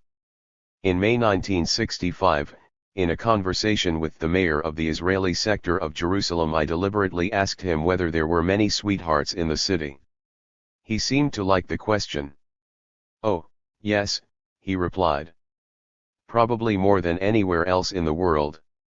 But he was at a loss when I asked him whether as mayor he could tell me how many mixed marriages were registered in the city over the past year. It would have been easier to find this out from the registration offices on Cyprus, which are frequently approached by Israelis unable to make their marriage legal in their own country. There are very few mixed marriages in Israel, but the number is steadily increasing in defiance of the official policy of the ruling circles who are concerned with the problem of racial purity. This process, naturally, does not affect the privileged classes and is rooted in the working people. The example is set by progressive sections of the Israeli population which are devoid of racial prejudices. In this connection, the views of Zeromsky's interlocutor about the future of the Israeli nation in the conversation we quoted earlier are somewhat incomplete. In our opinion, the Israeli nation when fully formed would be a natural amalgam of the communities and peoples of modern Israel. The main purpose of the Israeli version of apartheid is to help the Zionists practice the old policy of the ruling class of colonial England. Are there any other reasons for the establishment of apartheid in Israel? Yes, there are. And they are particularly manifest when the problem of the role and place of the State of Israel in the system of international Zionism is studied in its entirety. To this day, the World Zionist Organization remains Zionism's chief organizational and ideological center. Founded in 1897, with headquarters in the USA, it is patterned along racial lines and possesses financial funds equal to those of the world's biggest monopoly associations. The WZO controls and directs the work of Zionist concerns in more than 60 countries, and its directives determine the activities of the World Jewish Congress in 67 countries. These two major Zionist organizations have numerous affiliated societies, clubs, provisional or permanent committees, unions, and associations. Nominally, the World Zionist Congress, whose delegates are appointed, is the highest organ of the World Zionist Organization. The Congress elects the World Zionist Council, made up of representatives of all Zionist organizations and parties functioning in different countries. The World Zionist Council elects the World Zionist Executive Committee with headquarters in New York and Jerusalem. The committee has 12 departments, each directing a specific field of the WZO's activity. The Executive Committee of the World Zionist Organization is, in fact, an executor of the will of a small group representing the interests of some of the largest U.S. monopolists, most of whom are of Jewish origin. If need be, this group can justify their diktat to the WZO by mentioning an impressive number of members of U.S. Zionist organizations, which is approaching the total number of Jews in Israel, i.e., the existence of a large army of U.S. Zionists who have never shown any inclination to move to the Middle East. The numerous U.S. Zionist organizations prepared to applaud the Israeli ruling circles and finance their ventures include the B'nai B'rith organization with a membership of 500,000, the American Jewish Congress with 300,000 members, the Zionist Organization of America with 100,000 members, and the Hadassah Women's Zionist Organization of America with 300,000 members.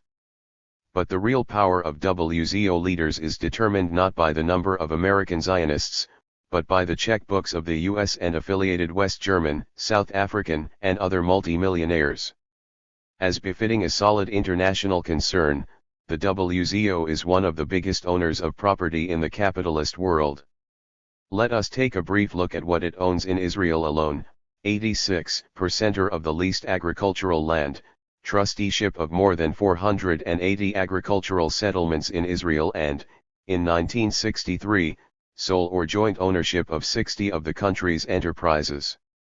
It owns the Rural and Suburban Settlement Company Limited, one of the biggest building companies in Israel, is a shareholder in Mikoro, a leading company engaged in promoting hydro works, El Al Israel Airlines Limited, operating international services, ZIM, the Israel Navigation Co. Limited, the country's biggest, and so forth. It is also necessary to say a few words about the main sources of foreign capital flowing into Israel: the USA $557,300,000, or 16.5%, Jewish funds, mainly from the USA $848,700,000, or 25%, state bonds marketed chiefly in the USA $334,600,000, or 10%, loans from foreign banks and private capital, mainly from the USA and France $770,100,000, or 22.7%, West Germany $725,300,000, or 21.4%, and so forth, to the total sum of $3,386 million. If we take as a basis the first half of 1960, when the value of the immovables owned by expelled Arabs amounted to $560 million, the aggregate capital for the 12 years under review amounted to $4,100 million, or $340 million a year, or about $1 million a day.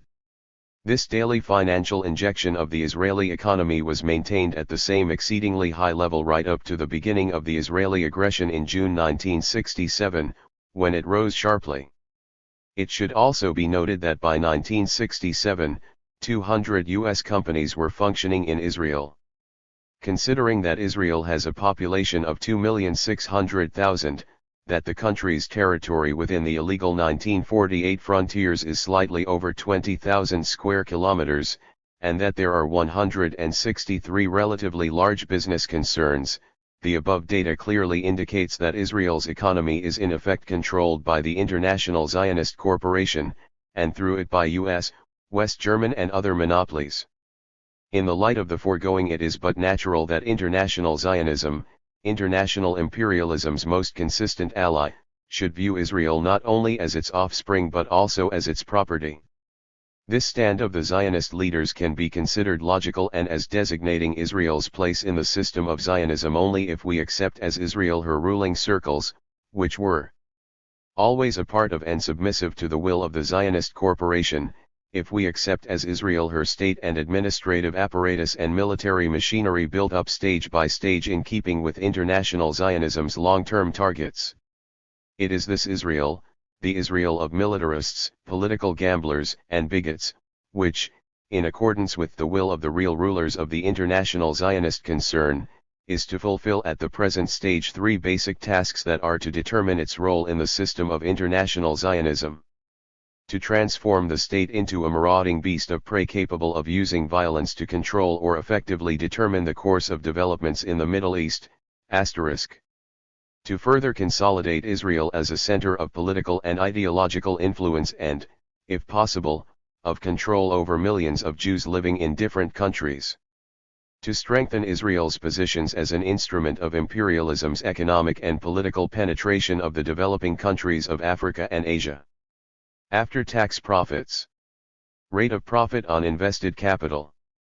1963 1,207 825 68.3. 1964 1,240 893 72.0. 1965 1,491 813 54.5.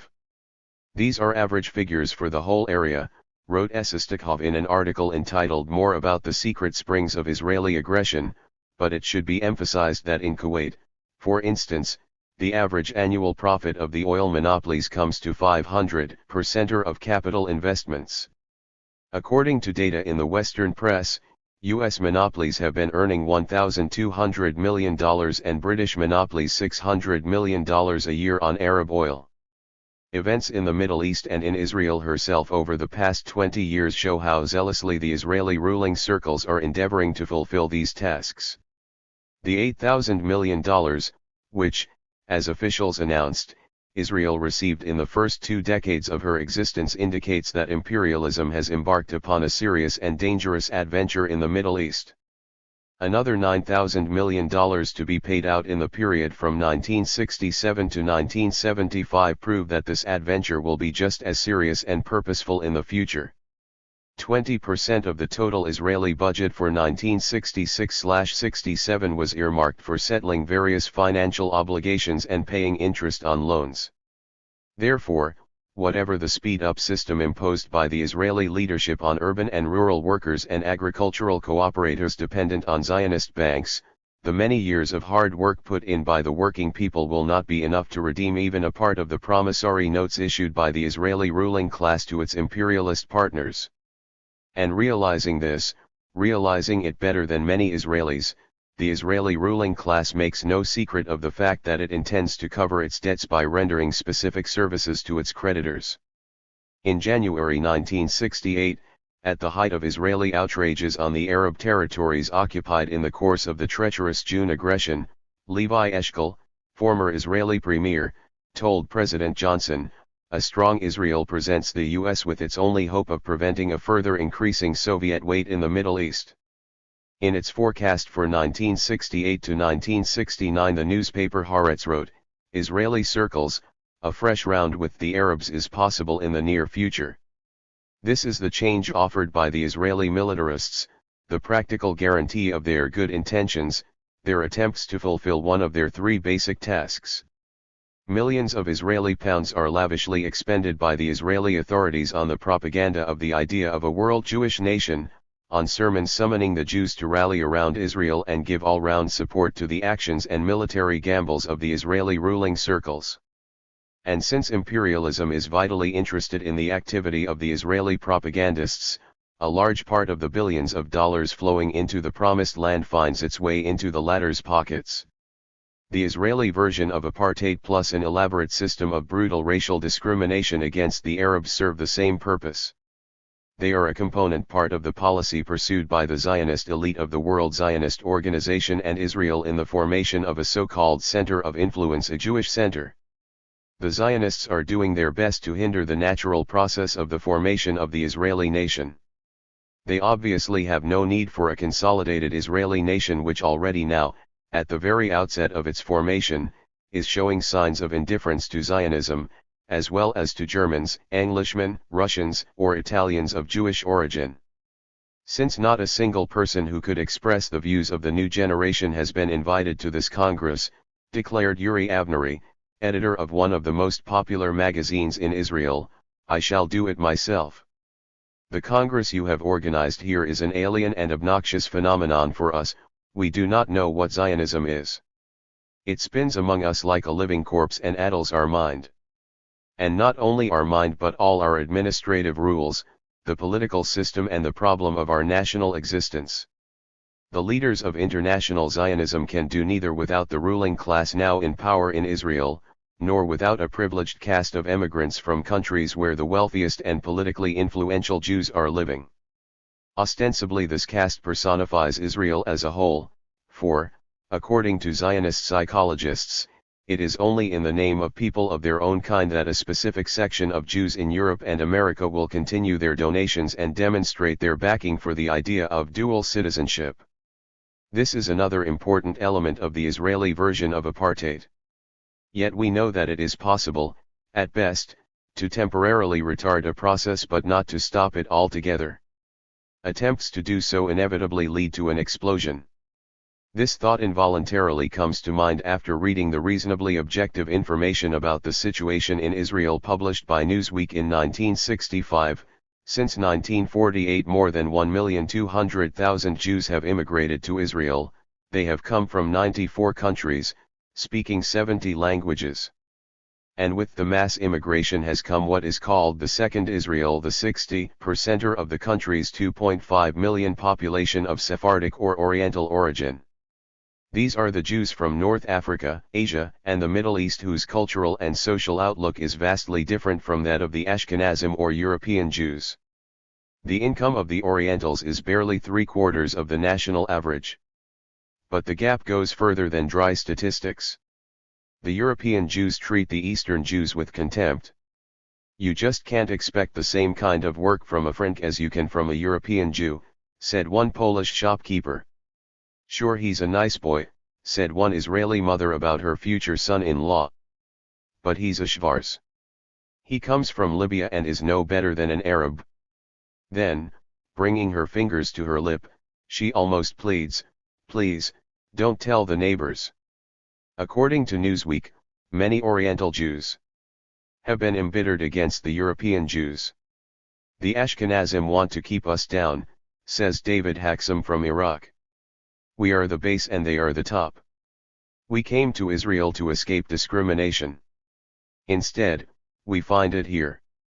They're trying to culturally exterminate the Orientals, says Michael Seltzer, a radical spokesman for the Sephardic cause. They're trying to change Sephardim into Ashkenazim. They don't realize that they are sitting on a time bomb.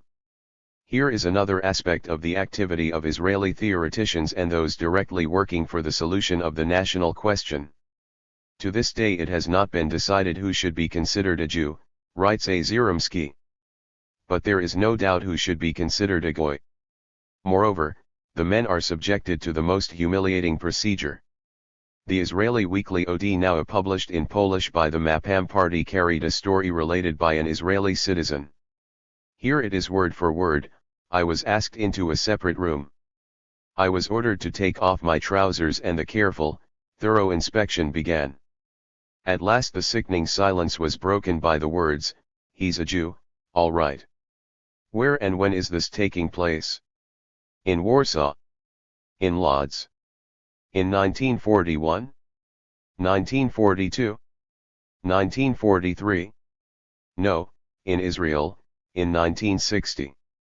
In Yevon Street on the premises of the honorable organization known as the Court of the Rabbis. When? I have already said, in AD 1960. Twice in my life my trousers were taken off to ascertain whether I belonged to the chosen people, once in the ghetto before being sent to Ozwisim, the second here, in the Jewish state. Let us now see how Israeli ruling circles are fulfilling the third of the basic tasks set them by the leaders of the international Zionist concern. A relatively short while ago a large hotel and several blocks of flats, which were rented or sold at fantastic prices, were built in Abidjan, capital of the Ivory Coast. In financing the project, the Israeli millionaire Ecos Thiel Federman demonstrated not in words but in deed the willingness of Israeli businessmen to promote the economic emancipation of the developing countries. Federman personally appointed a certain Willy School-Enner a manager of his hotel. Later certain intriguing facts connected with this seemingly ordinary affair came to light. It became known that Federman's business affairs in Africa were conducted by a secret company called Papana, which was registered in only one country, Liechtenstein, and its list of shareholders was said to be secret. Despite the veil of secrecy, two very significant facts leaked out. 1. Although Federman appeared to be playing the leading role in this undertaking, 25% of his own shares passed into the hands of the company's undisclosed shareholders, and 2. The man whom Federman appointed hotel manager was identified as an active Nazi and former assistant to another prominent Nazi, Albert Speer, who had been tried at Nuremberg and sentenced to 20 years imprisonment. It is significant that millionaire Federman was recommended to African governments by the Israeli government, and Golda Meir, an experienced participant in all the machinations of the Israeli leadership, asked Federman to lend his activity in Africa a genuinely Israeli character. And that was precisely what he did. From 1959 to 1965, 4,640 Africans went through a course of study in Israel. Most of them were given an agricultural education and were taught the art of rising to leading positions in the working class movement of the native population. This profession is taught at the Afro-Asian Institute for Labor, Economics, and Cooperation, founded in Israel in 1959 by the Histadrut and the American Federation of Labor and Congress of Industrial Organizations. Israel's ex-ambassador to the USA and Britain Eliyahu Elat and AFL President George Meany were appointed co-directors of the institute. In his book The Central Intelligence Agency and the American Trade Unions, U.S. journalist George Morris describes the Afro-Asian Institute in Israel as a center of U.S. intelligence activity conducted with the encouragement of U.S. trade union bosses. Not long ago the Israeli government announced that a great historic honor had fallen to the lot of Israel, one which is also a duty, that of helping the backward, primitive peoples to improve and advance. Michael Brecker, in The New States of Asia, a political analysis, also speaks about this mission, but defines the Israeli government's statement in a single terse phrase. The desire to serve as a bridge between the former colonial powers of the West and former dependent territories. Above we have given a brief account of the place and role assigned to Israel in the system of international Zionism by the imperialist forces and also of the urgent tasks now being set to Israel by the powers that be. Plainly obvious Israel's role as a shock unit of Zionism and the tasks this involves fully coincide with the interests of her ruling circles. But the same does not fully apply to the place she has held until recently in the system of international Zionism. It is quite probable that the intentions of the Israeli ruling circles to create a greater Israel arise from their desire to introduce certain changes into what is for them a fundamental issue. The place of a junior partner, that of a boy who starts a fight, no longer suits the pretenders to the throne of a Middle East Israeli empire. The recent removal of Nahum Goldman from the post of president of the World Zionist Organization was apparently the result of pressure on the part of the Israeli Zionist leaders aspiring to a leading place in the international Zionist concern. Most likely the new president of the WZO will be elected from among their number, which, naturally, would be a practical step towards the realization of the Israeli Zionists' long-standing plans for gaining control over the forces that are at present controlling them. Each year on May 9 thousands of Israeli working people, Jews and Arabs alike, gather in Red Army forests situated near Jerusalem. There, at a plain stone, a monument not deemed worthy of attention by Israeli sculptors, they mark the day of victory over Nazi Germany and silently pay tribute to the memory of the fallen Soviet officers and soldiers who shouldered the main burden in the fight against the Hitlerite hordes. It is these working people, Israeli internationalists, who annually observe the victory over the forces of reaction, with which Zionist leaders collaborated in the past and are doing so today, who are more aware than any other of their compatriots that the road along which the Israeli leaders are leading the country can end only in an unprecedented national disaster. Our internationalism and patriotism are inseparable, declare the true representatives of the Israeli people. The government's policy is not only anti-Arab, anti-communist and pro-imperialist. It is also anti-national, for it holds a clear menace to the people of Israel and their future. Considering the situation in the Middle East and the world, this policy stands absolutely no chance of success. The tragedy of present-day Israel is that by no means all her people have grasped the essence of the policy of the ruling circles and the role of the international Zionist concern in programming this policy to suit its own interests and the interests of its imperialist partners. A considerable number of Israelis still do not see, or for reasons of their own refuse to admit that the international Zionist concern and the Israeli Zionist leaders have unfortunately done much to turn Israel into an obedient tool of their policy that is completely at odds with the interests of the people and the country. The imposing assortment of Zionist parties in Israel, ranging from the Mapam, whose program contains the words dictatorship of the proletariat, to the Herut which had long since been calling for an Israeli-bred Mussolini, is intended to satisfy the most diverse political tastes of the Israelis, to make them swallow the particular legend about Zionism which each party is painstakingly elaborating. The polemics between all sorts of Zionist representatives in the Knesset wax white-hot and each rank and file member of a particular Zionist party notes with satisfaction how astutely his deputy gave it to an opponent. But it has been happening increasingly of late that the Israeli convinced that Zionism is merely a labor re-education of the Jews for the purpose of returning them their good name, as some of its left-wing agitators assert, suddenly finds himself marching with his bayonet fixed in line with representatives of other Zionist organizations whose convictions and spirit are alien to him, while his deputy occupies a chair of honor in the national coalition government and noisily obstructs those who speak up in defense of the honor and dignity of the Israeli people. June 5, 1967, the Knesset. M. Vilner. The Eshkol government started today a war against the UAR. No enemy whatsoever could do more damage to Israel than this government. The war will not resolve even one of the problems disputed between Israel and the Arab states.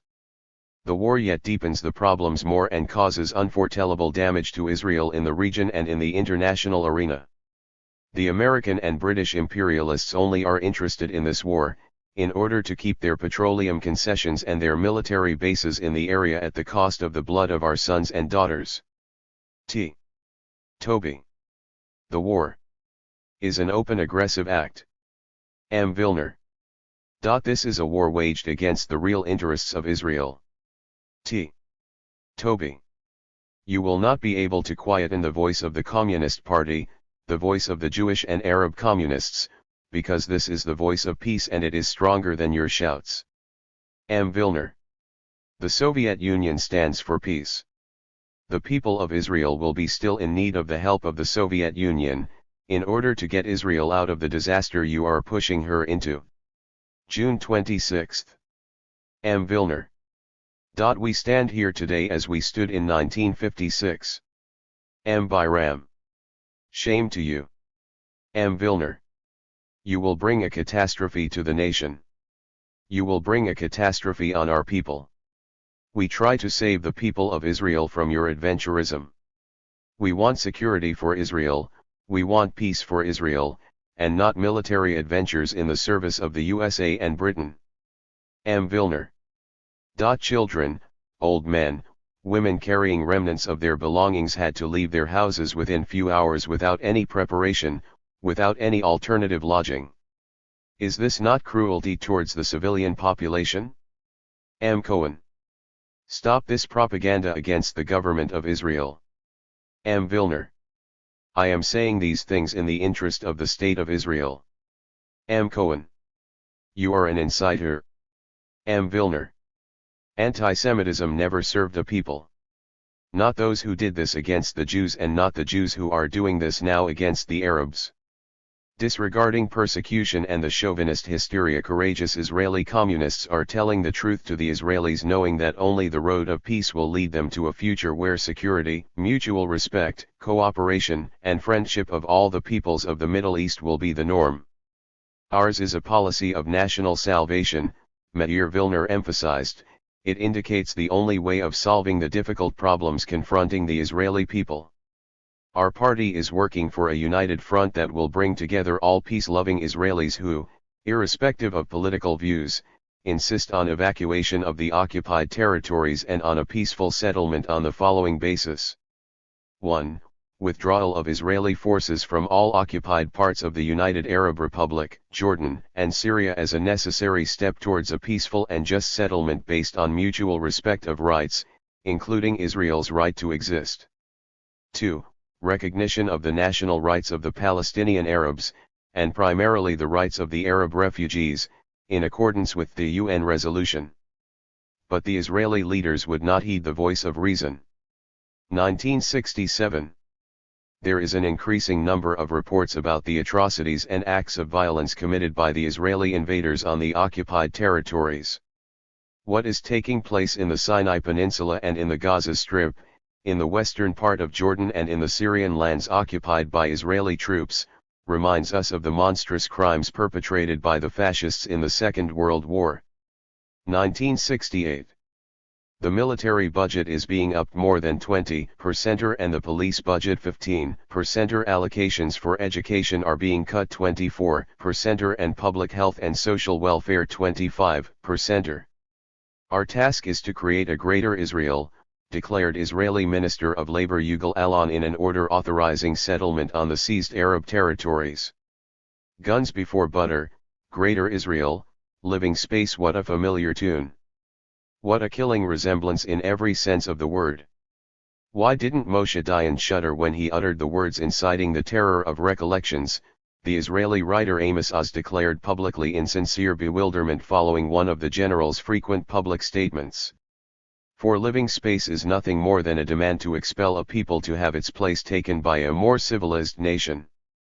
Why did Dayan resort to a terminology used by our enemies to justify their persecutions against us, the very same terminology, which, having fallen off the lips of the Nazis, became a synonym of filth for all freedom-loving peoples of the world? While Amos Oz is merely bewildered by Moshe Dayan's shocking terminology, there is a growing number of people in Israel whose sense of duty and justice revolts against the criminal actions of the Israeli militarists. Possessed of a fine sense of responsibility for the destiny of their homeland, these people swell the ranks of the militant opponents of the wild schemes of the Israeli rulers who are leading their country towards disaster. An end should be put to the violation of human rights in Israel and in the occupied territories. This is demanded by distinguished Israeli writers, scientists, journalists, poets together with workers, students, and people from other walks of life. More and more Arabs are being expelled from the West Bank on the orders of the Israeli military governor, reads their declaration of protest. Domination over another people dooms the oppressors themselves to moral degradation. A nation oppressing another nation inevitably forfeits its own freedom and the freedom of its citizens. It cannot be overlooked, however, that there is a category of people in Israel who think otherwise.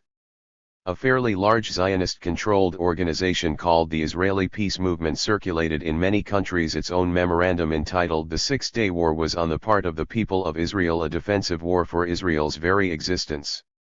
The memorandum was also circulated in the USA. Replying to the authors of this document and the forces behind them, Gus Hall, General Secretary of the United States Communist Party, wrote in his open letter, "No matter how often you say it, an aggression does not become a defensive war. You cannot deny that it was the armed forces of Israel that attacked Egypt, Syria, and Jordan. You cannot deny that it was the bombers of Israel that dropped bombs on these countries. You cannot deny that it is the armed forces of Israel that still occupy large sections of the soil of the three Arab countries. You cannot deny that the government of Israel has taken steps to incorporate these sectors as a part of Israel. The root of the crisis in the Middle East is oil. The governments of the Arab countries have increasingly and justifiably insisted on a greater share of the wealth extracted from their oil. The US and British governments, and especially the CIA, have been very busy making one attempt after another to overthrow these Arab governments. To support the aggression by Israel is not supporting Israel. Mankind will not accept your apologies for Israel's aggression. The people of Israel will also be judged by how they fight against the unjust policies of Israel. Today, when the venom of chauvinism has affected many people in Israel, it would be worthwhile to remind those who are still prepared to cure themselves of addiction to the Zionist drug, who are still concerned with the future of their homeland and their children, who have not yet learned to laugh at the sufferings of Zweig's heroes, who have not forgotten Nazi camps and who aspire to human dignity, of the bitter, grave, and honest words of the appeal of the Central Committee of the Communist Party of Germany of June 11, 1945. For the Israel of today it is more than a historical document, it is a direct warning. All those Germans who saw in the armament policy the greatness of Germany and who accepted the wild militarism, marches, and military drill as the greatest boon for the nation bear the blame. It was our misfortune that millions upon millions of Germans followed in the lead of Nazi demagogy, that the venom of the bestial racial theory of the fight for Lebensraum was able to poison the organism of the people. It was our misfortune that broad sections of the population lost their sense of human dignity and justice and followed Hitler because he promised them a good dinner and supper at the expense of other peoples as a result of war and plunder. The total Zionization of Israel, further military adventures for the sake of the international Zionist concern and its imperialist allies, adventures pregnant with the most dire consequences, and the search for living space is one road. Not with imperialism against the Arab peoples, but with the Arab peoples against imperialism is the other road. The choice has to be made, there is no avoiding it. The future will show how much common sense the Israeli public possesses. Chapter V. Caution, Zionism. In 1928 Jacob de Haas, Theodor Herzl's habitually circumspect secretary, succumbed to the temptation of revealing an aspect of Zionist activity which is most highly valued and financed by the powers that be, and one that is carefully concealed and denied by the Zionists themselves. A real organization does not exhibit all its strength on parade, though that form of demonstration was not overlooked when the need arose. The great strength of the American Zionist organization was in the multifariousness of its contacts and in the accurate knowledge of those in control of the human resources on which they depend. Did the British need to obtain a contact in Odessa, or were they in need of a trustworthy agent in Harbin? Did President Wilson require at short notice a 1,000-word summary detailing those who were in the Kerensky upheaval in Russia? The New York office rendered all these services, asking for nothing but receiving much, the respect and goodwill of the men whose signatures counted in great affairs. Thousands of Zionists everywhere served, and served well in that far-flung line which the organization maintained. De Haas, an ideological kinsman of the darkest forces of international reaction who endeavored to cast a slur on all Jews, forestalled by many years the author of a much shorter utterance defining a basically identical approach to the same issue: everyone can be a spy. Everyone must be a spy. There is no secret which cannot be discovered. Asterisk. Let us cast another swift look at the basic positions of Zionist classics whose conceptions are fundamentally opposed to the interests of the working people. The Jewish national idea, wrote Nahum Sokolow, involves the struggle of all, irrespective of their level of education or party adherence, on all questions that concern the Jews and Judaism. Thus it is not the founding and the existence of the State of Israel that is the cornerstone of the Zionist motto Judaism above all, but the more than 70-year-old aim of subjugating world Jewry to the will of the pro-imperialist Zionist center by any means available.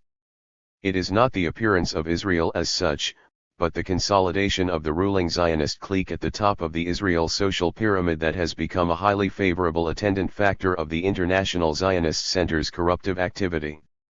And it is this activity which international Zionism is farming out in present conditions and in a certain measure to the Israeli ruling circles. British intelligence, employing something like 3,000 people, and Israeli intelligence employing some 300, make a far more accurate assessment of matters bearing on U.S. policy than our overstaffed intelligence agencies, wrote Hanson Baldwin, the New York Times military observer, concerning the activity of the three intelligence services in the Soviet Union.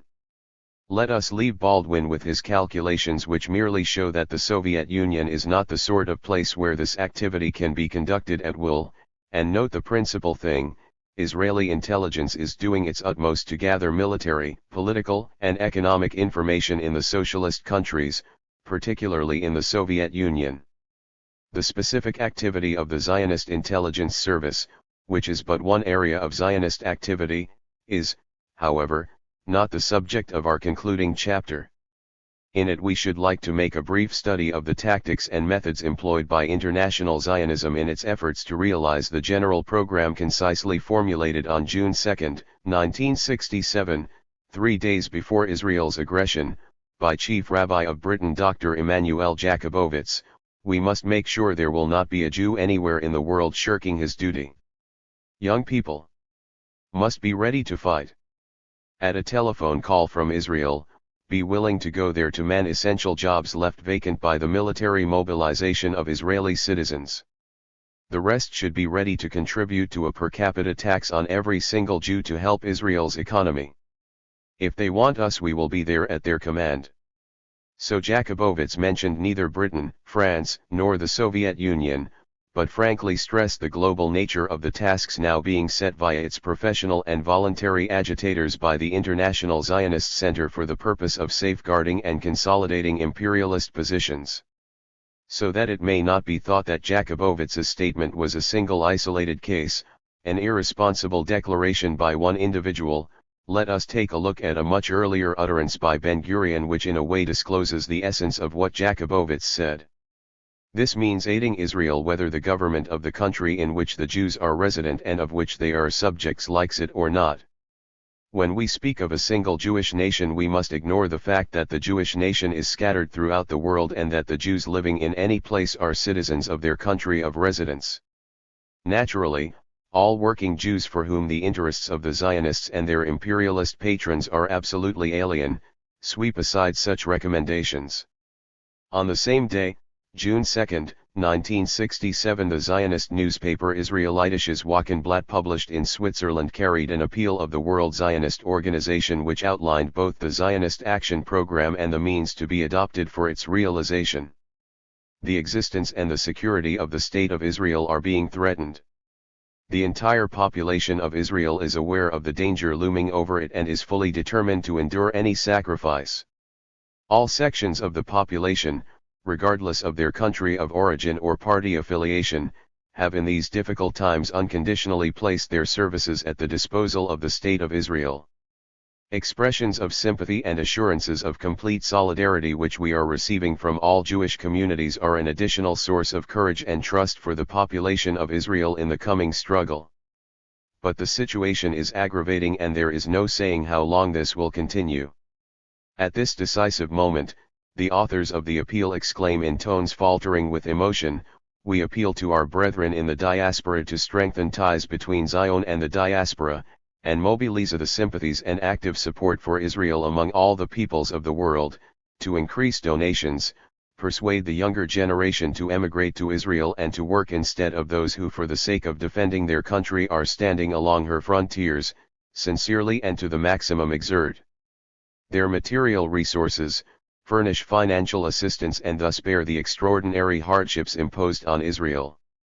The size of financial means needed in this crisis cannot be set in advance, but in any case they are very considerable. And so on and so forth. A study of this appeal reveals three fundamental factors indicating the trend, nature, and methods of Zionist activity. First, Zionist leaders, representatives of the class of wealthy pro-imperialist or imperialist bourgeoisie, base their propaganda for the Jewish masses in all countries on the allegedly indisputable affiliation if not the blood kinship of Jews throughout the world whatever their country of birth or party affiliation, ostensibly disregarding the question whether or not a certain section of citizens in different countries accepts the Zionist conception. This approach is by no means as senseless as it might appear. On the one hand, it relieves the Zionists of the need to prove the existence of such affiliation, and on the other hand, it gives all Jews opposing Zionism the status of temporarily deluded souls who should be treated carefully, kindly, and with the greatest restraint as one would a demented person. This, so to say, is the front line of Zionist activity. Simultaneously, they execute two enveloping maneuvers to inject the virus of discontent among the working Jews with their environment and keep them in a state of constant uneasiness. Presenting a new program to the 26th International Zionist Congress, Nahum Goldman clearly indicated the need to create such a situation when he said that the Jewish people should be made to realize that they must shake off their complacency and begin to think seriously about their future. Both maneuvers are based on the old concept of the exclusiveness of Jewry which the Zionists are propagandizing in a much more veiled form than previously in view of the changed situation. One of these maneuvers is in effect inculcation of what could be termed fatalist complex which might be illustrated briefly as follows: you are not an office manager but a clerk because you are a Jew. You are not the company director but his deputy because you are a Jew. You are not a minister but a deputy minister because you are a Jew, and so forth. There is no denying the potential effectiveness of this maneuver designed to whet ambition, all the more so in that it is greatly strengthened by a purely racialist counter-maneuver whose essence is skillful injection, frequently by Ketzbahs, of the idea of the extraordinary, outstanding capabilities bordering on genius of all Jews compared with all other peoples. In this case, the Zionists do not confine themselves to pure propaganda or historical excursus, but allow themselves the luxury of mentioning Jesus Christ, and also Karl Marx whom they loathe. Having vast sums of money at their disposal, they resort to bribery and advertising to inflate the prestige of those people who can render the best service to their cause. In the past 100 years it is only the Nazis and the Zionists who have enriched civilization by elaborating the idea of the undoubted superiority of their national genius. But if the Nazis sought to impose this idea on the people through crude violence, the Zionists, armed with the theory of small deeds, are doing the same thing surreptitiously and with much greater efficiency. It would be stressed that these measures are but a few of the variations performed by the Zionist propaganda bandwagon, but we consider them the basic ones. Multiplied by more than 70 years of daily effort they cannot be regarded as harmless and deserve the most serious attention. The second essential factor of the above appeal of the World Zionist Organization is the direct instructions of the Zionist leaders to mobilize the sympathies and active support for Israel among all the peoples of the world. This appeal leaves a lot unsaid. Taking into account the existence of powerful Zionist organizations in the USA, Britain, France, Scandinavia, and Latin America, and also the Zionist leadership in Israel, the psychological warfare experts of the International Zionist Center are just as concerned, and sometimes more concerned with brainwashing the non-Jews in the pro-Zionist spirit than with conducting work among their adopted kin. Success in this activity, they believe, will also bring a section of Jews who categorically reject Zionism to contemplate or even capitulate. One of the most important measures employed by the Zionists in this sphere is economic blackmail. The following example will amply illustrate the effectiveness of this sort of pressure. The Lebanese and Syrian Americans, because of business connections, give far bigger contributions to the United Jewish Appeal, writes a Lilienthal, than they donate out of conviction to the appeals for the Arab refugees. At one time 199 synagogues in America and Canada summoned people to purchase Israeli bonds sold directly on their premises, thus forcing many Jews into directly participating in this and many other financial operations. Zionists throughout the world own 1,036 periodicals. Nonetheless, their leaders attach paramount importance to installing their agents or sympathetic elements into the central press in all countries, into the foreign services of broadcasting stations, into the cinema industry and television. Zionists never underestimate the role played by these powerful levers in indoctrinating public opinion, since they know very well that such trifles as composing an article of long primer and placing it next to a dramatic photograph, or composing it of nonpareil and hiding it away at the bottom of the second but last page sometimes make all the difference. Better still, they know that any noble idea which contradicts their views can be discredited through endless mechanical repetition until people will stop taking it seriously, or by lauding it with honeyed phrases which can easily be explained away by claims that this was done with the best of intentions. It is common knowledge that Zionism holds no threat for U.S. imperialism, and since this is the case, it is all the more useful to examine how Zionist agents operate even in the citadel of their allies. In the other side of the coin, a Lilienthal takes a close look at the activity of the Zionists in the U.S. press, particularly in the New York Times, a paper with one of the largest circulations in the country. Incidentally, its overseas circulation is steadily growing, and 72 newspapers in the USA, Canada, and other countries use its news service. Lilienthal describes the methods employed by the Zionists in the New York Times to impose specific point of view on its readers, and has devoted his book to illuminating this extremely ugly side of the coin.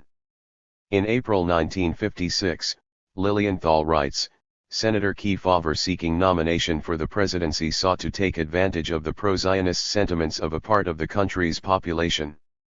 In response to his démarche, some prominent public leaders issued a statement to the effect that the senator had jeopardized U.S. national interests and that his reshuffle of the domestic and foreign policy was impermissible.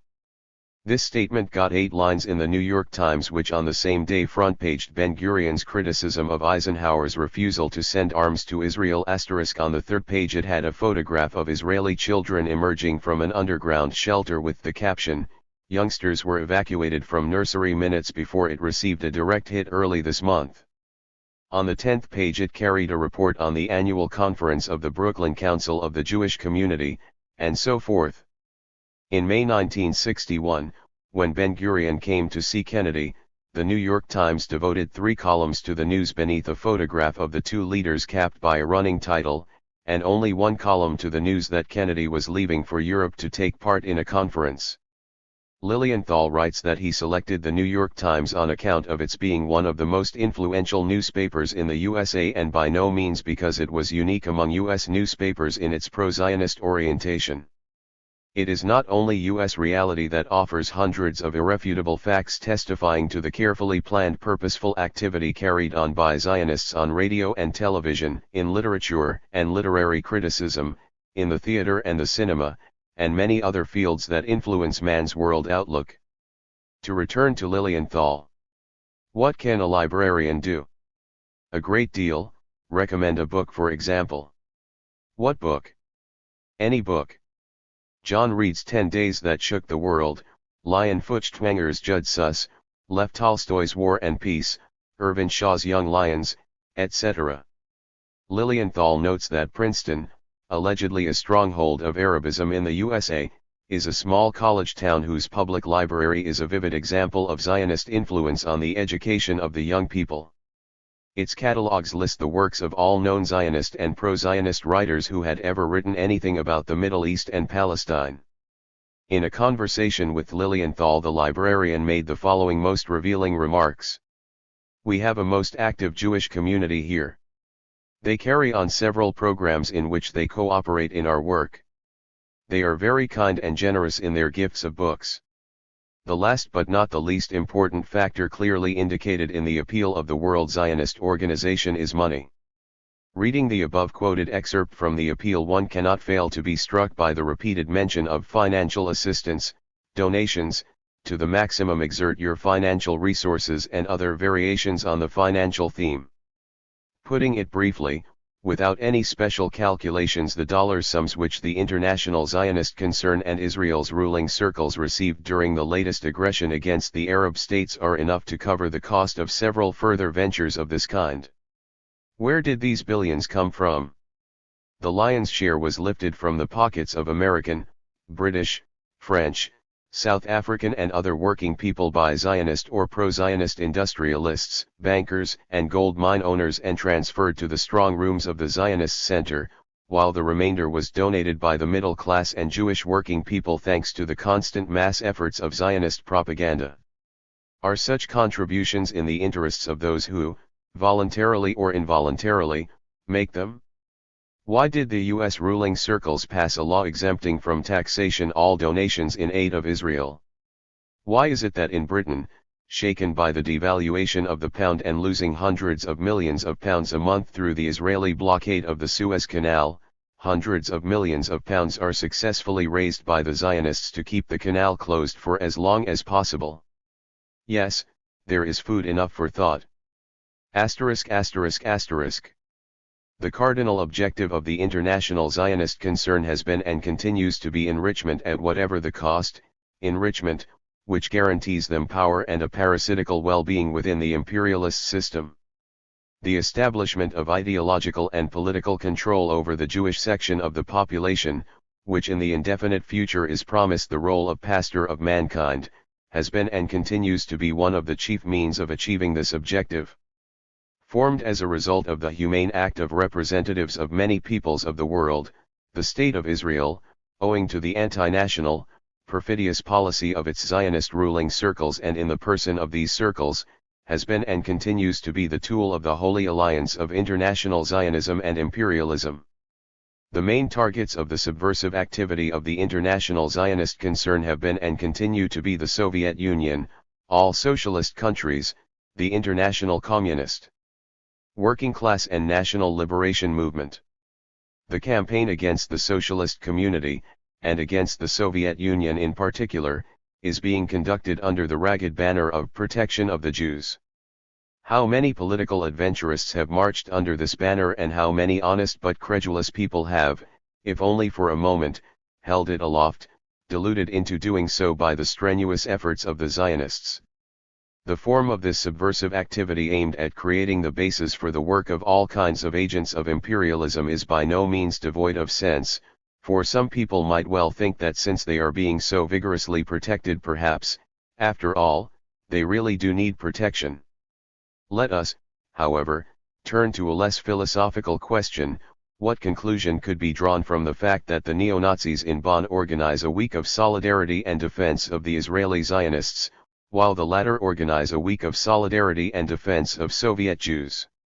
It certainly defies all the laws of formal logic that Kurt Kiesinger, member of the Nazi Party since 1933, a prominent figure in the Third Reich's propaganda apparatus, Chancellor of the Federal Republic of Germany, where, according to 1967 figures, some 100 undisguised neo-Nazi centers are preaching anti-Semitism, has, together with like-minded persons and colleagues in the government, become an active supporter of the Zionist cause of defending the benighted and inferior citizens languishing behind the Iron Curtain. This gives rise to two questions. First, is such a dubious situation a diplomatic victory for Israel? Second, are there any secondary, Collateral reasons. Impelling the Zionists to moan at all the crossroads of the world about the unfortunate destiny of the Jews in the USSR? Yes, there are, and I should like to give a brief account of the most essential one. In May 1965, a journalist asked a Zionist leader of average importance on a sightseeing tour of Haifa the following question: "Please, tell me, why is it that you persist in your efforts to secure the emigration of Soviet citizens of Jewish origin to Israel? There are twice as many Jews in the USA, yet you're making practically no efforts at all in that direction. If I give you a frank answer, you, as a journalist, will be bound to mention my name and raise a scandal," he replied after a pause. However, he was assured that nothing of the sort would happen. The conversation was not conducted in private, and those present will recall that his reply ran as follows: "In your country Jews are working people and as such are relatively unexacting. Since it is a matter of developing sparsely populated territories, both factors suit us perfectly." It was pretty difficult to link this up with a later statement by Eshkol: "We must explain to the whole world, including the Arab world, that one way of solving the issue is fully and absolutely out of the question. It is impossible to settle Arab refugees in Israel. For Israel, 100,000 refugees would be tantamount to having an atom bomb dropped on us." But further collation of facts, figures, and developments made the frankness of the statement by the Zionist in Haifa more and more obvious. In the 20 years of her existence, 250,000 Jews, of whom the overwhelming majority were of European extraction, emigrated from Israel. In the 20 years of Israel's existence, each American Jew paid approximately $250 a year as smart money for refusing to move to faraway Palestine. In the 20 years of Israel's existence, her ruling militarist circles have, as a result of their aggressive actions, seized a territory approximately 4 times the size allotted to the country under the UN decision. In the 20 years of Israel's existence, her authorities have forcibly expelled about 1 million Arabs from the country and hundreds of thousands more during the June aggression. If we recall Theodor Herzl's words, "Our unskilled workers will move first of all from the large Russian and Romanian reservoir." If we take into account the fact that this was said about 70 years ago and that technology has developed immeasurably since then, and if we bear in mind Ben-Gurion's recent dramatic appeal for an immediate mass emigration of European Jews to Israel, we shall see that in the light of the above facts, the statement, "In your country Jews are working people and as such are relatively unexacting. Since it is a matter of developing sparsely populated territories, both factors suit us perfectly," appears to be absolutely sincere. Such cynicism on the part of the Zionist leaders can only be regarded with contempt by the working people of the multinational land of Soviets. All those working energetically for the benefit of the Soviet people will not allow the Zionist leadership to sneer at the Soviet Jews, their comrades in work and in struggle, who share their convictions and are dedicated to the communist cause, socialist society and their homeland. The Zionists constantly change the tactics of their ideological and other forms of subversion against the USSR. To further its specific plans, the International Zionist Center in 1961 called for a moderate line towards the USSR and other socialist countries.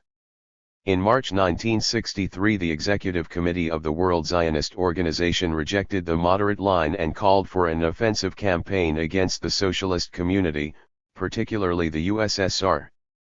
Nahum Goldman, speaking of the general aims of Zionism, declared that the WZO should become a political task force capable of defending the rights of all Jews living outside Israel. In July 1964, Zionist leaders vamped up their directives and stressed the need for constant pressure on the Soviet authorities with the help of non-Jewish forces. In 1965 there were signs of yet another tactical reorientation.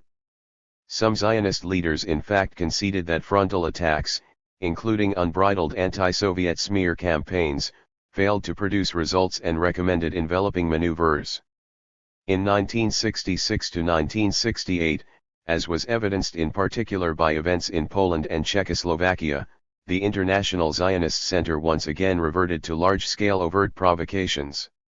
In their total war, the International Zionist Center resorts to such worn stereotype methods as Voice of America and Kol Israel broadcasts, illegal dissemination of Zionist literature in the Soviet Union, the dispatching of Zionist periodicals to Soviet citizens whose addresses are known in Israel, and parcels of matzoth.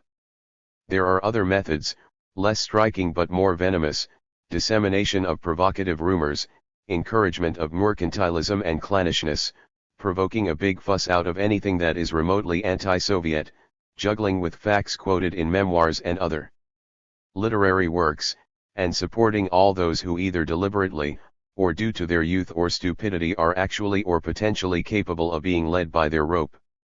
Zionist leaders attach particular importance to the revision and misrepresentation of Marxist-Leninist ideas, falsification of the history of the Soviet state as the basic means of ideological struggle against the USSR and communism as a whole. What suits Zionism least of all is the Marxist-Leninist theories of what is a nation, the scathing criticism to which the founders of communist ideology subjected the concept of the world Jewish nation, and the way Marxists pose and resolve the so-called eternal Jewish question. Day in and day out, for many years now, the Zionists have been waging their both open and secret war against the heritage of the founders of Marxism-Leninism. Foreign Zionists and pro-Zionists are recommending and justifying the need to revise Marxism, and their apologists in the socialist countries without much ado set about various juggling acts. M.B. Wolfson v. I. Lenin. The way many theoreticians and activists of the Second International interpret the Jewish question has nothing in common with the Marxist revolutionary interpretation. First, it should be noted that they did not pay sufficient attention to this question and to the national question in general. And when mass violence against the Jews in capitalist society forced them to speak up, they treated the Jewish question either in the spirit of emancipatory liberalism or in the spirit of Jewish nationalism. Characteristic in this respect was Koskai's statement. What solution does he offer for the Jewish question? In effect, he calls for assimilation, since hostility towards the Jews will be eliminated only if and when the Jewish sections of the population cease to be alien and blend with the mass of the population.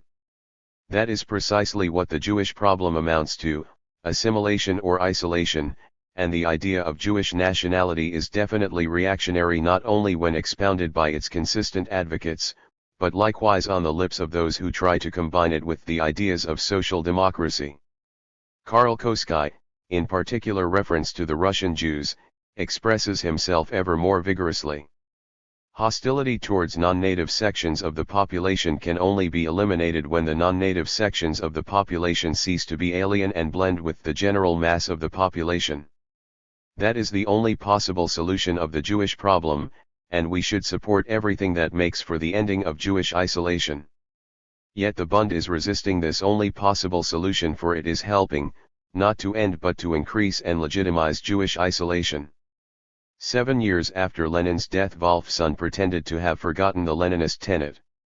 The best Jews, those who are celebrated in world history, and have given the world foremost leaders of democracy and socialism, have never clamored against assimilation. It is only those who contemplate the rear aspect of Jewry with reverential awe that clamor against assimilation. Having frightened the reader with the fact that Koskai was one of the inglorious leaders of the Second International, Wolfson straight away falsified Lenin's idea. A few lines further, as was to be expected, he rebuffs the supporters of colonization of Palestine, the Zionists. But the main thing was already achieved. The main front of our struggle at the present time, Levi Eshkol stressed, which is more important than at any other period in our history, is the home front. Assimilation and decentralization constitute a threat to our further existence. And this is how things really stand.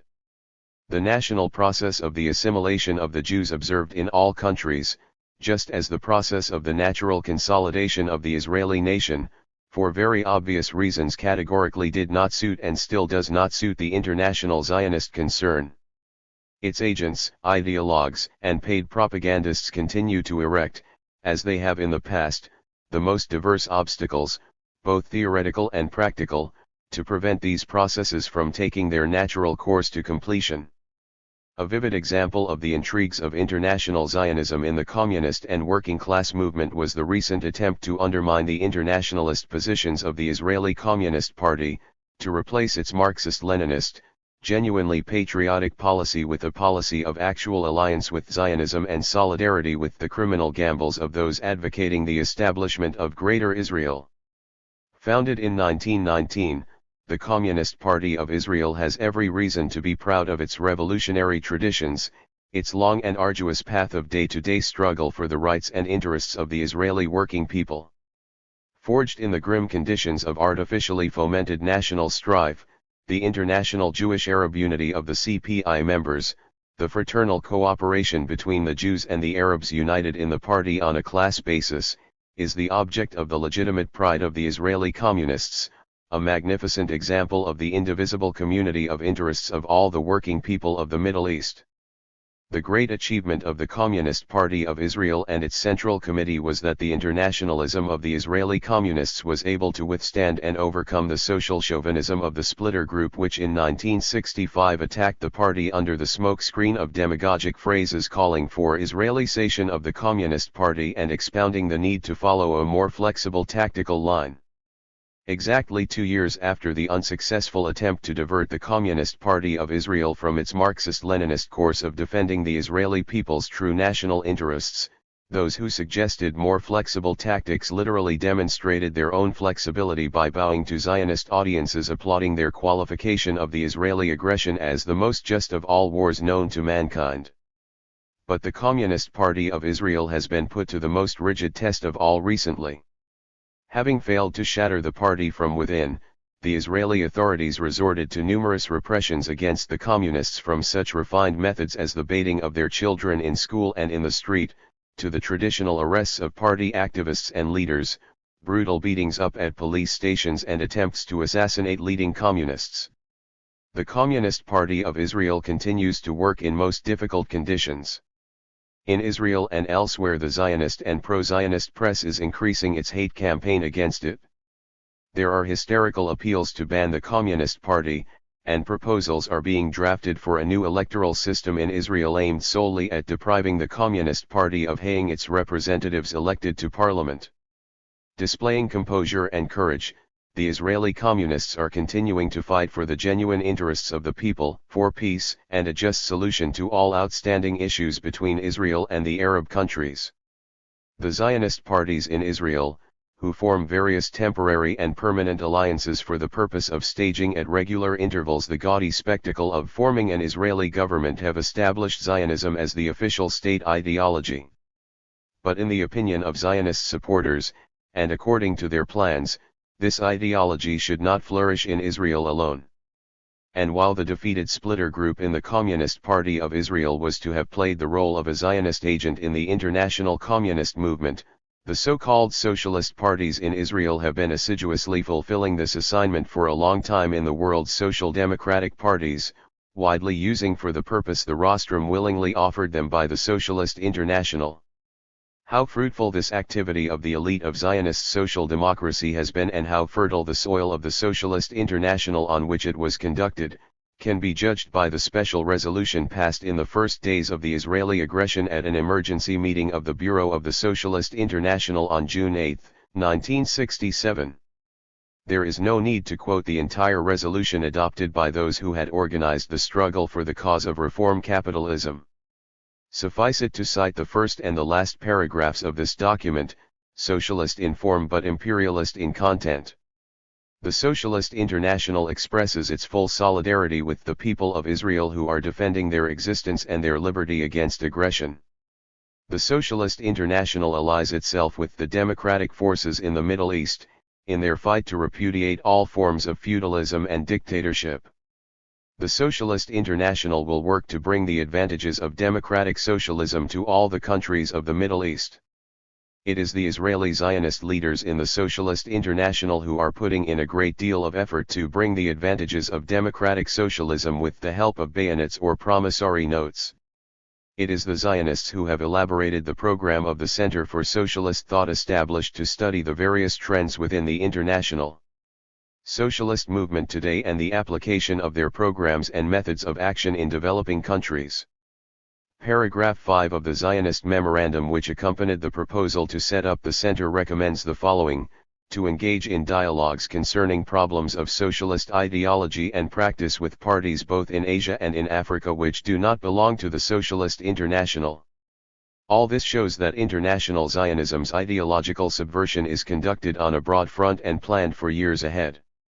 The same is true of the military, intelligence and economic activities of the international Zionist concern. It should be stressed again and again that in opposing the Soviet Union, the entire socialist community and the communist and working class movement, Zionism is bound to struggle against the national liberation movement too. In this struggle an important role is still being played by its well-tested tactics of faits accomplis, particularly in the Middle East area. What else, apart from crude violence and blatant sabotage, enables Zionism's allies to employ these tactics with temporary success in international organizations that are called upon to ensure peace and justice with all the means at their disposal? It is not enough to say that Zionism owes this temporary success among other things to a smoothly functioning misinformation and propaganda service on an international scale, and leave it at that. Let us try to see just how it works. We have already noted how in preparation for the latest Israeli aggression, the International Zionist Center, employing all the means at its disposal, managed to condition a certain section of the Western public in favor of the aggressors and in effect to neutralize another large section of it. The aggression was accomplished, and unfortunately it was only post factum that a large number of people in the world came to realize what had actually taken place in the Middle East and the baseness of falsehoods which were presented as information about what is taking place. The occupation of considerable Arab territories which were immediately qualified as liberated territories, killings, terror, maltreatment of the civilian population, destruction of Arab dwellings, forcible eviction of hundreds of thousands of Arabs from their homeland and categorical refusal to comply with the UN decisions concerning the status of Jerusalem have had a sobering effect on many, and have led the misguided to make a radical reassessment of events. What is Zionist propaganda doing now that the scales of world public opinion have obviously tipped in favor of the Arab states, the victims of the aggression? The propaganda maneuver undertaken by international Zionism in the new conditions may be termed the tactics of searching for the truth. Of late a vast number of investigations have made their appearance in the USA, Britain, France, Italy, and other countries in the form of brochures, books, extensive reviews, and analytical reports taken from personal archives and brought to light for the first time. They invite the reader to calmly examine the facts and finally arrive at the truth.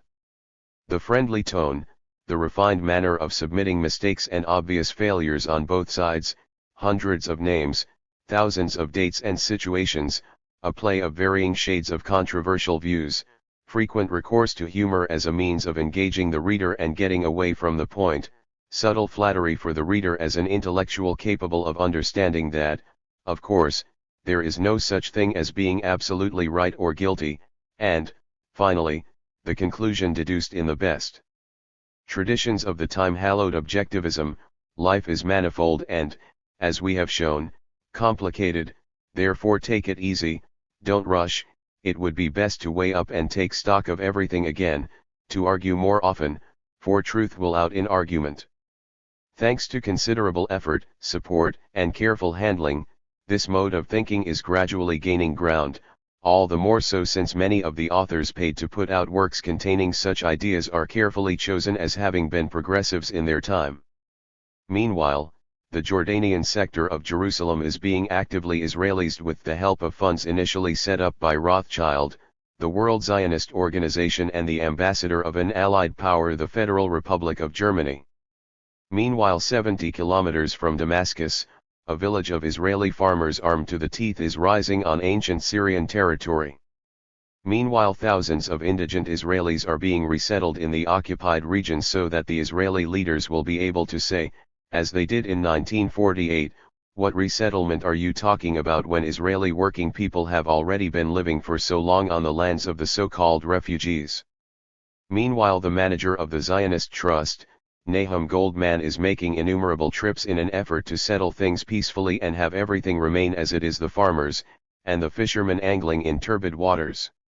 Meanwhile, ********* David Gavish, native of Minsk, graduate of Jerusalem University, Israeli diplomat and professional secret agent, was on a plane bound for Vienna.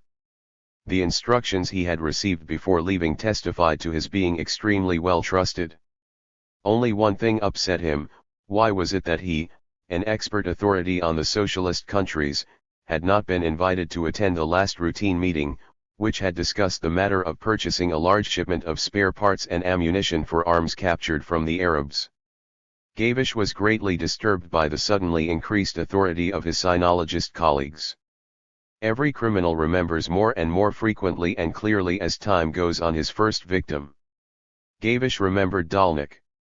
But let us interrupt Mr. Gavish's thoughts for a moment and tell in the plain, unadorned language of a document of the activities of one of his Moscow underlings. Summary of material on Dalnik SB, arrested and convicted for anti-Soviet activities.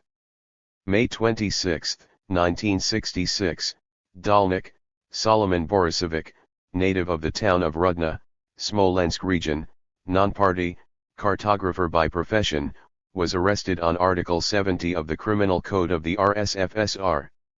Investigations revealed that in 1965 Dalnik had established contact with members of the staff of the Israeli embassy in Moscow and given them various material ordered by the Israelis. Dalnik generally made contact with the embassy staff at the Moscow Choral Synagogue, which he visited regularly. Dalnik photographed the material he had collected in order to simplify the transfer. In collecting the slanderous information the Israeli embassy also requested, Dalnik resorted to direct forgery. Thus, in the summer of 1965, he fabricated a photocopy of so-called facts of anti-Semitism in the USSR. Dalnik photographed several tombstones in the Jewish cemetery and touched them up with swastikas. For the various information he handed over to the Israelis, Dalnik received material rewards in the form of parcels of articles supposedly from a brother resident in Israel. The aircraft aboard which Gavish was flying from Tel Aviv to Vienna, landed on the dot with true German punctuality. The main documentary center has existed for some time in the Austrian capital. The name is sufficiently vague to mean anything and provides a good cover for the activities of a large espionage organization created by the International Zionist Organization and the CIA, acting in many cases under orders from the Israeli embassy in Vienna, whither, as it happens, our diplomat was bound. However, before going on to describe the latest action of the little-known documentary center, it is necessary to return once more to events of the recent past. In 1951 a Czechoslovak court condemned William Odis, Associated Press correspondent, to 10 years imprisonment for espionage. In September 1968, the magazine Newsweek wrote about him, and mentioned the fact that he had had extremely wide connections in Czechoslovakia among Jewish nationalists. Odis was by no means the only Western agent who had tried to find accomplices in the Jewish communities of Brno, Bratislava, and Prague. According to the Czechoslovak press, Israeli Zionist diplomats had been equally active for many years in attempting to carry out subversive activities in the interests of their imperialist allies. In 1957, a secretary at the Israeli embassy, Moshe Katz, was expelled from the country for actions not in keeping with his position as a diplomat. It was common knowledge that the embassy's second secretary Karl Aaron and his successor Itzhak Shalev had tried all kinds of means to achieve the departure from Czechoslovakia of outstanding experts of Jewish origin.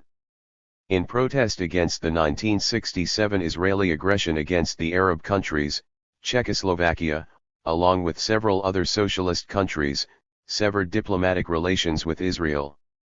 The Zionists were thus deprived of the possibility of carrying on their activities in the country through the agency of their diplomats. International Zionism thus felt the need to adopt a maneuver intended to artificially stir up world public opinion against socialist Czechoslovakia on the so-called Jewish question. In the autumn of 1967, Charles Jourdan, an active figure in the World Jewish Congress, arrived as a tourist in Prague. Soon after, his body was found in the river, and the Zionist press in all 67 capitalist countries where it is legal was howling about anti-Jewish outrages and the brutalities of the Czechoslovak secret police. After this, the general public was treated to the death of two doctors, members of the International Concilium invited from Switzerland by the Czechoslovak authorities to investigate the causes of Jordan's death.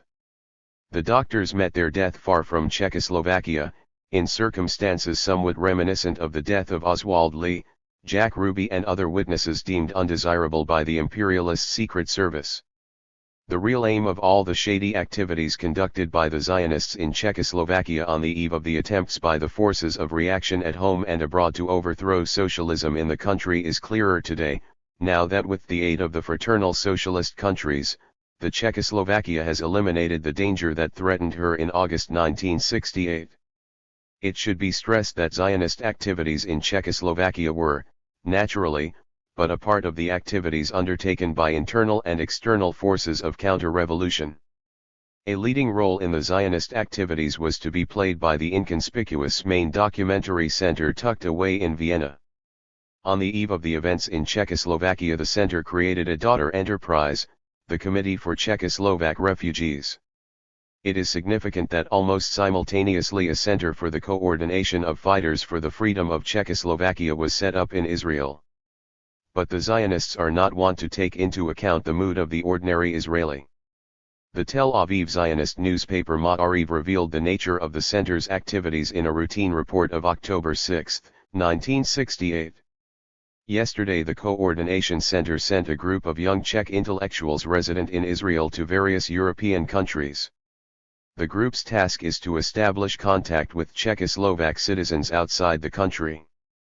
They are also to investigate the possibility of establishing contact with various groups inside Czechoslovakia. Part of the group is to go to Prague. The Coordination Center in Israel, the paper went on to say, is becoming a world center of fighters for the freedom of Czechoslovakia. Those who meet material difficulties and have insufficient means for activities in or outside Czechoslovakia are given material support.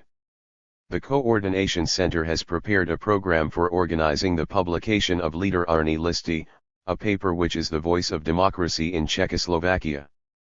Contributions for this purpose may be sent to Discount Bank, account number 450,055, Tel Aviv. Thus, both on the eve of and during the events in Czechoslovakia, in its own interests and the interests of its imperialist allies, International Zionism created a number of centers specializing in different kinds of subversive activities against the socialist countries, and moved some of them close to the frontiers of Czechoslovakia. Moreover, Zionist agents actually infiltrated the country. According to press reports, Israeli nationals were working as advisors at many of the illegal broadcasting stations that were set up in the country and slandered socialism and the socialist achievements of the Czechoslovak people. International Zionism spared no efforts to support the plot of the American imperialists and West German revanchists against the Czechoslovak people, and thus against all the peoples of the socialist community. Nor can it be denied that the intrigues of international Zionism did in fact receive a certain amount of support within the country from some ideologically corrupt and openly pro-Zionist elements among citizens of Jewish descent. The so-called Czechoslovak refugees sent by the Zionists' Vienna Espionage Center to Israel for instruction and further use as Zionist agents and spies in West European countries and Czechoslovakia, were written of in perfectly unambiguous terms by the Israeli newspaper The Jerusalem Post. They have come for moral compensation for the Czech arms deliveries to the Arabs and the behavior of the communist bloc, the paper wrote. According to the same paper, one of these transferred elements declared, "I want to compensate a little at least for my country's delivering arms to the Arabs. These deliveries are a cause of suffering to me." Who corrupted and inspired these long-suffering martyrs, apart from the Zionists in the service of Voice of Israel, Voice of America, and other equally lying voices? Their names are known: Eduard Goldstucker, Yuri Pelikan, Oda Sik, Alim and many other Zionist supporters, posing as loyal Czechoslovak patriots and showing the usual long-suffering patience and persistence with lying that enabled them to gain control of the means of mass information. It is worth mentioning here that the value, or rather the price of the ideas Goldstucker and his brethren introduced into Czechoslovak society with the aim of rallying the forces of internal counter-revolution is testified by a simple, but nevertheless significant fact that came to light recently. For a long time in the past Goldstucker had been receiving inflated fees for his foreign publications from Fritz Molden, the king of the Austrian bourgeois press, then Alan Dulles' son-in-law. It was in fact no accident that in the circumstances of continuing Israeli aggression and militarist fascist terror in the occupied Arab territories, when the Zionist expansionists were openly flouting all the decisions and demands of the UN, the counter-revolutionary forces in Czechoslovakia were calling for the immediate restoration of diplomatic and commercial relations with Israel. Christmas Eve, 1969. Paris was gaily decorated with Christmas trees and the streets were unusually deserted. The corridors of the French National Assembly were empty. Silence reigned in the residence of Baron Edmond de Rothschild *. The Pope was speaking on television. Paul VI lost his place, and patiently waited for a lay brother to push the text of the address closer to his failing eyes and point to where he had gone astray. The Parisians celebrated the festive season at home en famille, and the vast majority were naturally unaware that their city was the scene of a meeting between the Czechoslovak Zionist counter-revolutionaries Odasik, Pelikan, Lim, and others, and representatives of the so-called old emigration. On the agenda was unification of the old and new emigration to form a Paris center that would be the largest in Europe, and exploration of the possibility of publishing the newspaper leader Arnie Listy in Paris. The new emigration was prepared to finance the scheme. They had been promised the wherewithal by the discount bank in Tel Aviv, where the expenses would be deducted from account number 450,055. The Parisians were celebrating Christmas and many of them had not yet got round to thinking about how much of the money earned by their labor had been transferred by Rothschild, Pierre Dreyfus and other financiers and businessmen as little concerned for the interests of France to that same account number 450,055. They did not know that on the mantle of Paul VI, glittering on their TV screens, there lay the shadow of the Vatican Cardinal Augustin Bea, who had long ago abandoned his Jewish faith to embrace Catholicism in order to help cement the alliance between the Catholic Church and the Jewish Church by means of the Second Vatican Council Declaration of November 20, 1964, and a check in favor of the Vatican, of whose origin even the old, trusted keepers of the banking secrets of the Principality of Liechtenstein have no inkling. At 3 o'clock in the early hours of Christmas morning, 5 fast rocket launcher destroyers slipped quietly out of the French port of Cherbourg. They had been built by a French firm on an Israeli order. They slipped away, despite the strict orders of the French government that they should not be handed over to the customer. It was a worldwide sensation. In a fever of excitement, hundreds of leading newspapers and magazines throughout the capitalist world reported the thrilling news. Once more there was frank admiration of Israeli skill and the elusiveness of Zionist agents. Once more the heart of the matter was concealed and the chief culprits were shielded from the public eye by a torrent of detailed and tendentious information. And only a terse report published in the French communist newspaper on March 3, 1970, gave a hint of what was really behind it all. Admiral Liman in Israel, El Humanite wrote, will wear the blue cloak with Brandenburg embroidery and the yellow cap of Baron Edmond de Rothschild. Liman's brilliant part in the Christmas affair of the Cherbourg destroyers has decided his appointment as manager of all the French financiers' investments in Israel. The French government expelled the organizer of the scandalous theft, Admiral Liman, counselor of the Israeli embassy in Paris, and a few weeks later the French financier rewarded his willing tool, having flouted the French government for the umpteenth time. The French Rothschilds have had a hand in the ousting of numerous politicians and governments in France, a country so alien to their spirit. And they know how to keep their secrets, just as they managed to keep secret their rendezvous during the 2 world wars, when they congregated from Austria, France, and England to glow together, en famille, over their champagne glasses at the peoples of Europe shedding their blood somewhere out there, it might be on another planet, to assign roles and spheres of influence and count their profits. The Israeli historian and journalist Hannah Arendt was so right when she wrote, where, indeed, was there better proof of the fantastic concept of a Jewish world government than in this one family, the Rothschilds, nationals of 5 different countries. in close cooperation with at least 3 different governments, whose frequent conflicts never for a moment shook the solidarity of interests of their state bankers. No propaganda could have created a symbol more effective for political purposes than the reality itself. Asterisk. Indeed, who is it that moves the English Queen Elizabeth II to pay ceremonial visits to the synagogue, as the London Jewish Chronicle triumphantly reported in February 1970? If this question appears unimportant, there is every reason to get to the bottom of another question, which deserves careful attention and scrupulous investigation. Towards the end of May 1969, the chairman of the West German National Democratic Party Adolf von Thaten, Führer of the West German neo-Nazis, was interviewed by a correspondent of Der Spiegel. He was asked the following question. Herr von Thaten, you have recently been talking of the NDP having seats in the next Bundestag as if it were already an absolute certainty.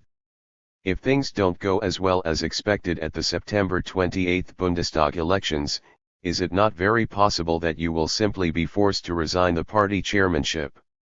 Von Thaten's answer was, in part, as follows. I certainly would be in that case. But it won't come to that. An Israeli journalist has just informed me that he doesn't know a single politician here who is not absolutely convinced that the NDP will have seats in the next Bundestag. Von Thaten was deliberately lying. He knew perfectly well that the right time for his party had not yet come, and was quite aware that come what may he would retain his leadership.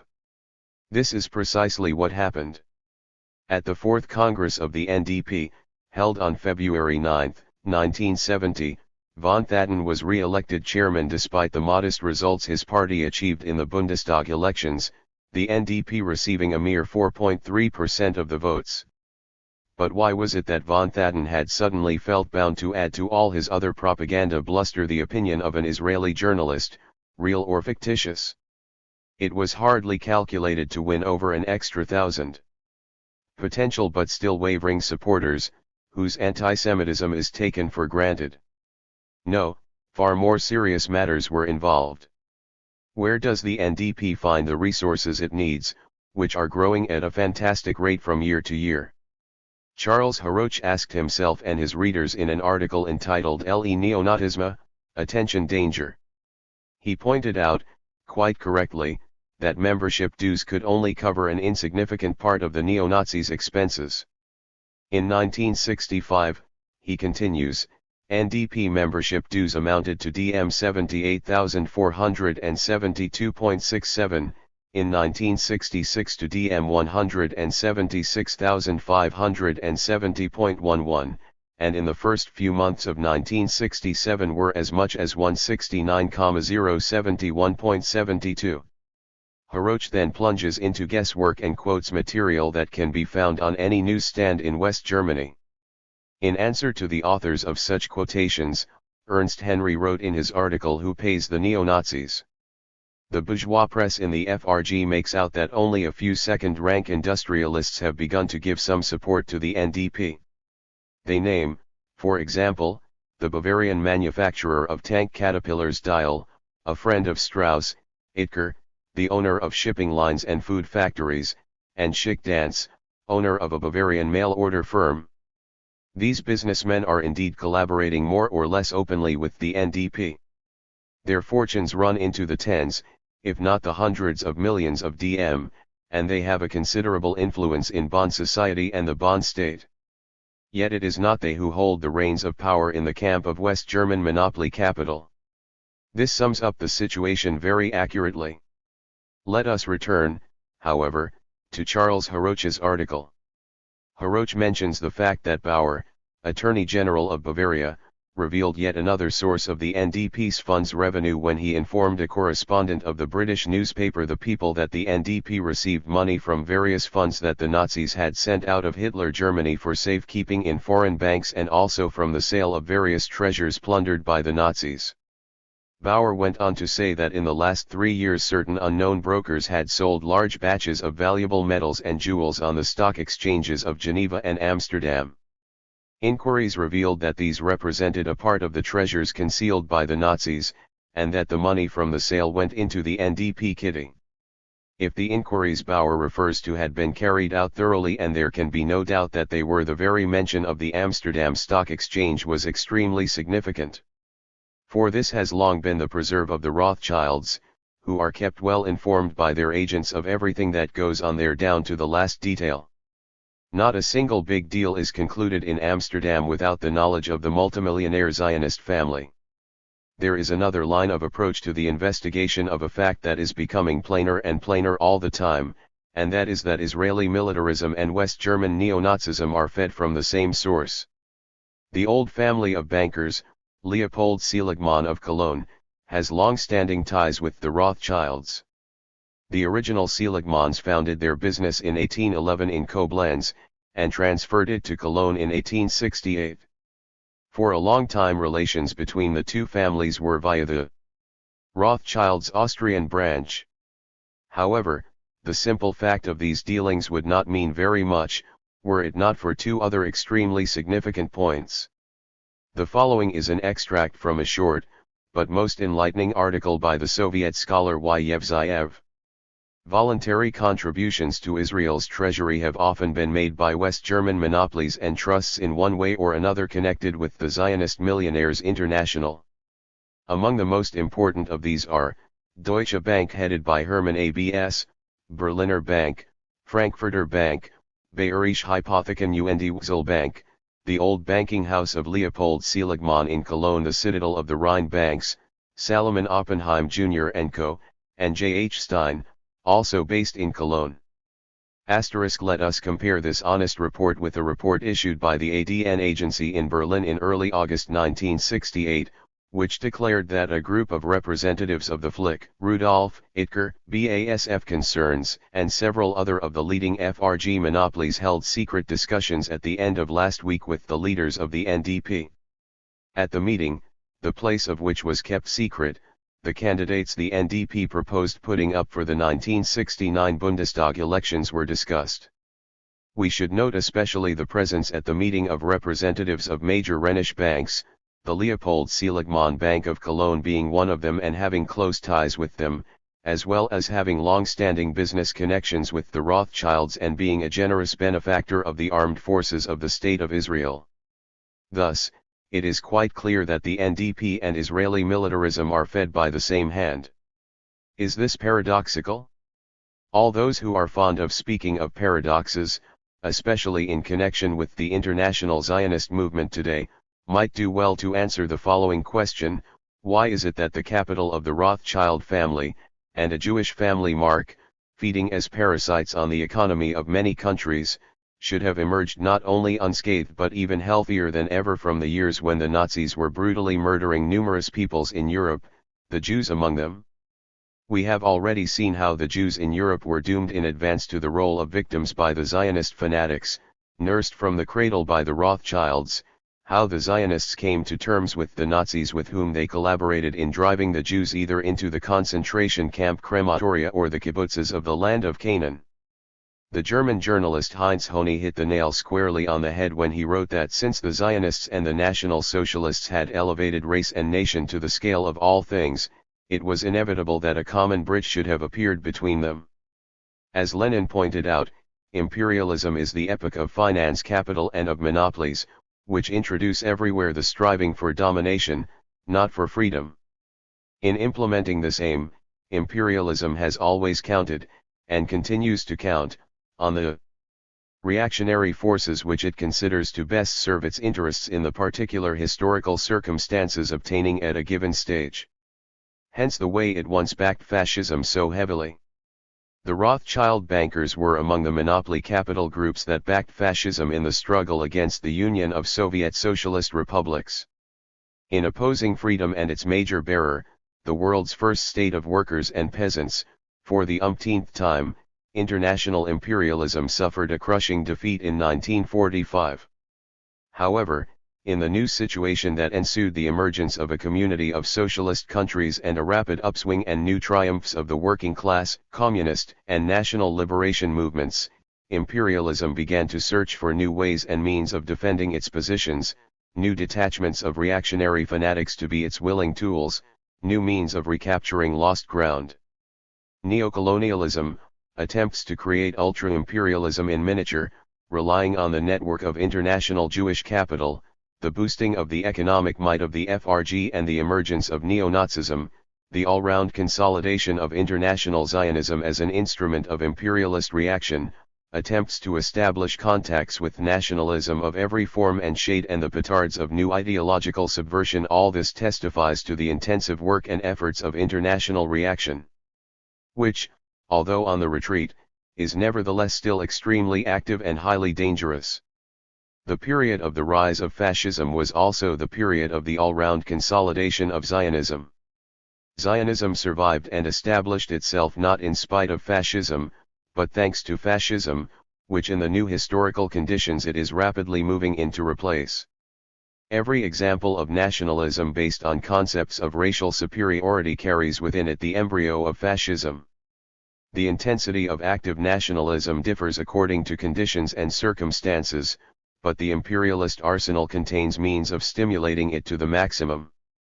Let us consider the following lines: where the roads from the west cut across the roads from the east, there lies the city of Jerusalem, the fortress of Zion. And the Jews, when they acknowledge the God of Israel, the one who is omnipotent, Jehovah, at sunrise and at sunset, stand with their feet together and their faces towards Jerusalem, towards Zion. Those in the west turn to the east, and those in the orient turn to the west, all at the same hour, all facing towards Jerusalem. With the sure intuition which they had for the new, for the dawn, they surmised the changing aspect of the world outside, the ousting of birth and worth by money. They knew that to exercise power and to endure power is not the real, the important thing. The colossi of force, did they not all go to rack and ruin one after the other? But they, the powerless, had set their seal on the world. This mysterious knowledge it was that united the Jews and smelted them together, nothing else. For this mysterious knowledge was the meaning of the book. If they were one, more one than all the other peoples of the world, it was the book that sweated them into unity. Brown, white, black, yellow Jews, large and small, splendid and in rags, godless and pious, they might crouch and dream all their lives in a quiet room, or fare splendidly in a radiant, golden whirlwind over the earth, but sunk deep in all of them was the lesson of the book. They had dragged the book with them through 2,000 years. They had given it to all peoples, and all peoples had embraced it. But it is only legitimate possessors, knowers, and judges, were they alone. Lion Feuchtwanger could hardly have imagined that these passages of his famous book Jud Sus would one day be taken so seriously, that they would serve to inspire a man like Yuri Zvi Greenberg, the bard of Israeli aggression, fascist poet number one in Israel today. On October 23, 1968, the Israeli newspaper Haaretz published a masterpiece of a poem by Greenberg, entitled On Place and Time, in which the Israeli knight of nationalism, as he is referred to in the press, cynically extols war and scorns peace, mocks the idea of the equality of all nations, and glorifies the Jewry. He compares the dirty aggression of the Israeli invaders to the war of the Israelite leader Joshua, whose exploits are extolled in the Bible, who also brutally massacred the indigenous inhabitants of the lands now trampled by the boots of Israeli shock units. He heaps violent abuse on all supporters of peace, and especially those Israeli citizens who have protested against the aggression. He insists that to return the seized Arab territories would mean the end of Israel, and labels as traitors all those who even think of it. The poem ends on the eloquent note, "My Israel, we need a leader with an iron hand." In reading these venomous lines one cannot help thinking of the tremendous responsibility that rests on the shoulders of all those who work at the sources of the written word, in the cinema, at the theater, on the radio and television. How important it is that honest people should stand at the controls of the means that influence the opinions of the general public. The mass media must be vigilantly guarded by all to whom the cause of socialism and progress are dear. Time moves much faster in this complicated century of ours.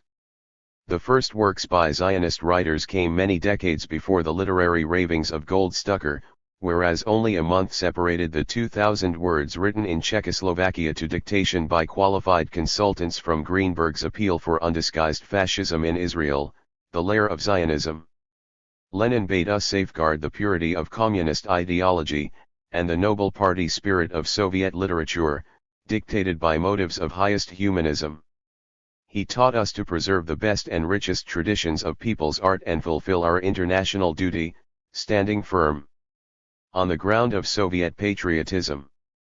And it is just because our party and people carry Lenin's banner high through the storms of war and the difficulties of exploration, rallying around them all peace-loving countries and peoples, that international reaction continues to frantically mount subversive actions against the USSR, throwing its very last reserves into the field. International Zionism belongs to these last reserves of imperialism. On March 11, 1970, giving its orders from above through the mouth of the Israeli Premier Golda Meir, it declared a total campaign against this country.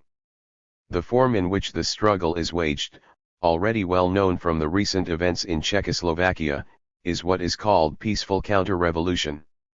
The form of organization of the struggle is also known. It is to attempt by exploiting sentiments surviving from the past, relics of the private ownership psychology, and exerting ideological influence on the autonomous individual to create the conditions for the existence of various groups of like-minded persons, capable of combined action thanks to modern means of communication.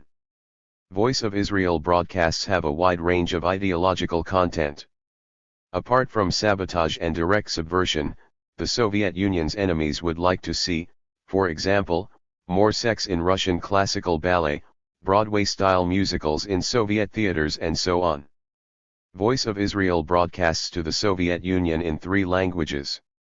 The Russian language broadcasts strike a rather whining note, and are not even particularly critical of the Soviet Union. The broadcasts in Yiddish preach Zionism and pour slander on the USSR, while the broadcasts in Hebrew give instructions. But the Zionist efforts and all-out campaigns are doomed to failure. The Union of Soviet Socialist Republics has overcome more serious adversaries than these. Our comrades in arms, the Soviet Jewish working people, reply to the provocational appeals from Tel Aviv and slanderous fabrications of the so-called Jewish question in the USSR with anger, indignation, and mass protests. International Zionism is the enemy of all peoples, nations, and national groups. It has long since ceased to be a local phenomenon. Having concentrated in its hands tremendous financial resources, using the State of Israel as its base, and supported by the millionaires of the USA, Britain, France, West Germany, South Africa, Italy, Argentina, and several other countries, it wages a day-by-day struggle against communism everywhere. Thus, the struggle against international Zionism is the vital concern of all communists, all freedom-loving people throughout the world, all working people who detest exploitation and war. Relying on the theory of Jewish racial superiority, Zionism, both in word and deed, is following in the footsteps of fascism. It has made its base, Israel, a dungeon for all who refuse to comply with its monstrous, inhuman theories and practice or are simply deemed undesirable. Haifa is a beautiful city, rising in curved tiers from the turquoise waters of its bay up a green hill, topped by the golden dome of a church, built goodness knows how by natives of Persia. Higher up still, behind a mountain ridge, stands the Dammam prison. On March 7, 1969, a Jordanian intellectual named Jizak Ali al-Morari was arrested in the Jordanian sector of Jerusalem on the false charge of engaging in hostile activities. He was swiftly transferred to Haifa and imprisoned in the Dammam. No one heard anything about him for a whole month. When his lawyers requested permission to see him, the Israeli reply was a curt refusal on the grounds that inquiries were still proceeding. These inquiries, as it later emerged, were conducted by the Israeli police commissar Marcus. Al-Morari was strung up by his legs and given numerous electric shocks. Whenever he lost consciousness, Marcus ordered boiling and ice-cold water to be poured over him alternately. For 21 days he was submitted to brutal beatings with clubs and whips, causing a severe head wound. He was on a starvation diet and was given filthy dishwater to drink. There was naturally no question of his receiving medical aid. As the successively more brutal torments were applied, Marcus repeated, "If you won't talk we shall have to continue." Al-Murari left the Damoun prison a cripple. He was released as innocent, since there was absolutely no evidence to the contrary. Al-Murari told reporters of his experiences in jail, but neither the New York Times, nor the New York Herald Tribune, nor the London Jewish Chronicle, nor any other Zionist or pro-Zionist newspaper, of which there are hundreds in the world, would publish his story. Al-Murari's story was only brought to the attention of the world by the militant press organ of the Israeli communists Zohatari *. Abdullah Yusuf Oduin, a communist, has been in the Tulkarem prison of the Israeli militarists since March 29, 1969. His lawyers, Felicia Langer and Ali Rafa, were not permitted to see him until September 8. When at last they did see him, the reason became plain enough. "They forced me to swallow lighted matches. They burnt my lips, and then I was forced to swallow them," Comrade Oduin told his lawyers. He had been beaten and tortured until he passed out. He had had his skin burnt and been given electric treatment. Are these but isolated, chance acts of brutality by sadists? Or are they the fruits of purposeful mass education? We have already had occasion to give an unambiguous answer to these questions. But here are some new, extremely significant facts. On January 8, 1970, a Reuters correspondent reported from Tel Aviv, the results of a public opinion poll held by an Israeli scientific research institute have just been published here. According to this poll, over 40% of Israelis are for the immediate annexation by Israel of the Arab territories occupied during the Six-Day War, 44.4% are for maintaining the status quo for the time being, but 86.4% are for mass Israeli settlement of the occupied lands. A criminal end gives rise to criminal means. On February 9, 1970, the London Daily Mail reported that a new, more effective model of the Uzi submachine gun had been produced in Israel, following improvements by its inventor, Major Uzi Gal. This new Israeli automatic rifle can be produced in two types, one of the standard NATO caliber, the other of small-bore rifle which uses tin-head bullets. The tin-head bullet, being soft, spreads out on impact and produces gaping wounds. The aim is to put 5 enemy soldiers out of action, according to the theory that it takes 4 men to aid 1 wounded soldier.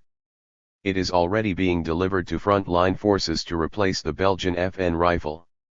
In the years of fascist persecution of the Jews, to the inquiry of the British Royal Commission on the possibility of transferring 6 million West European Jews to Palestine, the Zionist leader Chaim Weizmann answered in the following cold-blooded manner, "No, the old will go.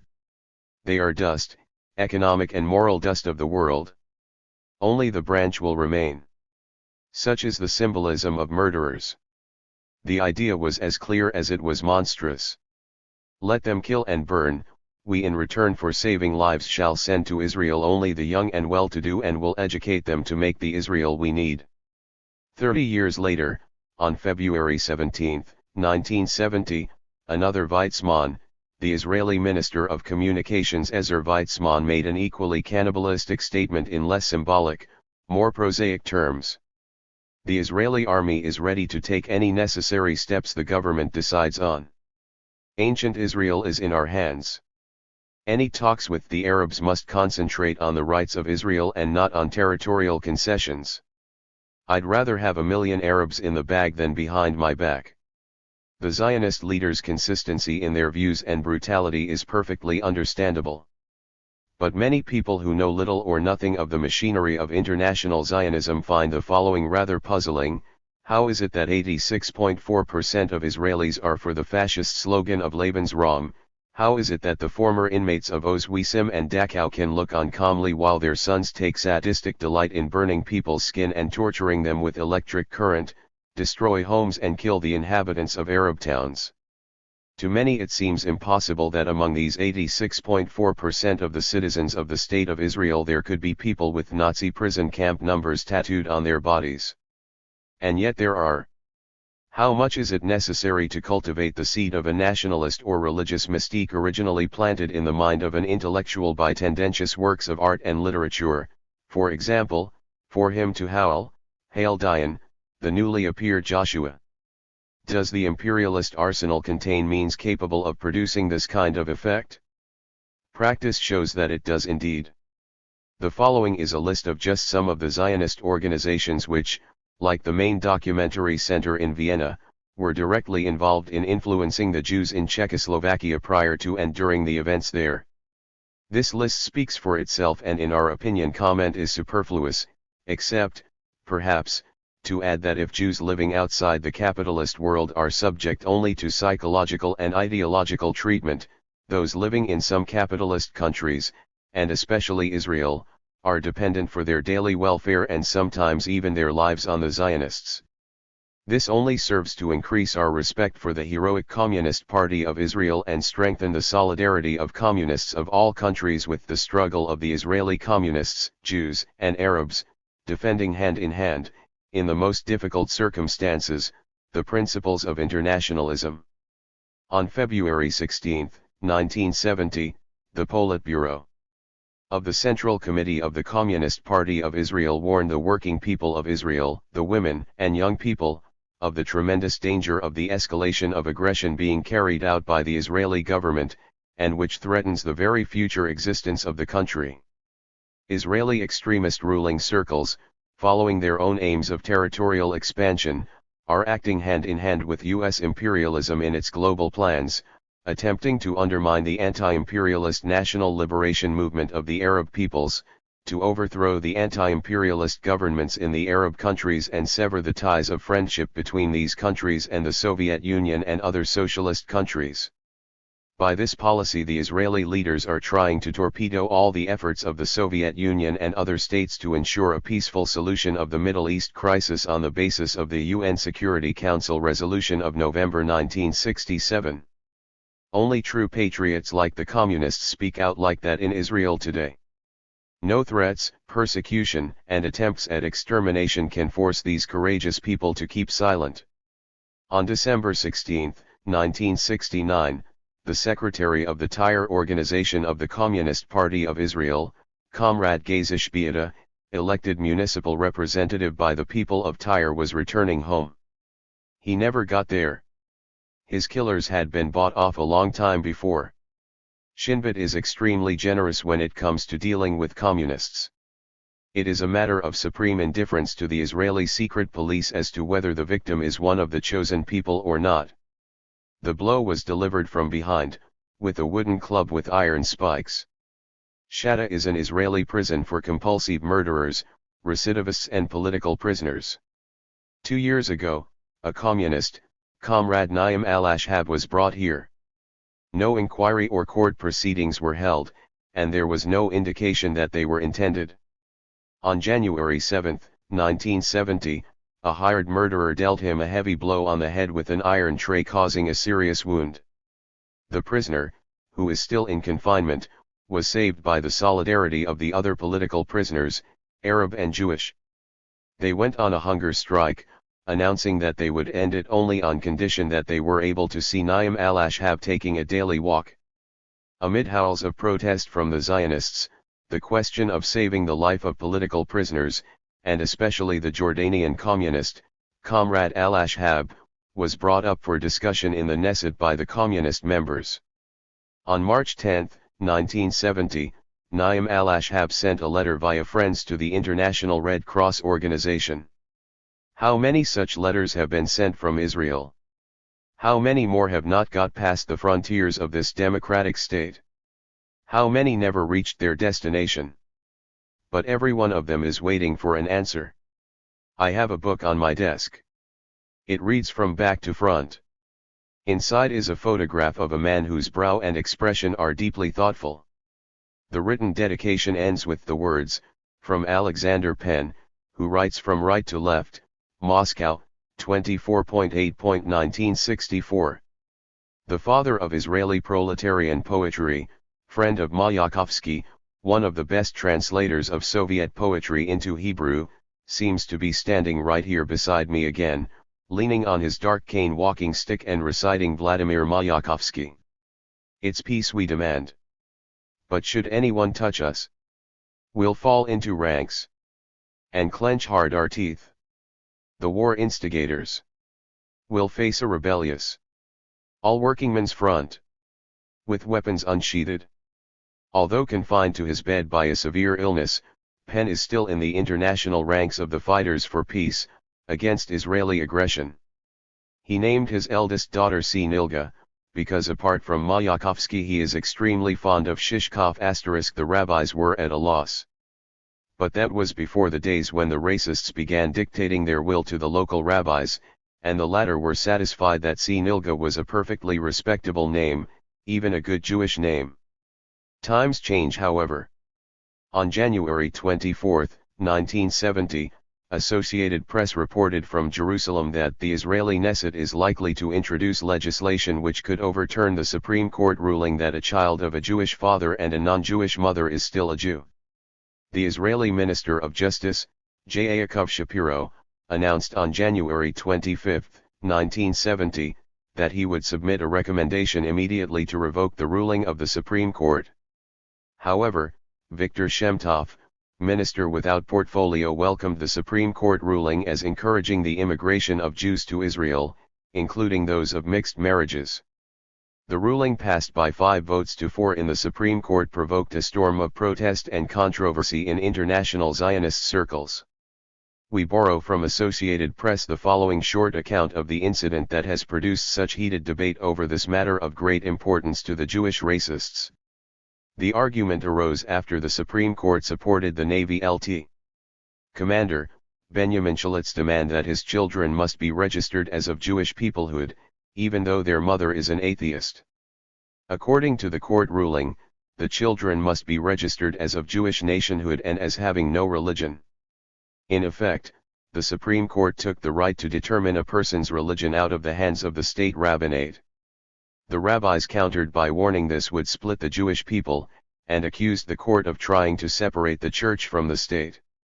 On January 27, 1970, France Press reported from Jerusalem that on Tuesday evening the Grand Rabbinate forbade the registering of children born of mixed marriages, and declared that no authority on earth could violate the law according to which only persons born of a Jewish mother, or who had changed their faith, could be counted as Jews.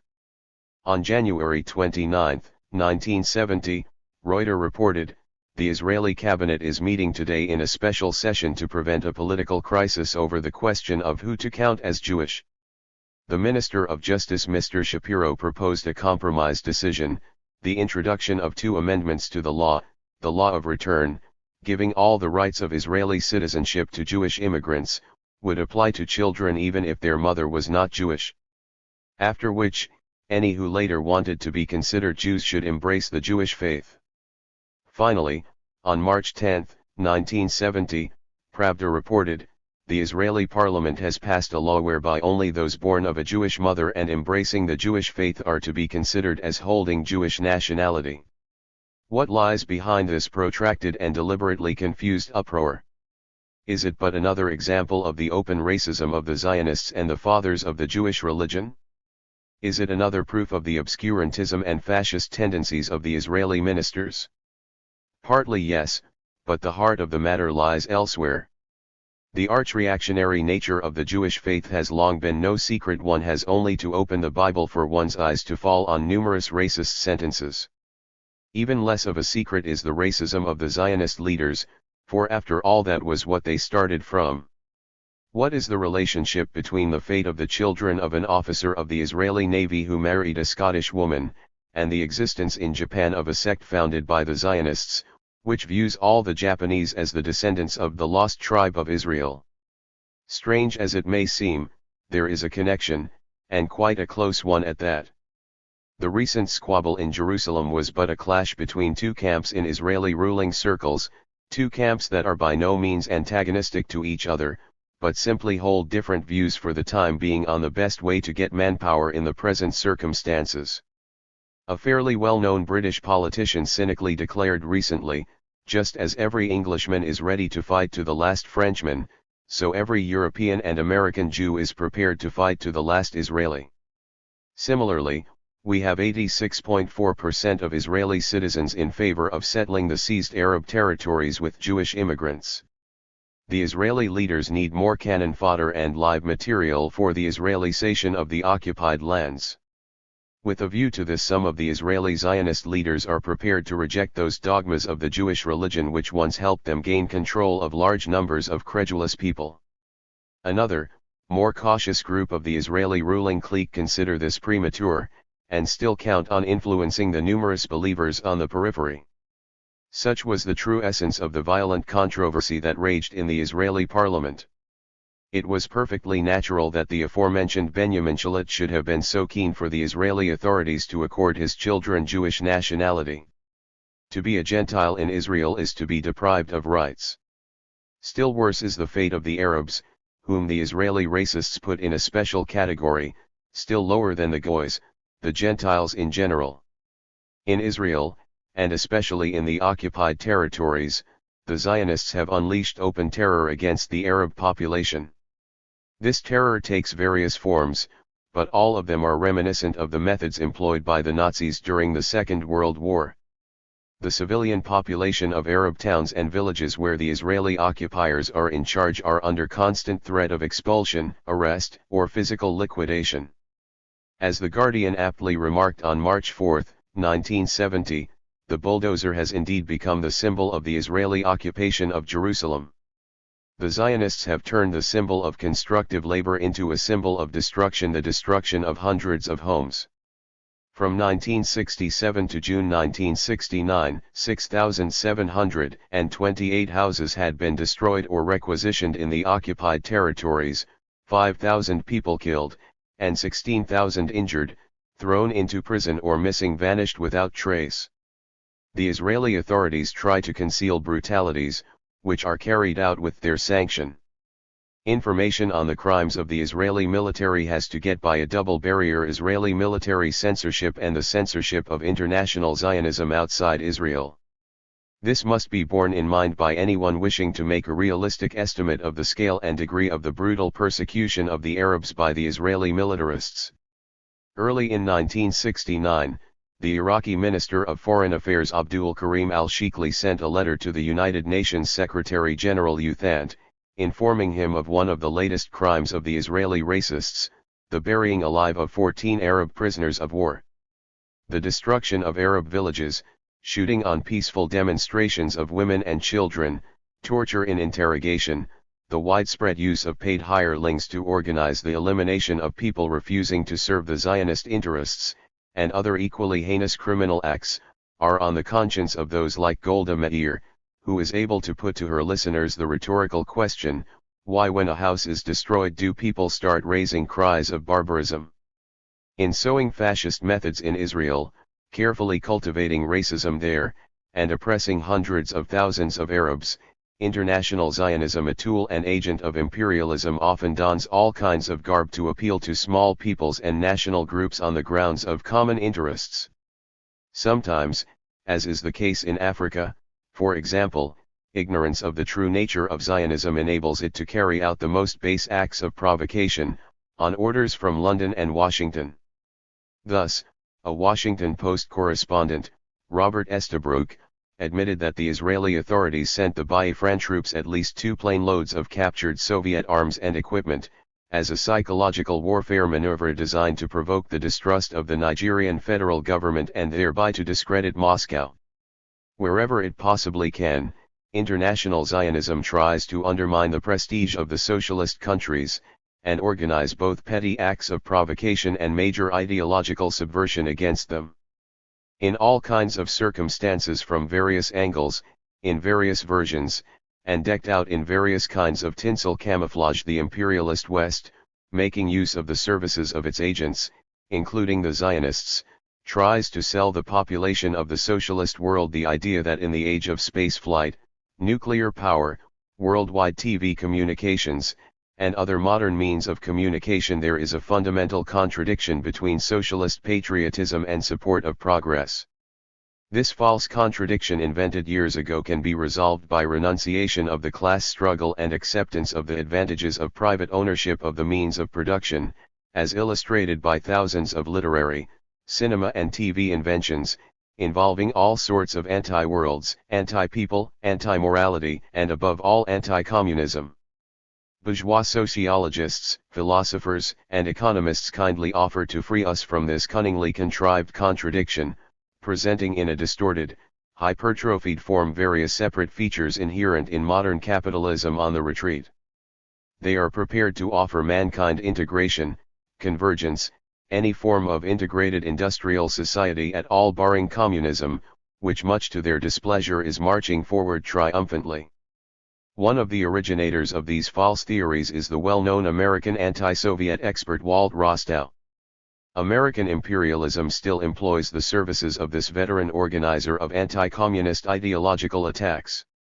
But time marches on, and the old advisors in the White House are gradually being replaced by new ones, less averse to revealing their real convictions and intentions. On January 22, 1970, an official report from Washington stated that high-placed government officials were taking an active part in the Zionist organizations of the United States of America. According to the official bulletin of the National Committee of the Republican Party, 4 of the senior advisors to the President of the United States had been appointed to high posts in the United Jewish Appeal Zionist organization in the Capitol, in order to help it in its campaign to raise funds. These included, Leonard Garment, head of the National Ames Research Group at the White House, William Safire, Special Assistant to the President on questions of internal planning, Herbert Stein, member of the Council of Economic Advisers to the President, and Eugene Cowan, Administrative Assistant for Liaison with Congress, who is honorary chairman of the United Jewish Appeal. Events have thus come the full circle. U.S. government circles, according to the will of monopoly capital, have publicly united with Zionist leaders, demonstrating to the whole world the direct relationship and interdependence that exists between them. Nothing throws Zionism into greater confusion than the fixed attention of the world public. Nothing draws from it such a flow of accusations of anti-Semitic activity as the efforts to trace the path it has trodden from the beginning to the present day. This is no accident. There are numerous reasons why it should be so, the main one being that the attempts of the international Zionist concern to completely cover up the compromising tracks it has left in the distant and the recent past have been to no avail. With this in mind, Zionism has long been striving to appear before the eyes of world public opinion as an integral ideological, organizational, and functional whole. Multiformity and pseudo-irrational diversity, such are the new and carefully selected dominoes of the contemporary Zionist masquerade. And only a thorough scrutiny and collation of events and facts enable us to ascertain the direct connections between seemingly unrelated phenomena and see the old familiar faces behind the new masks. It is this attention calling for unceasing, calm vigilance that more than anything else upsets the leaders of the international Zionist concern, accustomed to the long-established privilege of always remaining in the shadows. The June aggression of the Israeli ruling class has brought out of the traditional shadows the silhouette of the Zionist leaders, the organizers of international provocations, crimes, and sordid intrigues, who are capable of defying and disregarding everything in their drive for profit and power. Today they are scurrying back into the shadows. But in vain. For everywhere there are people who do not doff their caps before the owners of bulging purses and extensive kennels and will not permit them to lurk in the shadows again, just as nations and history will not permit them to escape retribution. August 1968.